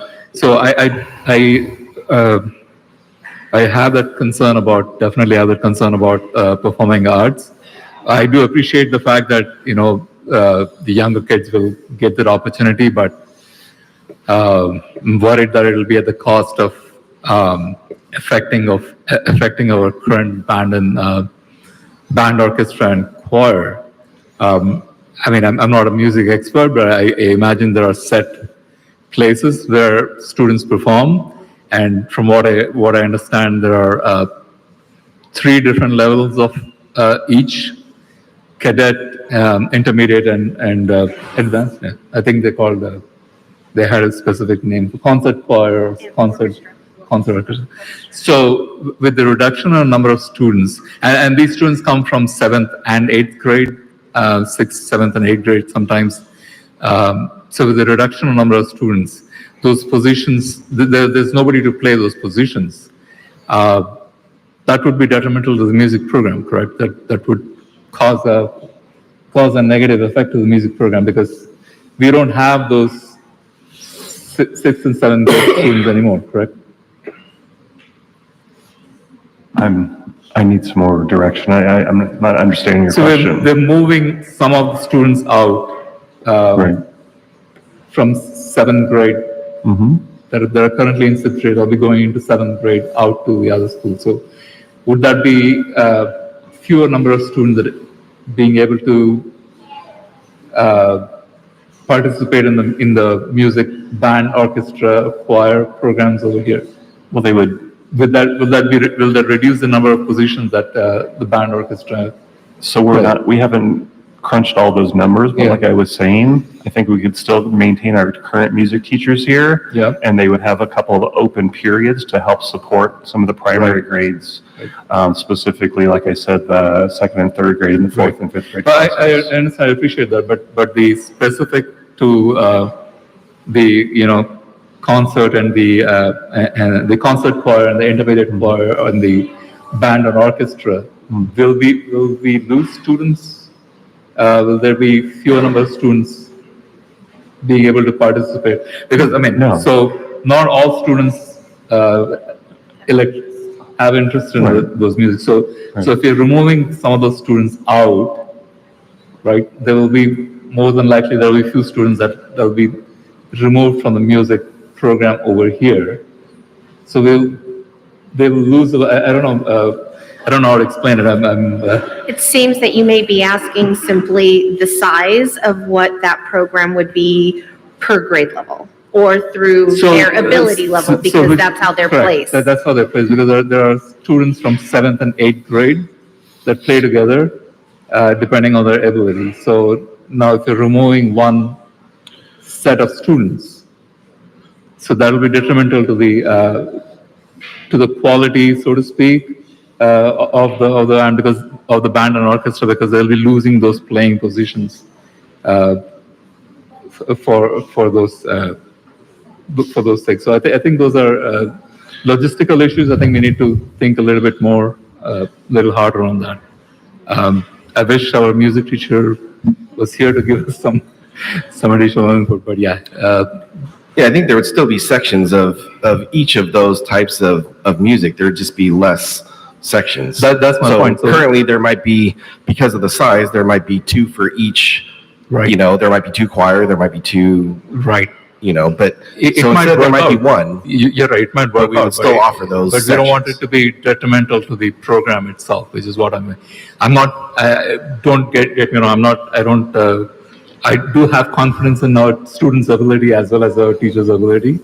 But the fact that the program has been running the way it has been running with first violin and second violin and so on, those positions, if we lose more of those positions and the newer students are not that interested in music, we'll have fewer number of students attending the band and orchestra and then the choir programs. It's a logistical concern. I know I'm being very vague at a very high level, but those are something to be very mindful of because we don't want to lose the quality of those programs also. Yeah, I get that. But we'll also have to remember too that as all of the schools change, and if they do get bigger, then even the other schools that do offer so many number of art and music classes, because we'll be able to offer more electives, that would shift the number of students in those classes, because they may choose to take some of the other elective offerings that we're now able to provide because we have more staff. Yeah, it'll be beneficial for the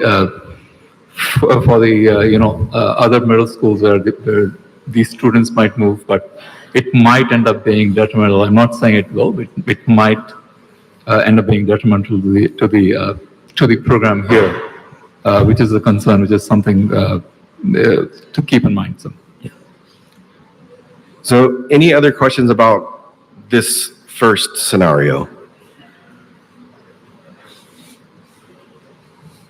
So the facility master plan cost savings in the bottom right-hand corner is the combination of the cost savings for the the projected cost savings for the next 10 years of both Summerdale and Toyon because of the closure. So in our facilities master plan, we have a set plan for each school and how much cost and how much facilities upgrades will be needed over the next 10 years. That's what that savings is in the bottom right-hand corner. So scenario 2 that the board had inquired about was a Noble and Toyon consolidation into a TK8 here at Piedmont Middle School.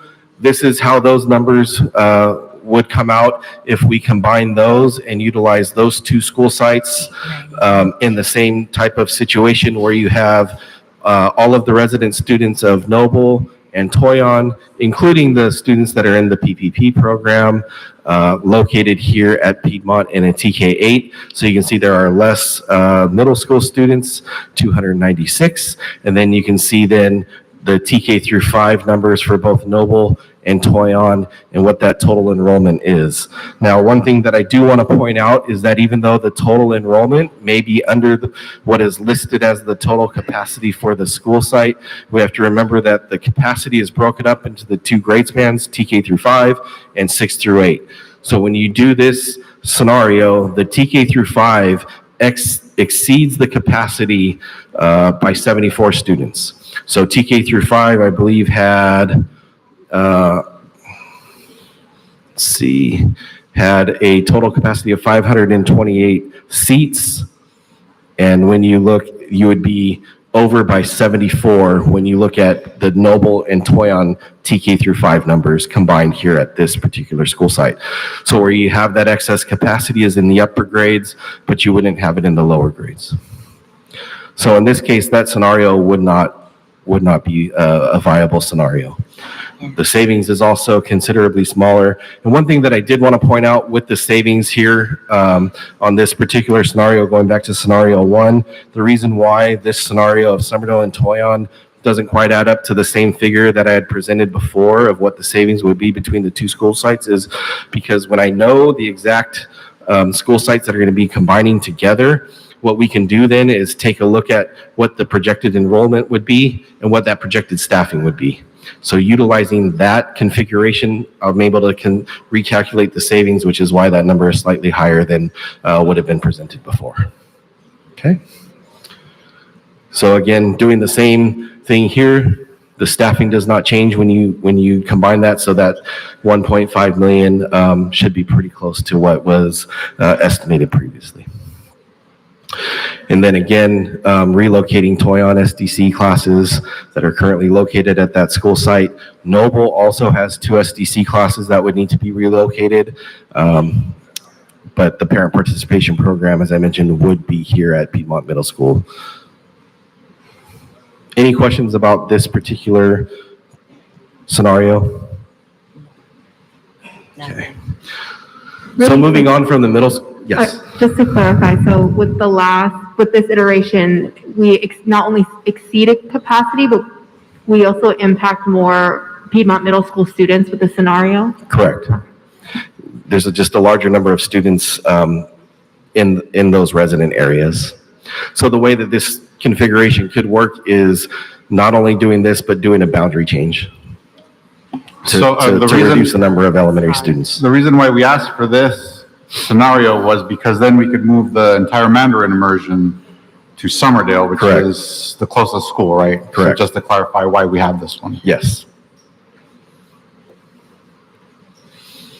So moving on, these next 2 scenarios then are moving on from the TK through 8 option and then looking at what that 3rd school would be. So the options that the board had requested were then a Cherrywood closure. And how would that look like if we tried to make the least amount of impact to those families as possible to have those students go between 2 school sites versus multiple beyond that? So the number of Mandarin immersion students in the program is 277. Non-Mandarin immersion resident students at Cherrywood is 204 for a total of 481. Now that does not include the overflow students and some of those other students that are at that school site, not in that resident area. That's why that does not equate out to their current enrollment of around 525 students.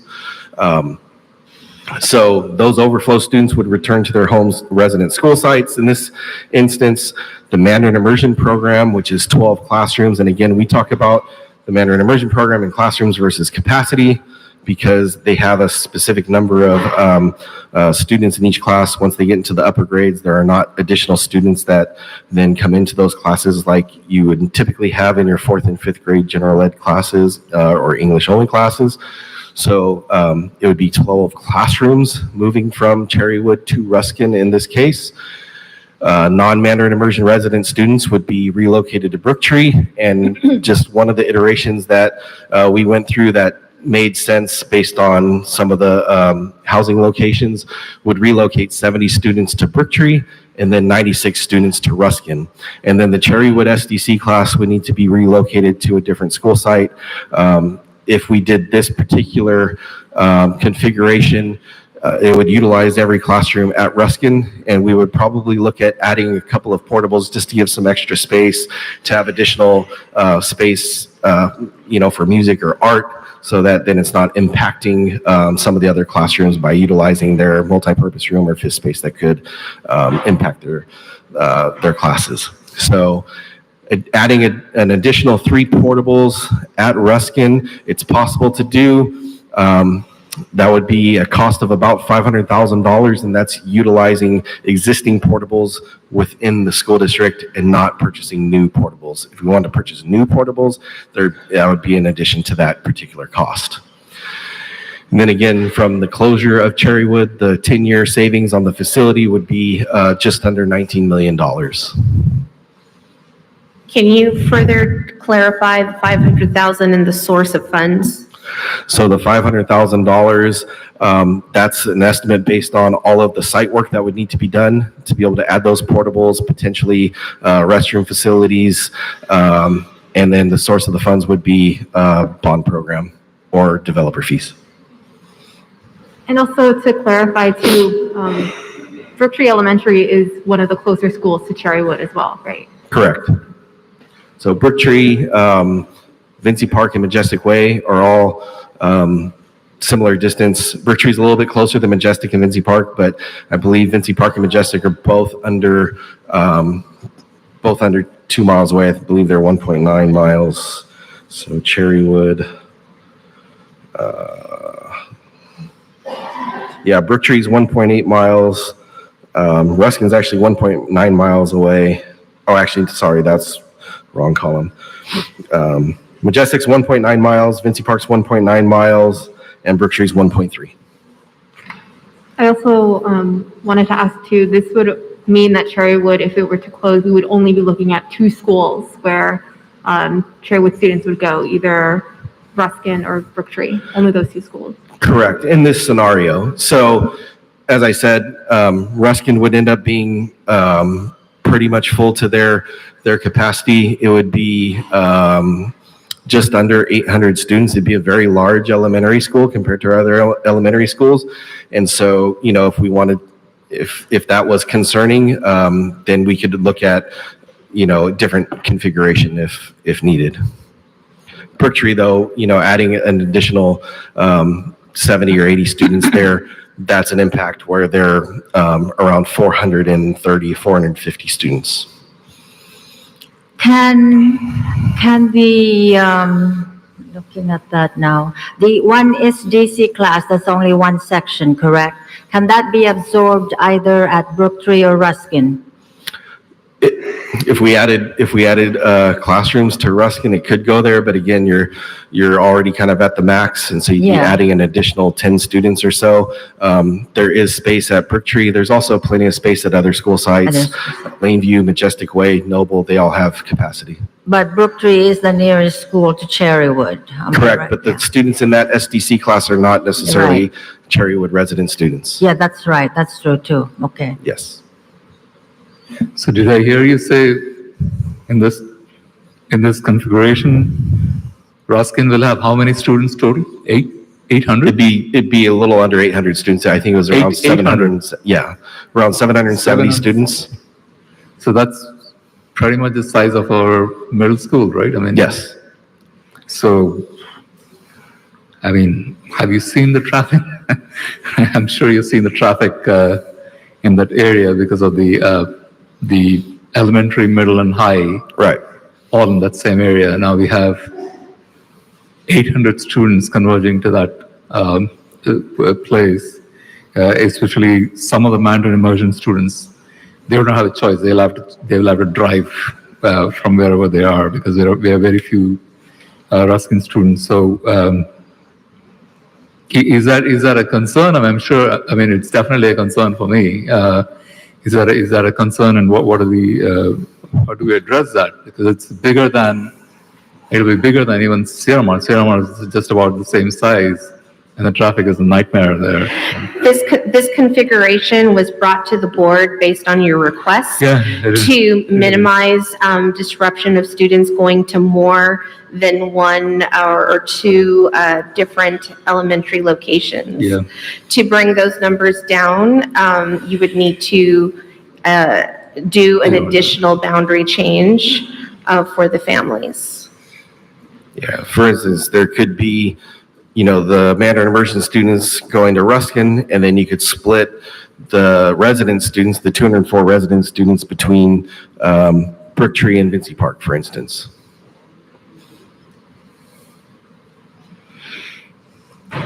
Right. So, I mean, the enormity of the situation is kind of setting in. I mean, especially with my concern is we hardly get any support. Honestly, we hardly get any support from the city traffic engineers or the traffic enforcement units or the parking compliance people to regulate some of these traffic challenges that we currently have with this campuses spread out wide throughout the district. Now we're bringing multiple campuses together. I mean, I'm just trying to visualize what pick up and drop off. So just like what's been suggested, even for this location as a TK8, you could have a staggered start time. Yeah, Plainview currently has a staggered start time right now. So it's not that we don't have that scenario currently within our school sites. So that's something that could be considered to alleviate traffic. I would say that a school site of 700 is large, but it's not unusual. Right. So it's 700 Ruskin and then still about 700 at Sierra Mont if we leave Sierra Mont alone. Correct? And that's about 1,500 kids at Piedmont Hills High. I'm just bringing that in because they're not part of our district, but I'm bringing it in because they're in the same neighborhood with traffic crisscrossing. So I'm just trying to visualize what it will look like. I know that this is a scenario that we waited to talk about.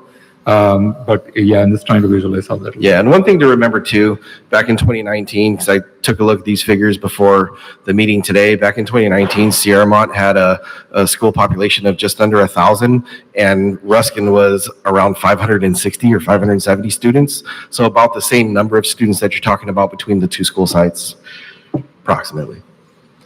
I would like to say that many of the students at Ruskin who goes to Ruskin, they walk. It is such a residential area. It is a neighborhood, truly a neighborhood school. The same thing with Sierra Mont. Now with of course I'm concerned with the traffic, but not really because many of the students at Ruskin they walk, the parents walk them or they walk because it's so close to their homes. But the other part to that is that if you relocate these students coming from Cherrywood, they won't be walking, they'll be riding. And so they would be the ones that would be coming into Ruskin and in cars or whatever. So I think that would not be so terrible. Because right now, from what I can see, many of them they walk to school. So the data that we had, that was presented to the advisory committee did show that Ruskin was one of the higher walking schools. So from the data, it shows about approximately 130 students walk to Ruskin. Majestic has a slightly higher number, very comparable. Getting in is not a problem. So I used to manage traffic at Sierra Mont, so I know this firsthand, which is why I'm sharing with everybody. Getting into Ruskin is not a problem. No, Getting out is a big problem. because Queens Crossing and Hostetter is a nightmare in the morning, and that's what brings me back to the challenge working with the city. I've been trying to work with the city to install a traffic light over there, and they refuse. So we cannot even get a crosswalk there, and like I said, getting into that area is not a problem. My concern is how they're going to get out of that area. So, I mean, yeah, I mean, this is definitely a scenario that I wanted it to work, and I hear you that we did have when my daughter was at Sierra, we had about close to 1,100 students there, and there was quite a few cars coming and going, but so I'm just trying to understand what the impact would be for not just for the schools but also for the neighborhoods, with the traffic trying to get out of that place after dropping off. Right. And these are, I mean, like I said, we have about 277 total Mandarin immersion students, and they're not all living in this area. We know that, and so they all don't know the dynamics of the traffic, how it works on this side of town. They're used to that side of town, so it might confuse them. So just thinking out loud is something to definitely keep in mind. Engage our partners of the city to try to mitigate those traffic concerns. Yeah, and currently Ruskin does a really good job of directing the traffic in front of the school through the drop-off, through the loop. They have cones blocked off so that traffic can only flow one direction. So you go and you drop off and you can only continue going out towards Sierra or whatever street that is over there. I can't remember the name of the cross street, but going that direction. So they already do a good job of controlling the flow of traffic, and then others will walk and park. So just another consideration, but I mean, so the enrollment at Sierra Mont's lower than it was, both of our schools combined, right? So even if there are more students at Ruskin, it's not going to be like it was as bad traffic. Although, if we add the students now from this school to Sierra Mont, those are also students that are driving. So that might aggravate the traffic problem, because these definitely aren't students that can probably walk to Sierra Mont. So that combined with the Ruskin students might provide, or might cause it's more traffic issues. Is there a way for the city, if we can expedite something to make it safer, a crosswalk or something? Because I know that I've been to Sierra Mont hundreds of times because my grandchildren go there, but so I've taken and I've experienced their traffic, and yes, it is rather kind of scary, but if we can maybe perhaps inform the city to do something about a crosswalk, because many of these cars are coming from Hostetter. They go around and they go really fast. And so maybe that is something that we can request from the city, because it is school safety. The city is aware of this conversation that we're having and upcoming changes for next year. So once we have a decision, we can work with the city and let them know where our concern points are. City has been a partner with us over the years, conducting audits at different intervals where we've expressed concerns in the past. And so, of course, the increased number of students, that'd be information that we provide to them as they not only look at any additional, infrastructure that may need to be developed, but also our crossing guard support. So, I mean, my feeling is that, traffic, regardless of what schools we choose to consolidate, is going to be a problem, right? Here, we make it a TK to 8 school. Traffic is going to be an issue. This is a major road. Piedmont High School has, the same times as this school when letting out. I don't even come down Piedmont Road to pick up my kid. So regardless, right, more students at one side is going to mean more traffic. So I think that's one issue that maybe, we're going to have to either learn to deal with or to live with or work with the city to address.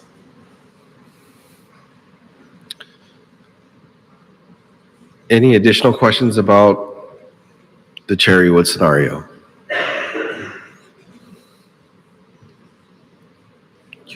Moving on to the last one that the board had requested, which was Majestic Way, and what would that look like? So if Majestic Way was chosen to be closed as the third school, what that would look like is there'd be 381 students currently attending Majestic Way that would then be redirected to both Ruskin and Laneview. We'd have to do a study about, where that particular split would be. So, I don't quite have the numbers of where what that split would be and where those students would go. There would be a need to relocate 2 SDC classes that are currently at Majestic. And then we would also need to consider a middle school boundary change because you'd be splitting students to 2 different elementary schools that are within 2 different middle school boundaries.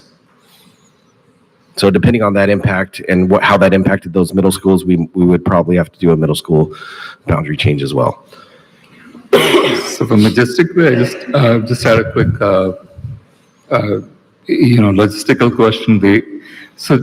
There are, if I look at the boundary maps for Majestic, there are those high density, some high density housing along Cropley, if I'm not mistaken, and on the other side of Piedmont, close to Isadora Street. So those are those high density, are they considered high density houses? Yeah, I think you're referring to on this particular slide, there's a darker pinkish reddish area. Yeah. That's where you're referencing, right? Right. So I was surprised when I saw the enrollment projections. It shows a drastic reduction for Majestic Way, regardless of that those high density housing. Why is that? I mean, what's going on there? My estimate, and we could confirm with our demographer, but my estimate is just that the rest of the area is aging. That's an area where maybe it's a little bit more affordable for families, and so you see a lot of families living in that area. But I think some of the other parts of that neighborhood surrounding Majestic Way have gotten older, and kids have moved on, and it's just an aging part of the community. But I mean, from a 5 or 10 year point of view, the chances of us having more families there, in high density housing, might be higher than. Our demographer report shows that Majestic Way is going to experience a significant decline over the next 5 years in students. And then, it was brought up also that Birchwood was closed 40 plus years ago within that same neighborhood, and there has not been a need to look at reopening that particular campus. Right. So I'd say it's doubtful that there would be a large increase unless there was additional housing built nearby. Right. And remember that even Tom Williams, our demographer, has shared in his report when he considers and includes any even new developments that are in our area, because we do have some, he estimates 1 student per 20 units built. Those are in the new developments, right? I understand. Yeah. It's an aging area. It's an aging community. Berryessa, let's face it, the entire Berryessa, it's been here, and many of the people. I've lived here for almost 50 years, so I know the population here, and many of my friends who lived all over the place in Berryessa, all their children can't afford to live in the area, so they move out. So there goes our children. It goes with them. And yes, I agree that it is, the grandparents and parents are living here. The children are out somewhere else in the valley, or out in the different states or wherever. That's the situation we're facing here in Berryessa. Plus, it's very expensive to live here. So again, with the Majestic lane view configuration, again, we come up with the traffic issue, and it works the other way too. I mean, if we, for some reason, pick lane view and get some of those students to come to Majestic, we have the same issue because we have Cropley in the middle without any crosswalks or stoplights. So when when you So look at that's not an Laneview, ideal scenario, right? Yeah. Laneview's boundary encompasses a Yes. much larger area as Yeah. well. That's true. So, so I mean, that's not a very ideal scenario, and I wanted to share my experience with the city trying to get a crosswalk put in on Hofstetter near the turnoff for Sierramont. There was a request put in for a lighted crosswalk with the strobe lights. This was when Council Member Kansan Chu was our representative, and it just got done like maybe 3-4 years ago or something like that. When I was there maybe 5 years ago. It takes a very long time to get that process going, and I mean. I know we have a lot of residents, a large city. Practically, it's not. There's a lot going on, but from my perspective, traffic doesn't seem to be high in the priority for the city as such, regardless of how we configure. I'm sure they'll be supportive and empathetic to our traffic challenges, but I doubt that they will have the wherewithal to implement any changes quickly to help mitigate some of these challenges that Yeah, they're looking at. it's too bad that children and safety are not in the priority. It should be.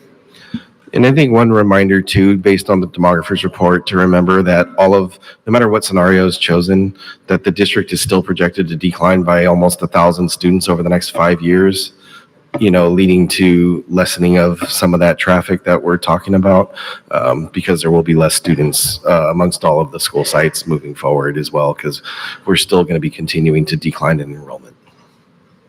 Even with that, I mean, I would place my bet. I mean, I'm an optimistic guy, so I'm place my bet on high density housing areas like the ones I pointed out at near Majestic, with those townhomes along Cropley and on the east side of Piedmont. So if there is any growth, any sudden influx of population, those are the places where we could see an increase, and maybe we don't want to disturb that area too much. Is what I was getting at. And remember, there's still capacity at those school sites on that side of town. So even where we used to have, even Northwood, where we had to do the boundary change just because of what's happened with COVID and the dynamics of work from home and just a significant decline in students.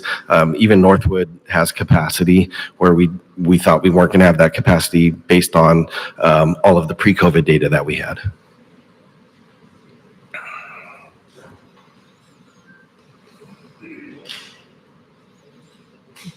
Any other questions? That was pretty much all that I had as far as the scenarios that the board had requested to be brought back. So. Thank you, Mr. Franklin. I don't think we have any more questions coming from the board. I would like to take a 5-minute break. Is that enough? Oh, only 5? 5's enough. Yeah. Five is enough. Thank you. For a break.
Thank you.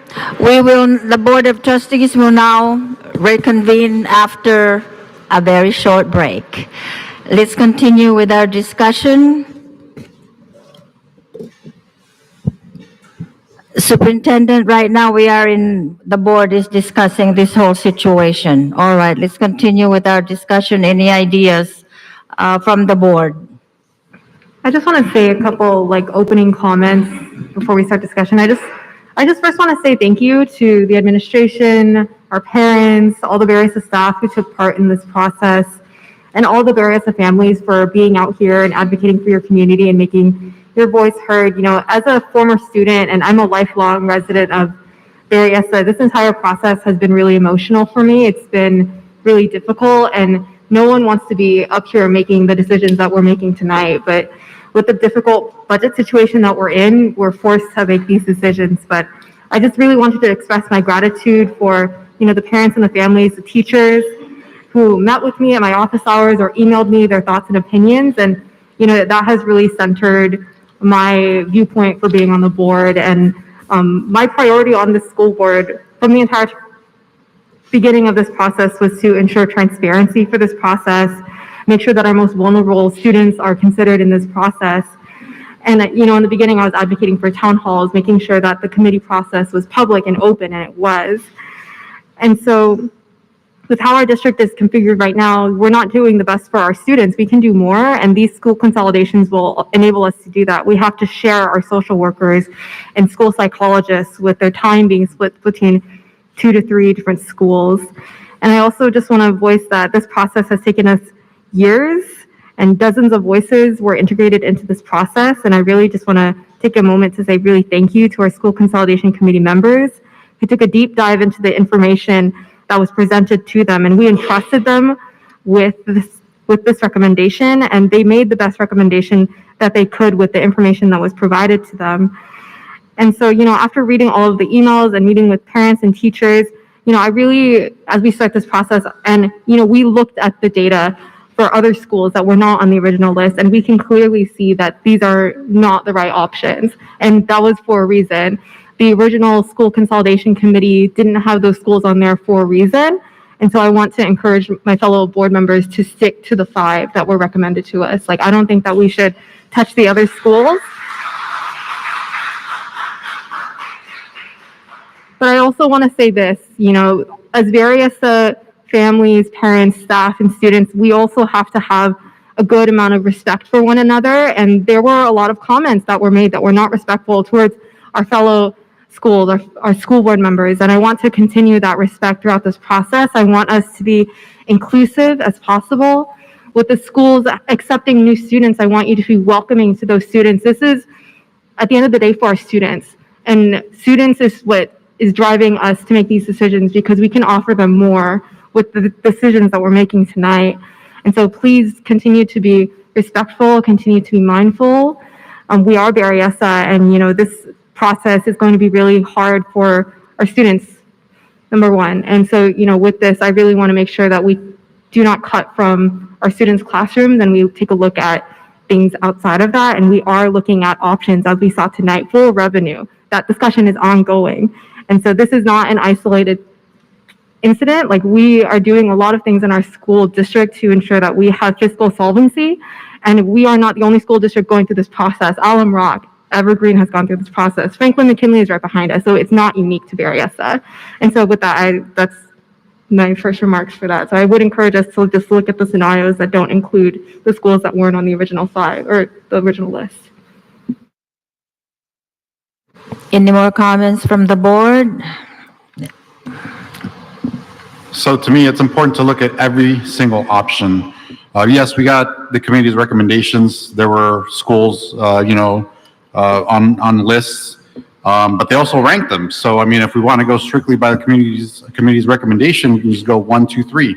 And then, that would actually literally be following the committee's recommendation. If we're not going to do that, then we have to consider everything, basically everything's game. And I would not feel satisfied not being thorough, not exploring every possible option, every possible outcome. And there are things we have to consider as a board that aren't that, maybe the committee didn't consider, such as, traffic, such as special programs, that to us have importance, that have weight. Also community input, right? We've heard a lot from the community. How much did the committee consider that? I don't know. I mean, but ultimately it's our decision. You elected us to represent you, giving us the trust that we will make the right choice. And I want to be sure that we make the right choice by being very thorough. And that includes, exploring every single option.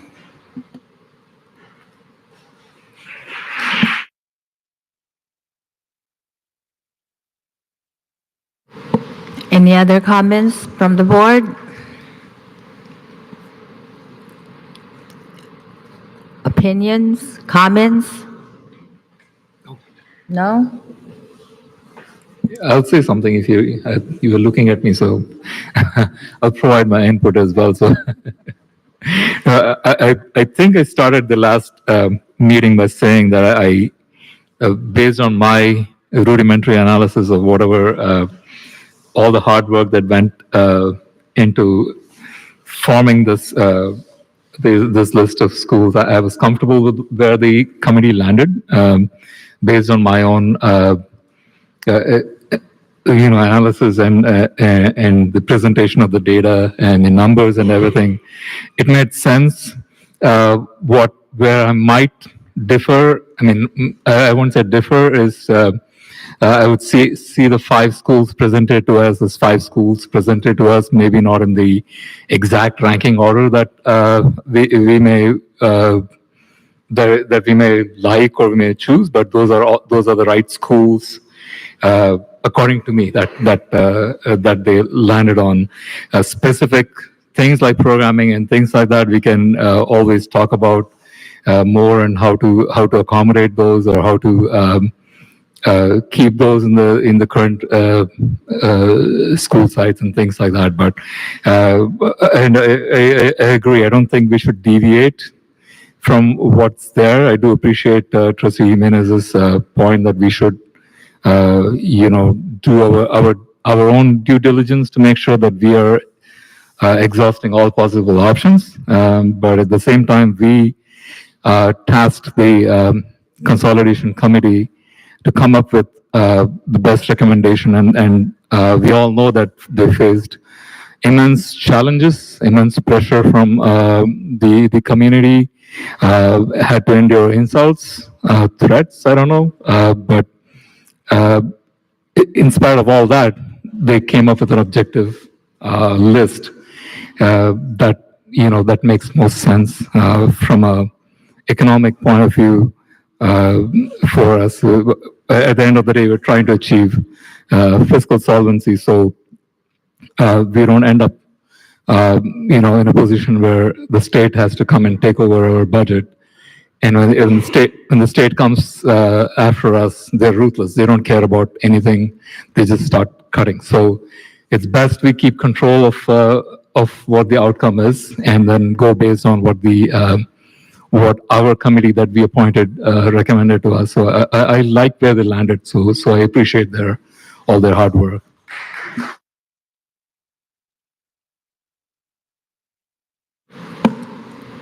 Superintendent, before I will ask you this, let me ask the board, are we in a position now then to make a choice? Yes, I'll go ahead and I'll invite our legal counsel, Harold Freeman, to the podium. He's been supporting us throughout this process since the commencement of our school consolidation advisory committee. There are, since the board was still in discussion this evening, there does need to be a motion and a second for consensus around scenarios that if you feel you've reached that place. But I also have asked, Mr. Freeman to share with you that process, as well as to go into detail the resolution that's attached to this item, so the board has understanding of all of the legal requirements that are included in this resolution. Yeah, thank you. And I'm happy to review the resolution. What would happen tonight is that the board would entertain a motion. The motion would be to approve the resolution, but as the superintendent alluded to, there's some blanks in the resolution for the board to still fill in. Structurally, what the resolution does is it lays out the history of how we got here in the whereas clauses, but most importantly in the therefore clauses. The way that this is set up, which we really took from what we heard from the board previously, is that, and actually if we can scroll down to that next page, keep going, there we go. You'll see some blanks there. The way that we set this up is with a presumption that there would be an elementary school to be closed, with the board to name that school. There would be a TK-8 school, middle school converted to a TK-8 school, and then you'll see that last blanks to be filled in, 2 elementary schools to be consolidated into that TK-8 school. That we really took from what we heard from the board's prior meetings. So when the motion and the time comes for the motion to be made, it would be made to pass the motion or pass the resolution, and then an indication of how those blanks would be filled in. Which elementary school would be filled in on that first line, which middle school would be filled in the second line, and which 2 elementary schools at the bottom would be filled in to consolidate with that middle school. And then if we can go to the next page, what we've also included here are some next steps that would be required. So obviously there's a potential of having to revisit attendance boundaries once you have consolidations or closures. So what this part of the resolution states is that the board's approval is really going to be conditioned on the completing of these next 3 steps. One of them is that review of the attendance boundaries, which would come back to the board. One of them is to have a transition plan that outlines really the plans for community outreach, for how the transition is going to be handled, that again would come back and be presented to the board. And then the last one is just a technical issue. Under the California Environmental Quality Act, or CEQA, school closures are exempt from CEQA consideration unless they have other physical impacts that have to be assessed that are not otherwise exempt under CEQA. We can't really do the CEQA considerations before you make the closure because we need the board's direction on which schools to then be able to go back and look at things like traffic. And do some further analysis on that. And that CEQA analysis could be that your determination that you are indeed exempt under CEQA, or it could be a determination that there has to be some degree of CEQA review that again would come back before the board. So what the resolution would accomplish is the decision on those consolidations on closures, and then the commitment to bring these 3 particular items back to the board for further consideration. So then we will need to name the schools that we decided on. Correct. I see. So one of the questions is I know we had an extensive discussion about TK-8, and it looked like almost we had a consensus on TK-8, but what if tonight we go in a different direction? What happens to the resolution? Do we then edit the resolution, modify it? What is it? So my recommendation would be that you would make the motion to approve the resolution with the addition of, and then indicate which schools would be filled into which of those blanks. And then the resolution would be updated after that board decision to reflect that. So hopefully nothing else in the resolution needs to change other than filling in those blanks. Okay. Any comments from the board? Any questions for? So as far as the TK through 8 scenario 1, I do have a concern. So I brought this up during the last meeting on the boundary changes to Piedmont. Potentially, what would that look like? And I alluded to that because one of my concerns was that if Piedmont Middle's boundaries were to shrink so much, I think that would actually be detrimental to the middle school students. I think it would be beneficial to the elementary school students that attend Piedmont Middle because they're given more programs and support services. But in terms of the middle school students, if the enrollment drops so much, I think that's actually a disservice to them. So what I would actually like to propose is perhaps having all the Toyon students going to Piedmont, maybe split up the Piedmont, or I'm sorry, the Toyon's boundaries. So the students living west of White Road essentially will fall into the Summerdale family and goes to Piedmont if Piedmont were to become a TK through 8, and the students living east of White Road goes to Noble. And that's also because Noble is also projected to have one of the lowest enrollments in the next few years as well. Is that a motion? No, that's just, I'm just opening that up for discussion. No, wait. Go ahead.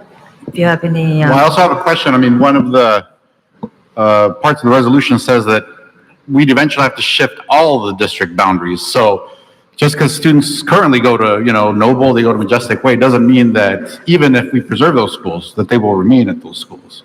So I just want to make sure that, the community is aware of that. Because the boundaries have to change, right? Because some schools, regardless of what schools we close, some will still have less than ideal enrollment numbers. So those boundaries will have to shift to give them a little bit, to make all the schools somewhat equal. They'll still be a little bit low, right? And our enrollment's still decreasing, so there'll still be fewer students than we'd like in our district. But we don't want them to be so unequal where some are, at 500 students or 600 students and some are, at 300, half. So just, everybody be aware that boundaries are going to have to change. So, however that figures into the equation is just something to keep in mind.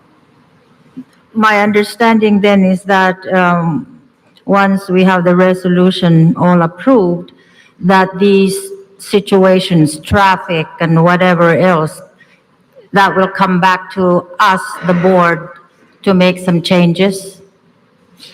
Correct. And so, for example, on the boundary adjustments, that will have to be looked at by the board. One of the challenges with school consolidation, and it's been mentioned tonight, there's a lot of school districts going through this, and we work with a lot of those school districts.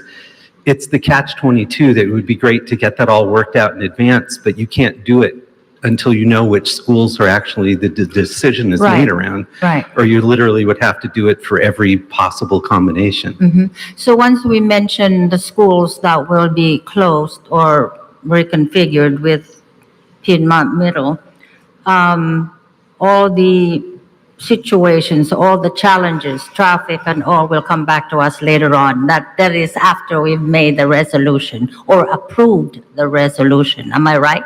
Correct. And so that's why we really listed those 3 are the main things that come back. Thinking about the boundary adjustment, thinking about what the transition plan is going to be and how it's going to be communicated. And then that CEQA piece, which is really where the traffic gets considered. That will come later on then. All this will come later on after all of this is done by TC. Correct. Okay. All right, board. What are you thinking now? Well, I think that Trustee Wynn's idea of having some students go to Toyon, students go to Noble, and then some go to Piedmont can mitigate the effect of our 7th and 8th grade students at Piedmont Middle School being displaced. So I think that could be a good compromise because I didn't realize prior to this evening that our 7th and 8th grade students would be pushed out of Piedmont Middle School.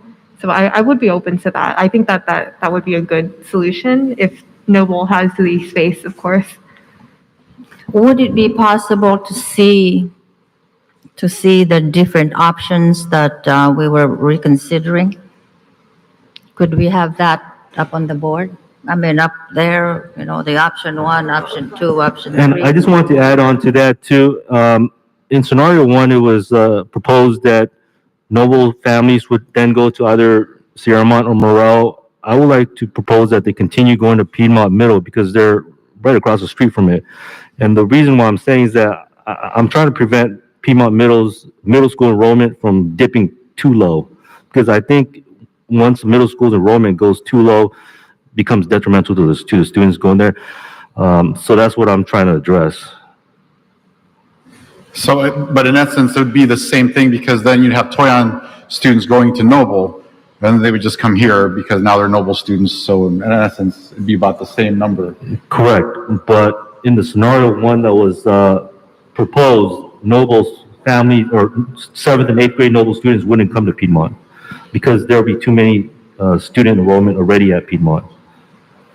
So if we do what I was proposing, having Toyon students go to Noble and Noble 7th, 6th, 7th, and 8th graders come to Piedmont, it will keep Piedmont Middle School's middle school students enrollment significantly higher than what was proposed at 331 middle school students. So I have a question for staff. It's so with fewer students from Toyon. So I know that Summerdale has basically one of every grade level. Toyon has one of every grade level. So that would mean then that how would that work if we split up Toyon students? Right. So we'd have to look at exactly how that split is and where those students live to then come up with that scenario. So, yeah, that's something that could be considered. But if we're not going to move all of the entire schools and combine them, then we'd have to go through different iterations with our demographer of, so one of Trustee Nguyen's ideas was Toyon west of White. So what does that look like, and where do those students land and how does that configuration come out? From the look of the density map, it looks like a lot of the students live on the east side of White Road that attend Toyon. So it could be that a majority of students end up going to Noble in that situation. So we'd have to really look at what those configurations are to get that balance.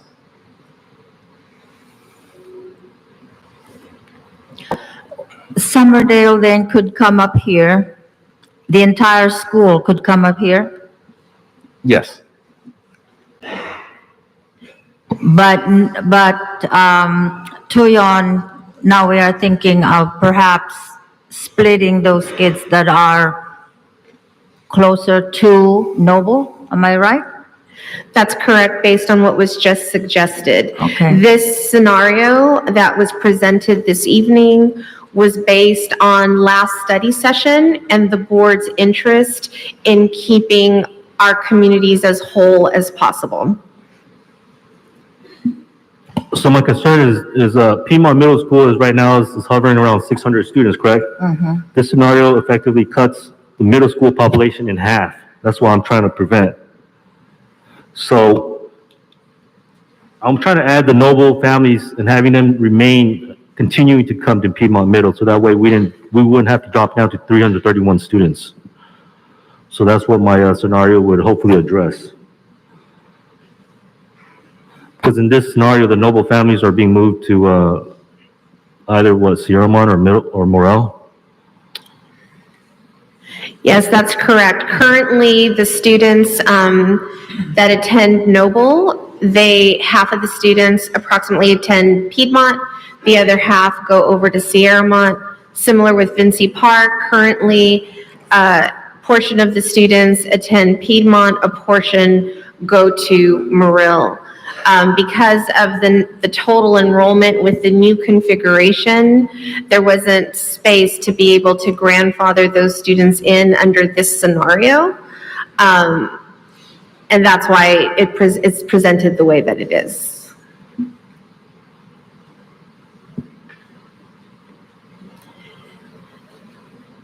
Maybe instead of the solution that you're proposing for the explicit boundary change, we could direct staff to say, like, we want to try and maintain Piedmont Middle School student population, and we direct them to take a look at Toyon and how they can reconfigure it, maybe. Because I agree with the concern about splitting up Piedmont Middle School as it currently is. And I mentioned 7th and 8th grade being impacted. I meant to say 6th and 7th, just as correction for myself. But yeah, that's what I'm also thinking about. So one thing in this particular scenario is that when you look at how the 6th, 7th, and 8th grade lay out with the amount of students, they're all pretty even. It's between 110 and 120 in each grade level in this particular configuration, so it's pretty even throughout. So it keeps consistency the way that this is currently configured. That wasn't by design. That was just the way that it plays out. And then just a reminder that the capacity on the 6 through 8 side is 412. So that's 90 students only, and that's maxing out the capacity for that grade span. So just that reminder of, there's not a lot of wiggle room in how many additional 6 through 8 students that could attend the TK through 8.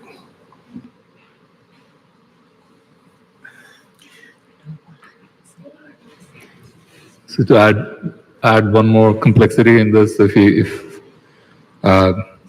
we go with follow Trustee Nguyen's suggestion to split Toyon. Remember that Toyon is a Title I elementary school. Depending on how the student, and please correct me if I'm wrong on this, depending on how the student density is spread out, the students that might go to Noble may not be eligible for those additional targeted dollars. The students that come to Piedmont might be, because Piedmont too is a Title I school. Is there a possibility that we might lose some of the Title I funding for those targeted students? That's correct. It just depends. It would depend on how many students end up going over to Noble. Does that turn them to a Title I school? We don't know. We'd have to see. And then how does that impact the Title I dollars then at the TK8? Yeah. So my concern then is this: the students that will be going to Noble. Now, I was concerned with the Title I funding as well. Do we have any figures as to will Noble be able to reach the 40% for Title I, or less than that they will need a waiver? We'd have to relook at the numbers depending on how the student populations are to determine whether they would even be eligible for a waiver. Mm-hmm. But they would more than likely not come close to the 40%. They won't come close to 40%? I wouldn't don't think so, just based on, the amount of students that would be moving over there. So these students that will be going over there then has a good chance of not benefiting the Title I funds if they were to be transferred over there, correct? Correct. So my solution to that, just going back to last board meeting, was we need to consider another look at Noble's boundaries. If you recall, some of the students living closer to Laneview than Noble probably should be going to Laneview. Some of the students living closer to Majestic Way probably should be going to Majestic Way instead of Noble. And some of the students living closer to Ruskin probably needs to go to Ruskin instead of Noble. And we realign the boundaries like that, we may still be able to retain Title I, or Noble might potentially become a Title I school with the incoming Toyon students. That's not part of, the boundary changes would be the result of the consolidation, right? But it's not part of the consolidation process, correct? Can that be built into the consolidation process to redo the boundary? Well, your decision on the school sites impacts the boundary changes that will occur in the next phase, as Mr. Freeman explained. Right. So I understand that, but changing the boundary at this time, the boundaries for attendance for one school at this time is not part of the scope of the consolidation. Correct. What I'm trying to say is the changes in the boundary designations will happen as a result of the consolidation, but it's not part of the consolidation process. It has not been at this point. So I am understanding then from the comments regarding Noble that Noble should be left alone as is. I'm just suggesting that we probably should discuss a change to Noble's boundaries if Toyon students were to get moved into Toyon's, I'm sorry, if Toyon students were to get moved to Noble's site, Noble's boundaries should be looked at for possible changes.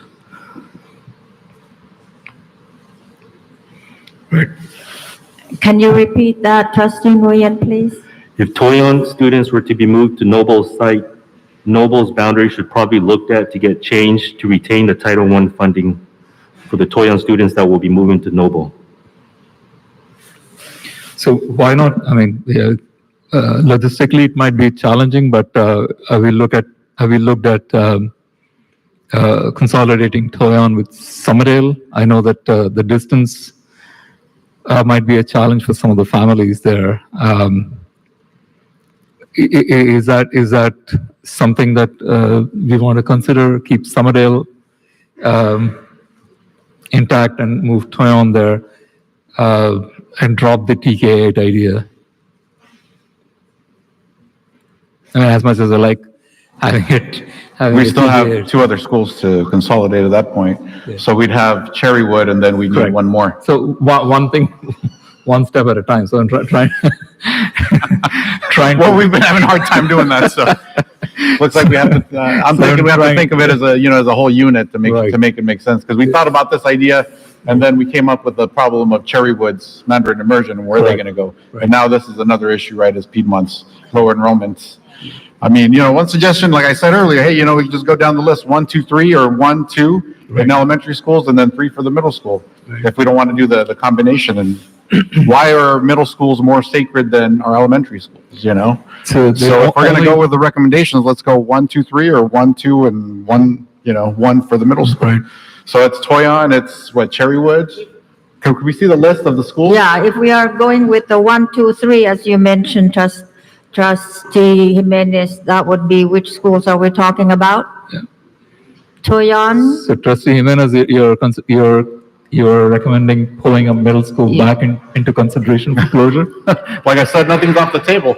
I'm just saying, if we're going to stick to the list, then that's the easiest thing to do, right? I'm not saying it's the correct thing or the best thing. It's, go 1, 2, 3, or 1, 2, and then 3. Or, 1, 2, and then 1. So we're talking about Cherrywood, Toyon, and Summerdale. Am I right? Cherrywood, Toyon, and Laneview is 1, 2, 3. And then, or Sierramont, Cherrywood, Toyon, and Sierramont. If we're going to go strictly by the list, if we're not going to consider every option. I'm not saying, let's look at, Noble for closure, or let's look at Majestic Way. I'm just saying, we consider everything and then we figure it out as a unit. Yeah, I mean, from the numbers. But just to eliminate, let me make a motion to consolidate or close Cherrywood, Toyon, and Laneview. That's my motion. Your motion is Cherrywood, Toyon, and Laneview?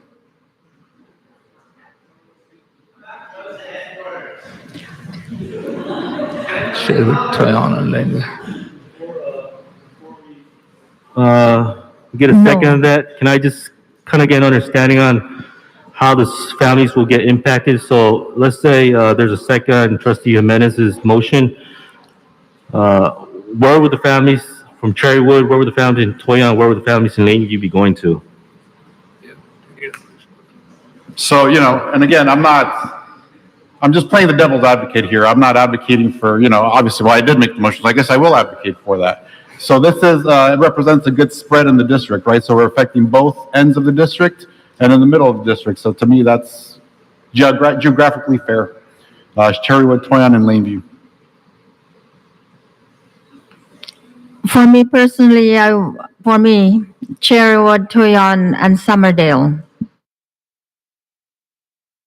So my objection to that is you're affecting both schools that are to the south of the district. So it's not geographically fair.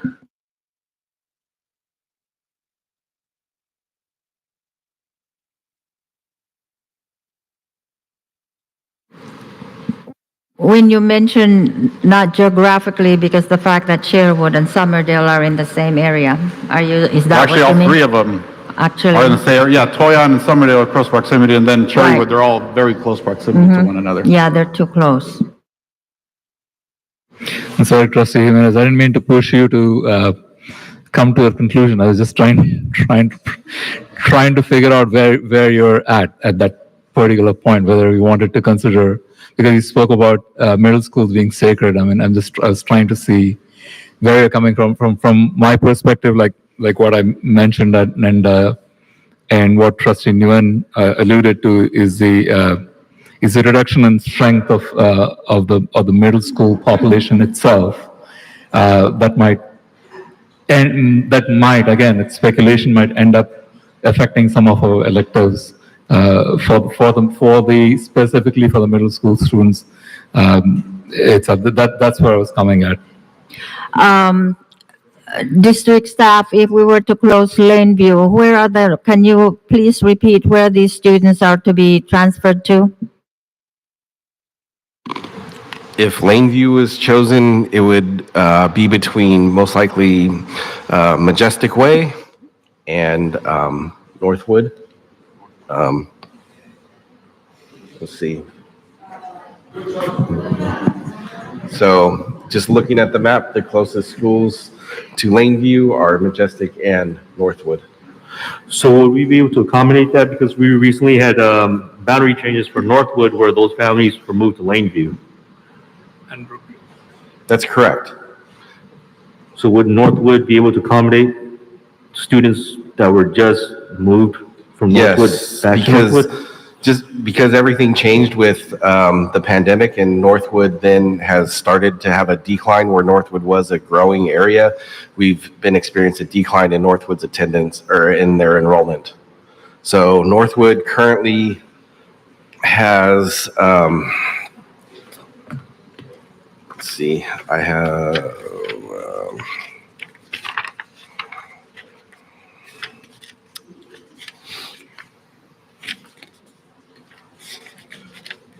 Northwood currently has 6 vacant classrooms, plus I believe they would be projected to go down by another, so there would be 7 vacant classrooms potentially next year. And then Majestic also has a number of empty classrooms as well. My question then is the autistic program that we have at Lakeview, can they all be moved to another school? And which one would that be? Would it be Northwood? Education Services will need to evaluate all the available sites. Yeah. Again, it goes back to knowing which sites are going to be impacted so we can evaluate where our programs will go. But we do have space in other locations. But again, with our specific programs, we do our best to try to keep them together and find a location where that could be maintained. That's right, yes.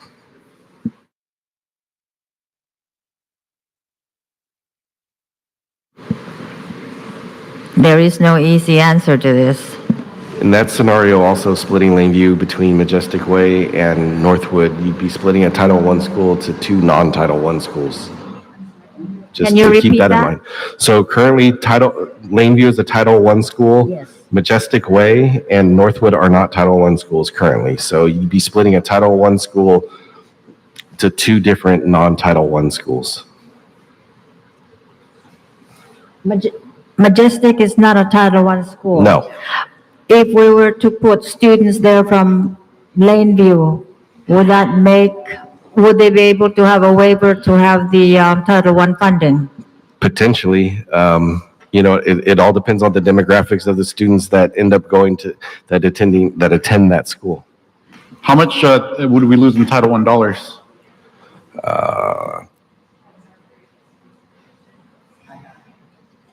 Because from what I remember from an earlier slide, closing those 3 schools would also provide the greatest savings. Is that correct? Closing those 3 schools would save just over $2.5 million. So even if we lost Title I dollars, it might even out or be fairly close? You'd be losing the Title I services that come with those dollars and the services that are provided to those students. So Lakeview currently receives 61,000 Title I dollars. They actually receive the highest amount of the second highest amount of Title I funding for our elementary schools next to Vinci Park. But that's something we could fill with our general fund dollars then, because we'd have a greater savings? We would have general fund savings, but those dollars would not be allocated towards providing those same Title I services. Isn't that to our discretion? Right, but we're deficit spending, and so you have to remember too, we're still deficit spending in this scenario. Okay, so it's $60,000, but our general fund savings would be greatest in this scenario. It would be roughly the same as the other scenarios you're considering. They all save about $2.5 million. Which schools receives the largest amount of Title I? Is it Toyon? Vinci Park receives the most at $71,000. Vinci Park Vinci receives Park? Yes, And again, that's because it's one of our larger schools. right. Keep that in mind. Understood. Toyon receives the least amount of Title I funding at $43,000. How much again is Vinci Park? 71. And Vinci Park is twice the size of Toyon. So let me pull that motion so I don't have a second. Can I do that? So what would happen though, and we close 3 elementary schools, what happens, we still have a problem at the middle school level. Right, so you still have then smaller middle schools where we're not able to offer those additional electives and provide some of those additional classes that we'd like to provide to our students that they currently have to take right now at 0 period. So in effect, the best option is 1, 2, and then 1 middle school. 1, 2, and 1 middle school configuration. So board, what are you thinking now? Are we going to completely drop the TK to 8 idea? We don't want to do that anymore? I'm sorry, I can't. You're going to have to repeat that. I didn't understand that part. I'm really supportive of a TK through 8 idea. I think that, that could be something, or at least like a STEAM programming or something additive to this process. I think that something additive to this process, like a STEAM school, could still be beneficial. And so I'm just curious, are board members not wanting to do the TK to 8 STEAM Academy anymore? Well, staff can, maybe clarify, but I believe that we could still do a STEAM campus, right? Either a middle school or elementary school, or a middle school and an elementary school? Yeah, you could choose to do whatever configuration you like. I will say that there are successful TK through 8 campuses with the projected amount of students that we're projecting for Piedmont with the current scenario being presented. As I mentioned before, the TK configuration here at Piedmont would be, we can do miracles. We can do a lot of create so many opportunities for our kids. We can make it really creative, innovative, to have the TK configuration here at Piedmont. So what are we losing in that process is my concern, like I mentioned, with fewer middle school grade students, there are fewer students in some of the electives that are there, and we run the risk of affecting the quality of those electives. If I can add just a little clarity around a TK-8 instructional model, it is different than having a traditional middle school. So what I'm hearing from the board is mixed interest of trying something new with a TK-8 and trying to maintain a full traditional middle school experience. So TK-8s still have elective opportunities that our traditional middle schools have, but it's specialized, right? It's a specialized focus, whether it's STEAM, whether it's VAPA, whether it's dual immersion. That is where those elective experiences are built around.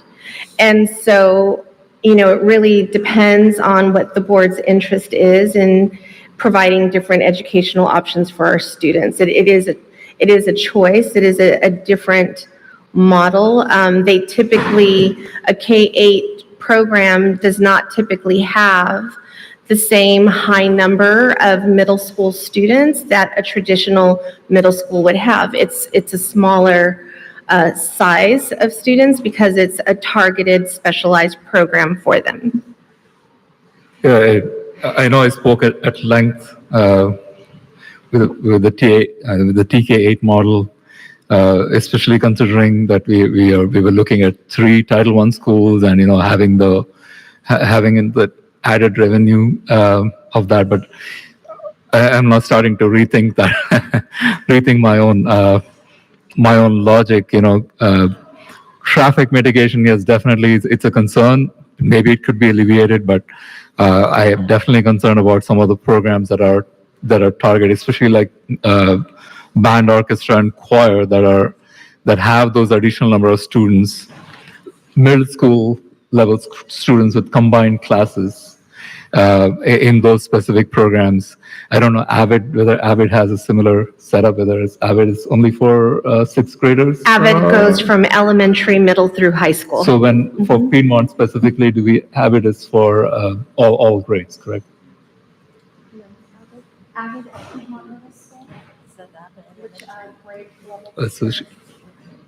Yeah, 6th, 7th, and 8th. 6th, 7th, and 8th. So we have fewer number of students for that also. So what I'm concerned about is, as much as I like the idea of having a TK8 STEAM focused or dual immersion focused or whatever that target focus is for us, we will be losing that many middle school level students to participate in those specific activities or electives or whatever you want to call it. And end of the day, we don't want to be in a position where those programs suffer, where the quality of the programs suffer because of those reduced number of student populations. If that makes sense. So does anyone have an alternative to either 1, 2, 3 or 1, 2, and 1, which is actually a better option because, we do 1, 2, 3 for middle schools or elementary schools. We still have to deal with a middle school problem. 1, 2, in terms of elementary schools and a middle school. And again, and the board showed, board members showed interest in sticking with the committee's recommendations. I say, well, then let's stick with the committee's recommendation, 1, 2, and 3, or 1, 2, and 1. When you say 1, 2, and 1, that would mean closing one middle school. Am I right? Yeah, so either the 3 elementary schools, which then leaves us the problem of a low enrollment middle school level, or the 2 elementary schools and a middle school. I am truly not in agreement closing one of our middle schools. We only have 3, but we have 10 schools. I'd like to. But I mean, we don't have the enrollment for 3 middle schools is the problem. Obviously, yeah, we have 3, it's 30%, actually a little bit less than 30% of our total number of schools, but the problem is we don't have the enrollment. And why is a middle school more sacred, more important than an elementary school? I don't understand that. It's not so much being a sacred school, but I think the district can do a lot of things creatively by having a TK8. I went to a TK8 when I was in elementary school. Yeah, I have to agree with what Trustee Boak is saying, because closing a middle school, we talked about this like a couple of study sessions ago, and we all agreed that closing a middle school would impact so many students, and we're touching so many more communities now. With cutting a middle school, I really don't think that's a good idea, just because we really should be adding. Like, I really would love to see a TKA option, because that transforms the middle school. It gives back. And I don't think that, just straight up closing schools and not doing anything in addition to that is such a disservice to what we could potentially do with the district. Well, I mean, the services, the reduction of sites, and the increased service at each school. But I mean, if we maintain all 3 schools, one of them, if we do a TK to 8, is going to have its enrollment cut in half. So in terms of affecting number of students, and yeah, I was excited by the idea, but I didn't really think it out through carefully, where it's like, okay, well, yes, we can incorporate these 2 schools, bring them to the middle school, but now you're displacing 300 middle school students anyway, right? So that's half of the student population. So you're displacing 3 elementary school families, And then basically the entire middle school is now disrupted because you're taking away half the students, half the staff. And, here they're very proud and they have great performing arts programs, choir and the band. And those would be just decimated by these, obviously, yes, new opportunities, but if you get these new opportunities, there's something you have to give, right? So it's up to us to decide what are we willing to give. I don't know if to me that exchange, of something that's tried, true, proven for something that, might potentially work, an experiment, I'm not sure. Whatever happened to, when we were discussing having Toyon come here, all of them, and Summerdale coming here, all of them? Was it because there are more students and Piedmont cannot accommodate all of them? I don't understand. Is it because there's no more room for the two schools to be incorporated here? Is that true? I mean, is that it? For the TK8 and to maintain all of the students that are here at Piedmont?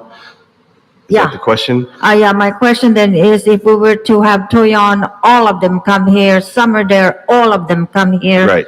Can we do it? Can this school accommodate that from what you've already created? Right. So you're talking about scenario 1, right? Yeah. But are you then saying that I don't understand what the difference is between that and what is presented on scenario 1?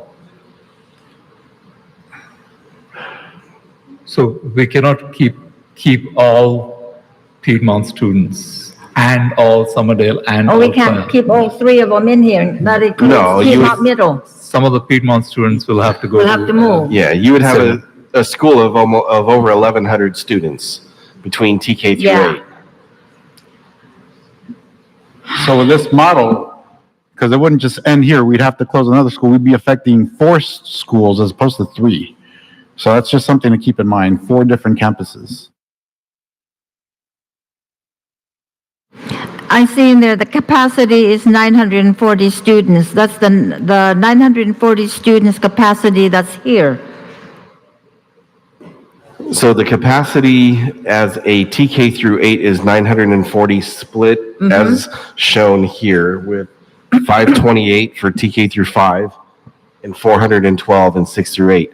This school as a 6 through 8 middle school has a capacity of a little over 1,000.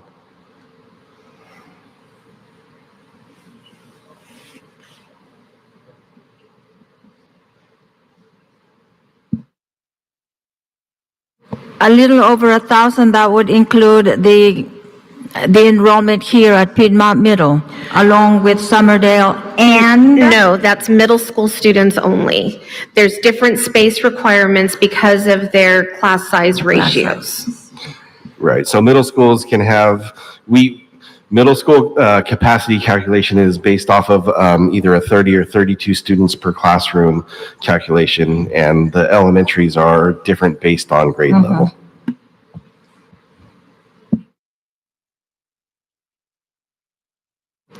All right, board members, let's think. What can we do? So I still support the TK through 8 model, but only under the condition that we need to be able to make it work enrollment-wise at the middle school level. And I hear what Dr. Fuentes is saying, but I still think 50% cut in the student enrollment population is too much.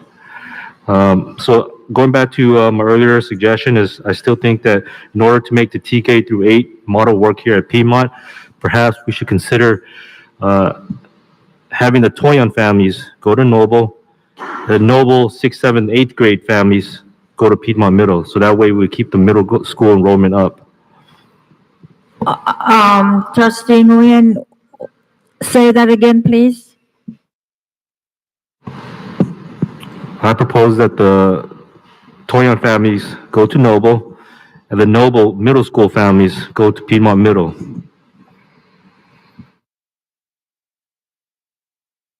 So all of Noble goes to Piedmont instead of splitting between Sierramont and Piedmont? Is that the suggestion, Trustee Newman? Yes. So what about the low enrollment at the other middle schools? So if we keep the enrollment here stable, that doesn't help us resolve the problem of low enrollment at the other two middle schools. From what I heard in that scenario, the Vinci Park students would still end up moving over to one of the other middle schools. And we would have to check the capacity of what that would look like, and whether or not that configuration would fit in this TK through 8.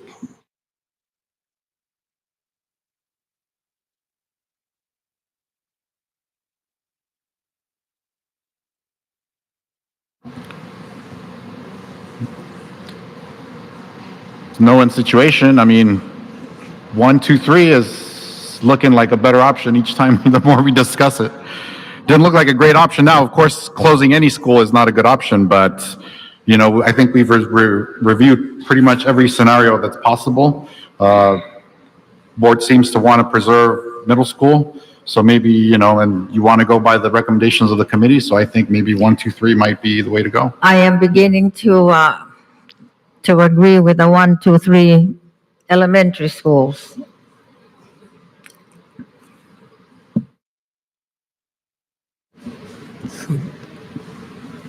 So I move to consolidate. Can we have the list, please?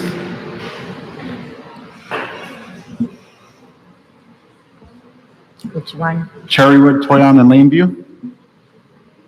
So what are the logistics? I mean, where are you? How are we? Where are we consolidating them to? What's the target? Well, I think, and staff can clarify, but I think that has yet to be determined, right? Because everybody is going to have their boundaries adjusted anyway. So, but I think that in terms of affecting students, this is the way to do, you know, the least, you know, changes to where students go. I mean, obviously those 3 schools, but there has to be 3 schools that are going to, you know, obviously be consolidated anyway. And the boundaries will be changed. So I don't know if there's an answer to that. I mean, staff can, you know, correct me if I'm wrong. Well, we would have to hear what, you know, we still have the Mandarin immersion program at Cherrywood. So where would that land? Because then that determines where. That was my question. We had discussed Ruskin, right? Yeah, Ruskin. Right, but you have the scenario now where then Somerdale is remaining open. Somerdale has one of the lowest enrollments. So now this Cherrywood scenario, right, would not be allocating the remaining students between Ruskin and Brooktree, because you would have other options. Somerdale is very close to Cherrywood as well. I mean, so there's more options. Right, so Toyon could then go to Noble, split between Noble and Somerdale. Cherrywood, some could go to Somerdale, some could go, I mean, it depends. I'd rather not divide them among 3 campuses, but they could go, what are the closest schools? So you got Brooktree, and some would already go to Brooktree under the, I mean, we already discussed Cherrywood. And the Mandarin would go to Ruskin, some would go to Cherrywood, and the rest would go, was it to Majestic, or where was that? So looking at scenario 3, this is the most recent discussion that the board had regarding Cherrywood. The presented split between the students was the Mandarin program would go to Ruskin. And because the last conversation the board had was to try to minimize the amount of schools that the Cherrywood students would go to, we pushed everyone we could into Ruskin, so Mandarin plus an additional almost 100 students, and then 70 students going to Brooktree. And that was based on capital being a main signifier for a boundary change for those families, and looking at which site was truly closest to the neighborhood residents, which school site was the closest. One thing to note, I mean, I'm looking at the map on my tablet here. One thing to note is, so this side of Capitol, If you're sending them to Brooktree is the opposite way, so to speak, because light rail runs in between. So some of those communities, when they come out of their community, they have light rail in between. There's no way for them to cut across and make a left. They have to go down Ohlone or Berryessa and make a U-turn and go back to Brooktree, or go on Berryessa, take the freeway and then get to Brooktree that way. Would Vinci Park be a better option for them? Vinci Park is also an option. The reason we went to Brooktree was because of balancing school sites. I see. Okay. Vinci Park is one of our largest. Oh, I gotcha. So Summerdale will remain as is, it will not close. In your suggestion, Trustee Jimenez. Well, according to the committee, they ranked 1, 2, 3. They ranked Toyon, they ranked Lakeview and Cherrywood. So why not? Okay. I think I answered my own question. I was thinking consolidating Toyon with Summerdale, but I think it's a little too far for them to travel based on the boundary maps. They could, consolidate into Summerdale. I don't know. Well, let me see. Yeah, they could go to, it might be a little Noble. far, I think. Yeah. Noble's boundaries Noble is actually closest. need Noble- revamping anyway, Noble is because they extend all the way north. Yeah, Noble is closer. Noble, so Toyon students could go to Noble, and if Noble needs to lose enrollment, we can, redraw the boundaries to take away some of those far north students that don't even make sense. I mean, I don't know where the line would be drawn, like Sierra logically, right, geographically would make sense, but I'm not sure.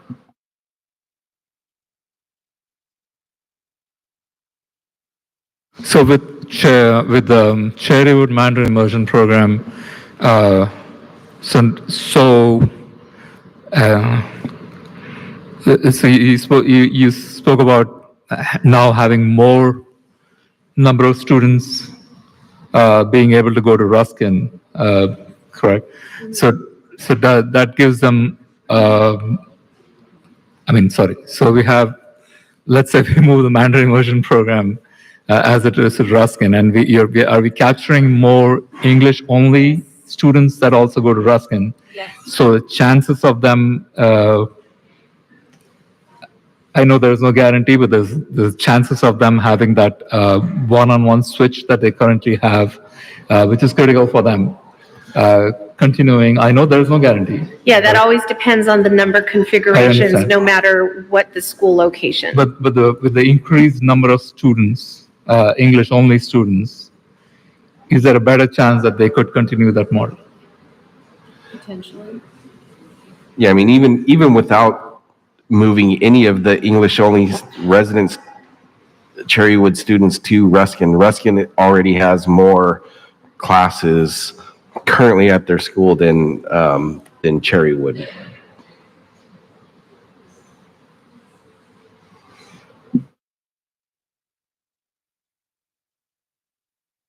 Because again, if you move, like Dr. Fuentes mentioned, almost 100 Cherrywood resident students to Ruskin, you're creating then almost 800 student, 770 approximately student school. Could some of them go to Brooktree or Majestic Way? Well, some of them would go to Brooktree based on that. On that where they scenario. are? Just when talking about this particular scenario without creating the TK8, there is room. Summerdale is 1.4 miles from Cherrywood. So it's the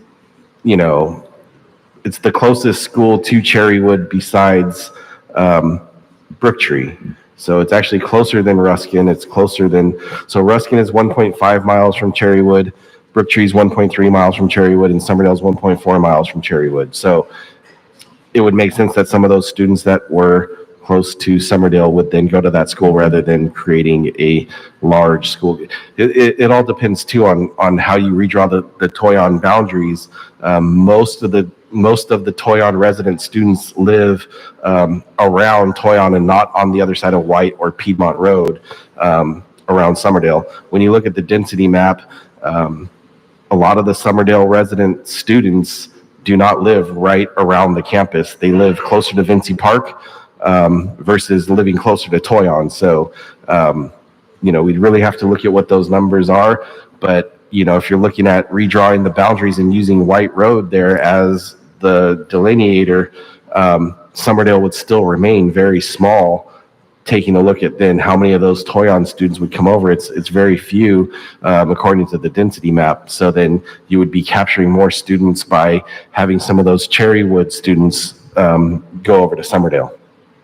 So one thing is, with whatever we decide tonight, we are moving students from one school to the other in the new school year. We're consolidating, for, let's say, Toyon on this side, and I'm really sympathetic to the community because they never got a chance to come up here and say their piece. We haven't had that much engagement, maybe due to language barriers or whatever that case may be. It seems like right from the start there on the chopping block for everything, but I guess they have been facing declining enrollment, but I'm very sympathetic to that to the community.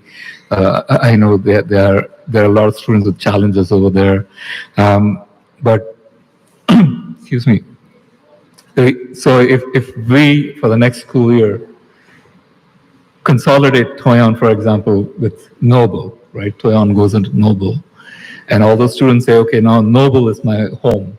Then the year after we come back and say, okay, now we're going to redraw the boundaries to achieve parity. Again, some of those students will be drawn out of that Noble boundary. Now they have to potentially go to a different school like Summerdale that you mentioned. So, is there any way to avoid just moving kids all the time from one place to the other? How do we avoid doing that? Because, practically, you can pick any school. You can pick Cherrywood, you can pick Lakeview and Toyon. If we move them to one campus next year and then say, okay, we are redrawing the entire district boundary to achieve parity, to make sure that the middle schools are all evenly populated. Now then they have a new attendance school for the following year, which seems a little unfair to me. We wouldn't recommend doing that. Right away? No. Never. Well, no, not never. It depends, right? But we wouldn't recommend doing a year back to back, making significant changes like that for our families. Right. You want to go one phase at a time and see where that lands, because we saw our demographers' projections and they continue to adjust. I know there's been a lot of conversation about what to do with the middle schools. The middle schools, a few years ago, that's where we were seeing our significant decline. Initially, that has leveled out. They're small, but they've leveled out, and the projections that were shared with us last month in November, or just this month, December, showed they're going to be somewhat stable at their current level over the next 3 to 5 years. Where we're continuing to see more of a steep decline is in our elementary setting now, because of we're being impacted by the low birth rate significantly, in addition to, the variable of declining enrollment. So those are the things we need to kind of keep in mind that will impact, the capacity at our sites and to what extent additional boundary changes would be needed. Thank you. Trustee Jimenez, name the 3 schools again that you were thinking. So it's Toyon, Toyon, one? Cherrywood, and Lakeview. Okay, and I just want. No, I actually want to voice my opposition to that because Lakeview is on the same side of the district where we closed Birchwood. And so if we close Lakeview, Majestic Way is going to be the only school in that side of town, the northeast side of town. And closing Lakeview and pushing them into Northwood, they would have to walk from going over Cropley, going over the overpass to 680. So I'm very concerned about that. And the reason why the land or the boundaries are for Laneview, they are the way they are, is because we closed the school in that area already in like way before our time. And so that's why I don't feel fully convinced, that closing this school in particular is the answer as well. And like, we didn't see any Laneview participation here because, we had made it clear in the last board meeting, we weren't looking at that site because of the autism program that they have. And because of Birchwood being there already and having that school site already be closed and us trying to lease it out now. And so that's why I'm not fully convinced on it. And just closing schools straight out without even looking at something that we could add to our district, I think is something that's a missed opportunity. And I think that we would benefit from having that TK through 8, even though we're going to impact some students too. But I do hear your concerns, but that's why I'm like, when I was looking at Laneview and I was looking at all the data, like, I'm just not convinced. So, Trustee Hogg, you are not in favor of including Laneview with Toyon and Cherrywood. To replace Laneview, what is your opinion? I would like to go with scenario 1 with scenario 3. That's putting Summerdale and Toyon into Piedmont Middle, making the TK to 8 option, and then closing Cherrywood as well. Just because I really would advocate for that added benefit. Like I really don't want to just close schools straight up and not provide an opportunity that we could have for our district. So when, sorry, Trustee Jimenez, you pressed your. Yeah, so I mean, Birchwood campus closed, almost 40 years ago, 35 years ago, near like 1990. I mean, by the same token, we closed the Berryessa school here on this side of town, and it's now Starbucks. So, I mean, schools have closed, it's been some time. This is shared pain. I mean, it's, we suffer on the south side, we suffer on the north side, somewhere in the middle. And to me, that's the first way to go. Affecting families, of course, but affecting the least number of families. 3 campuses as opposed to 4, which is what would happen. And the opportunity for students that would come from this is we would have more money. So each school would have more money, each elementary school would have more students, and each school would have more money. We'd have more funds to do more things at all of our schools, not just one. And not try and experiment, but now we have money to do the things that we do well. And Berryessa is a good school district, and the remaining schools would then have those funds to do the things that we know that we can do well without displacing, the staff. And I mean, if we want to preserve the middle schools, let's preserve the middle schools. Why do we have to harm this one? So we're going to hurt 2 schools on this side of town and the middle school on this side of town. To me, that doesn't seem fair. So if we're going to preserve the middle schools, let's preserve the middle schools. Let's, cut our losses with 3 elementary schools. So if you look at the walkability map, I mean, not walkability, the current number of students that walk to schools, if you pull up that chart in your binders, for Laneview, there's approximately about 20 students that walk to school every day. Everybody else gets dropped off. Correct me if I'm wrong. And yes, I mean, 4 years ago, the noble people that occupied this position made those tough choices to close that campus on Birchwood. And who knows what challenges they faced at that time. We don't know. Who knows what were the conversations at that time? What are the conversations when Berryessa school closed? We face a similar challenge now. So we had to put our best foot forward. I know it's not easy. There's not one site or location that is preferred over another. I know a lot of the families are passionate about their campuses. The board and the cabinet, we are passionate about all 13 campuses. So we are passionate about all schools. And this is probably the worst thing that we can undertake. So yeah, I mean, we need to be practical at the end of the day and then put our best foot forward. Yeah, I agree that we represent the entire district, and I hear that. But, the other concern that I had too is the Title I funding tied to Laneview. The uncertainty of whether or not these students will continue to receive that funding for them specifically is really concerning to me. And so that's why in my mind, it really is taking away from Lakeview. Like, if they're not able to have that Title I funding going into 2 elementary schools that are not designated as such, and not having the assurance that, we could get a waiver and get those additional resources for them. So that's why I'm concerned. Yeah, I understand that could happen to Toyan as well. I mean, if there are not enough number of students consolidating, after consolidating to Noble, if the ratio is not there, then possibly they might lose the funding too. So there has to be a trade-off at some point. So are we in favor then of closing 3 elementary schools? Board members? Say what you need to say. Are you in favor of closing the three elementary schools? I made the motion. You made that motion.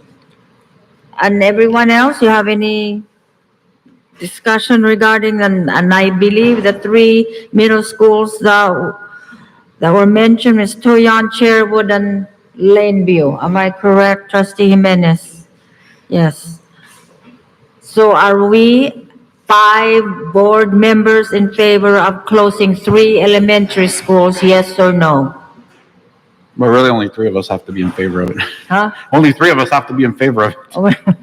I mean, you need a second, and we can go to a vote. We need a show of unity. We all need to be second and we'll vote. on the same page on this. We all need to be on the same page, people.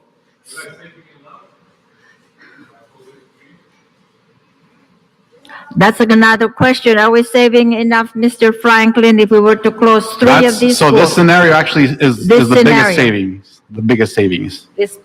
This particular one, or that's different though? Closing the 3 elementary The schools 3 provides the elementary biggest schools, savings. Toyon, Cherrywood, and Laneview.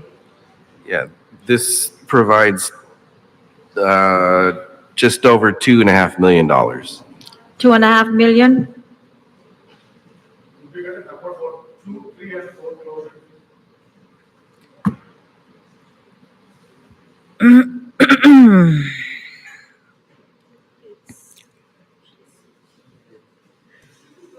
Any more comments regarding these 3, Toyon, Cherrywood, Laneview, saving $2.5 million?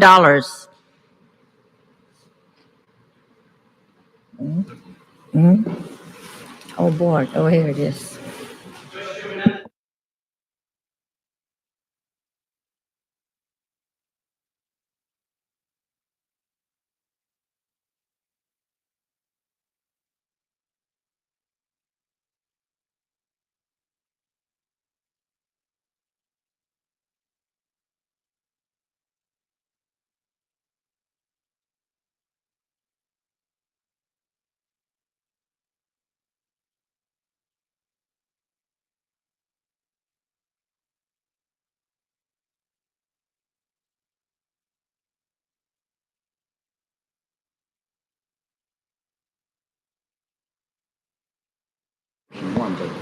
Yeah. We don't want to touch the middle school. No, that would be option C, to close 3 elementary schools with an approximately 2.4 million to 2.5 plus savings.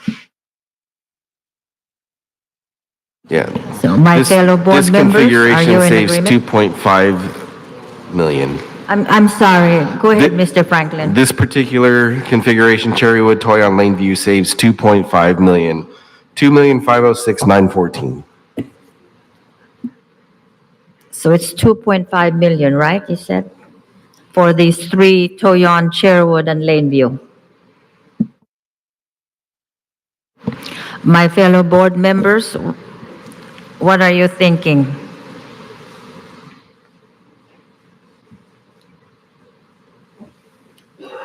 I believe there was a motion on this one. We have not yet received a second motion.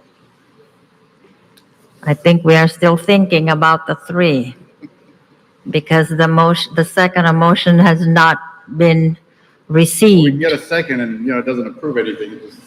If we get a second, it doesn't approve it, it just means we can vote on it when we're ready. Yeah. So whether yes or no. Question though. So realistically, for the, I think Mr. Franklin did allude to this for the, if we were to split the Lakeview, in question, so all of Lakeview cannot fit into Majestic, correct? There's not enough room, is that correct? Yeah, there's not enough room to So, fit. so if we do split Lakeview and we do lose the Title I funding, and did I hear you say that we cannot self-fund those programs, the targeted programs, because we are deficit spending? Right. I mean, there's a chance that Majestic could be bumped up into Title I status. But again, we haven't. That hasn't been a scenario that's been put forth. So, and without knowing how we're going to redraw those boundaries exactly, I can't project what that information is. But typically, if you lose those dollars and we're deficit spending, then we'd have to find other ways to replace those dollars. So I was going to ask you, so is there, I mean, doesn't the grand scheme of things, 61,000 was the number?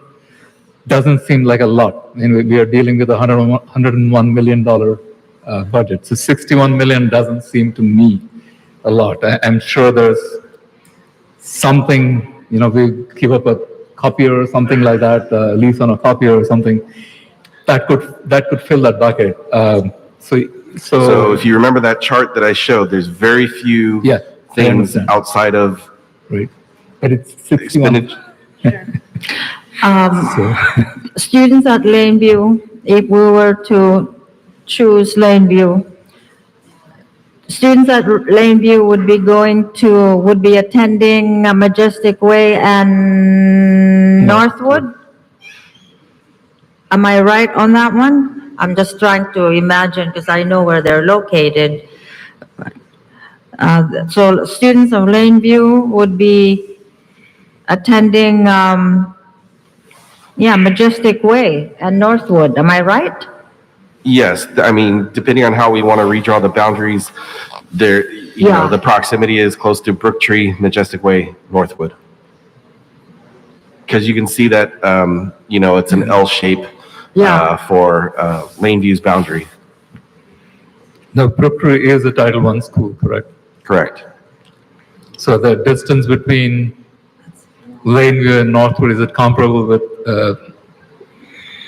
Lakeview? I mean, are those two distances comparable, the Northwood and Brooktree? Not necessarily from the actual school site, but you can see where the boundaries are that there are a number of students where Brooktree is closer to their residence than So if we are Lakeview. going to split along Morrill Avenue, for example, right?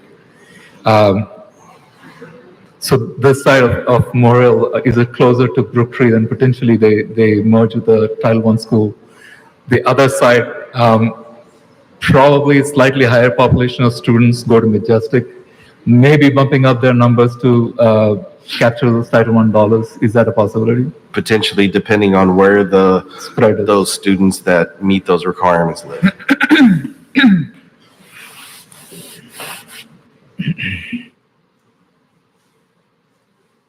Okay.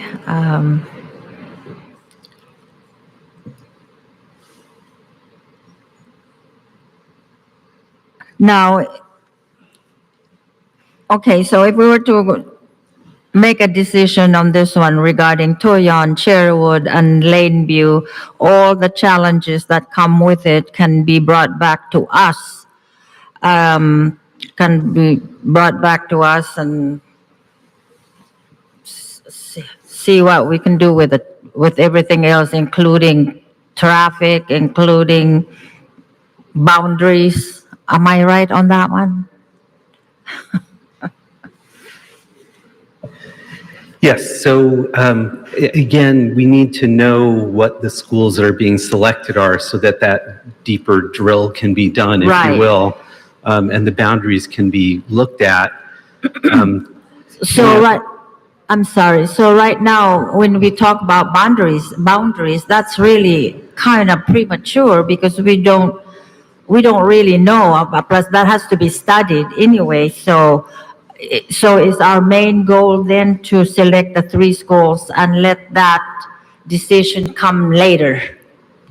That's correct. So that would be, it's both the decision and it's the direction to staff as to what they will have Right. to study to bring back to you. That would be the direction of the board to the district office as to how they are going to resolve all of the boundaries, and then that would be returned to us as members of the board. Correct. There is now, my fellow board trustees, there is a motion regarding Toyon, Cherrywood, and Lakeview. I have a question. Oh, go ahead. Me. Oh, who is it? That's me. Oh, I thought you, Trustee Srinivasan, I thought it was Trustee Nguyen. Sorry, Black. So with the with the Lakeview autism class, SDC classes, will those students benefit from? I mean, I'd like to keep them as a unit to pool the resources, which is great. But if we assign students to different schools, will it benefit them from gaining that mainstreaming experience? Would that be beneficial for them, or would you prefer to keep them as a single unit and move them together? I would definitely recommend keeping them as a single unit, all three classrooms being moved to potentially Northwood or even Summerdale, if that's an option, keeping them together. And for them, for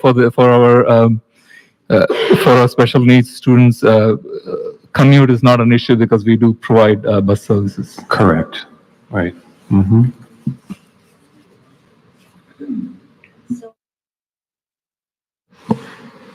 Fellow board members, are you in favor of Toyon, Cherrywood, Lakeview as the three schools that will be closed with a savings of 2.5 million, and the challenges and all of the solutions that need to be done that will come later, that would be for the district to, all we're doing right now is to give the district which schools we are thinking of closing, and they can do the rest, and we'll get back to us later on once they have it.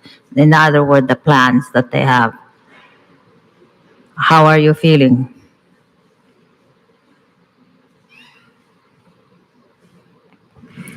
There is no right answer to this. We are affecting, I mean, Toyon is probably in the grand scheme of things, Toyon is probably the least affected because they get absorbed with Noble. We are splitting two school communities. We are splitting apart Lakeview as well as Cherrywood. I know it's a tough decision, but it's not the easiest thing to do. But I don't see any other option out there that would make most logistical as well as fiscal sense. Mm-hmm. So, with a heavy heart, I will be the one to second that motion. Are you going to second the motion then? Trustee Trustee? Jimenez, okay. Your motion's still on the table, correct? It's still on the table, and now you are going to second that motion With a very heavy heart, yes. with a heavy heart. It's been moved. So, yeah. Trustee Nguyen, I please. think I'm a little bit reluctant too, because I understand that there was a campus, Birchwood, that was closed in that neighborhood years ago, and it would leave a significant void of elementary schools in the northern part of our district, east of the freeway, and also because of the STC program that is at Lakeview. But I also understand to Trustee Jimenez's point where we don't want to put the majority of the burden on the south side of the district with both Summerdale and Toyon closing, so I recognize that. Yeah. At this point in the conversation, and based on all the information that was presented, I don't know how we could really improve Piedmont without taking away too much from it. And I still support TK through 8, but I don't know if realistically we could do that with the number of students. And based on the motion that was presented by Trustee Jimenez, it does seem like it is the most equitable in that one elementary school is proposed to be closing each middle school family. I mean, this is probably the best of all the bad scenarios that were proposed with. So I'm agreeing with Trustee Srinivasan that reluctantly, I probably think that this is probably the best scenario as well. Thank you, Trustee Nguyen. I am still in favor of the K through 8th, but again, it's been moved and seconded, and I am beginning to agree with this, closing 3 elementary schools, and it's been moved and seconded. This is a resolution. I'm sorry, Trustee Howell, are you with us, or do you have any other plans? We're talking about equity here, and this is equal. This is equal, taking away one from each district and not giving back to these Title I schools.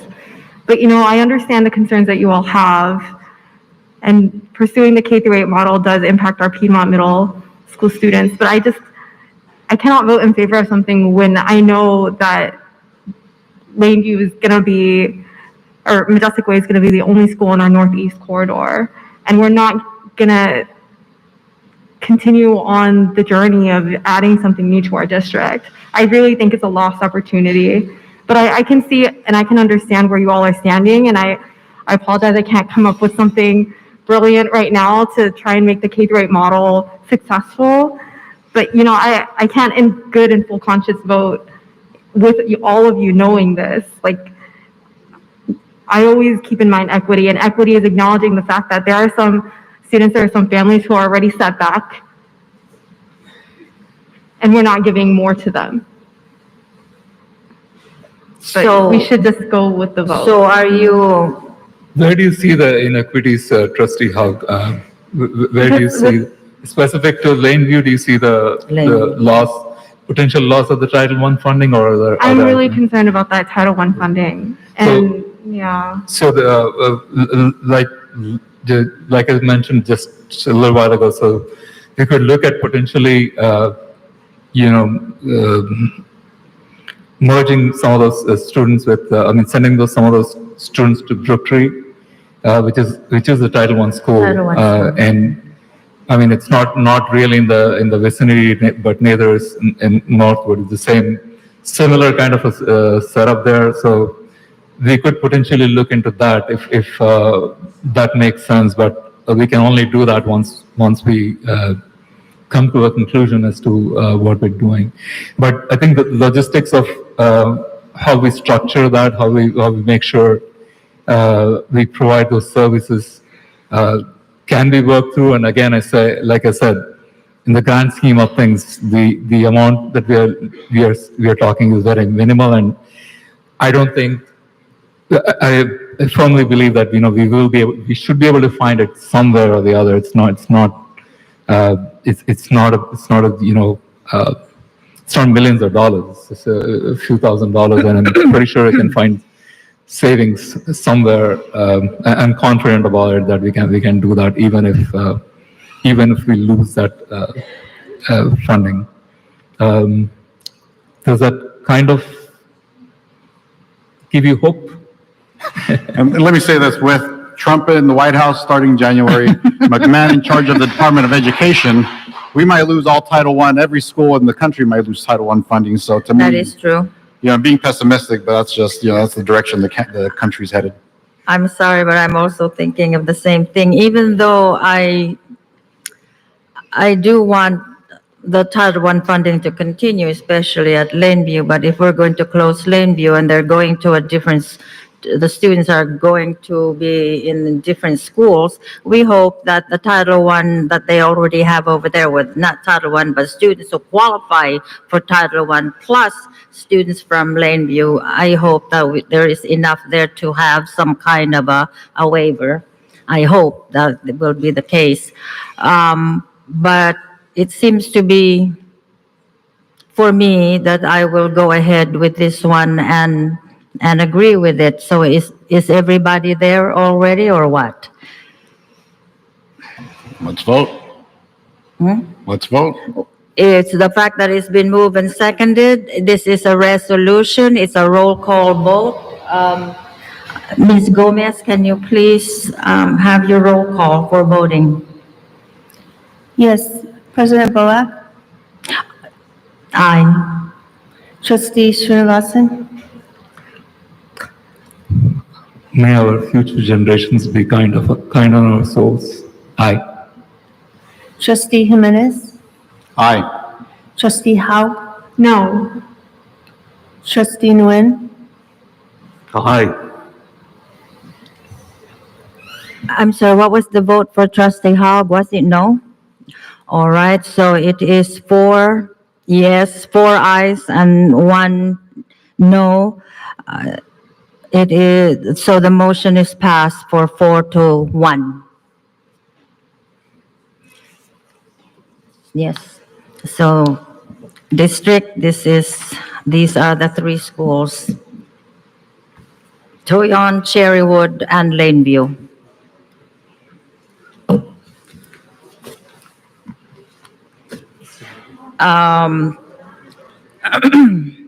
We shall continue. The item number 14 is, can we have it? We are not yet done, please. Let's be calm and quiet down a little bit so we can hear each other here. Thank you very much. We're going for item number 14 for staff follow-up. Is there any staff follow-up, my fellow board members? I mean, obviously, everything related to this, right? So the boundaries, if we have to adjust school boundaries for the other schools, the remaining schools, also possibly looking at allowing the schools or the families in the affected schools, allowing them the option to select a campus that's going to be, a campus besides the one they're going to be assigned to. And then also to make this transition for the families and for the staff as easy as possible. Please So just be whatever we can quiet. do to begin transitioning them would be great. So just to give you some initial feedback on that, as Mr. Freeman shared in the resolution, there's built in for the next required steps. There's 3 items in there, which include looking at the boundary realignments, which Trustee Jimenez mentioned. It includes looking at the traffic study information, and it also includes engagement for beginning to work through transition plans for our impacted communities. One thing to keep in mind, even though we still have to revisit the boundaries, know that we will have sites based on the board's decision that are significantly impacted, and there will not be necessarily space. So we'll have to review that. But just so that our community does know, we do have an open enrollment policy that is open to all of our families, which we certainly can prioritize review of those requests of any of our impacted families at the sites that were mentioned this evening. Thank you for that, Dr. Fuentes. We will go ahead and continue, please. Item number 15 is items for future agendas. Any suggestions for future agendas, my fellow board members? None? In that case, item 16 is now adjournment. It is, where's the clock here? It's 1:30 a.m. Where? Move to adjourn. Move to adjourn. Second that. It's been moved and seconded. All in favor, say aye. Aye. Thank you. Adjournment is at 1:30. 1:30. I have 1:37. What is there? 1:32. Adjourn at 1:32. Thank you and good evening. Merry Christmas to all. Happy holidays.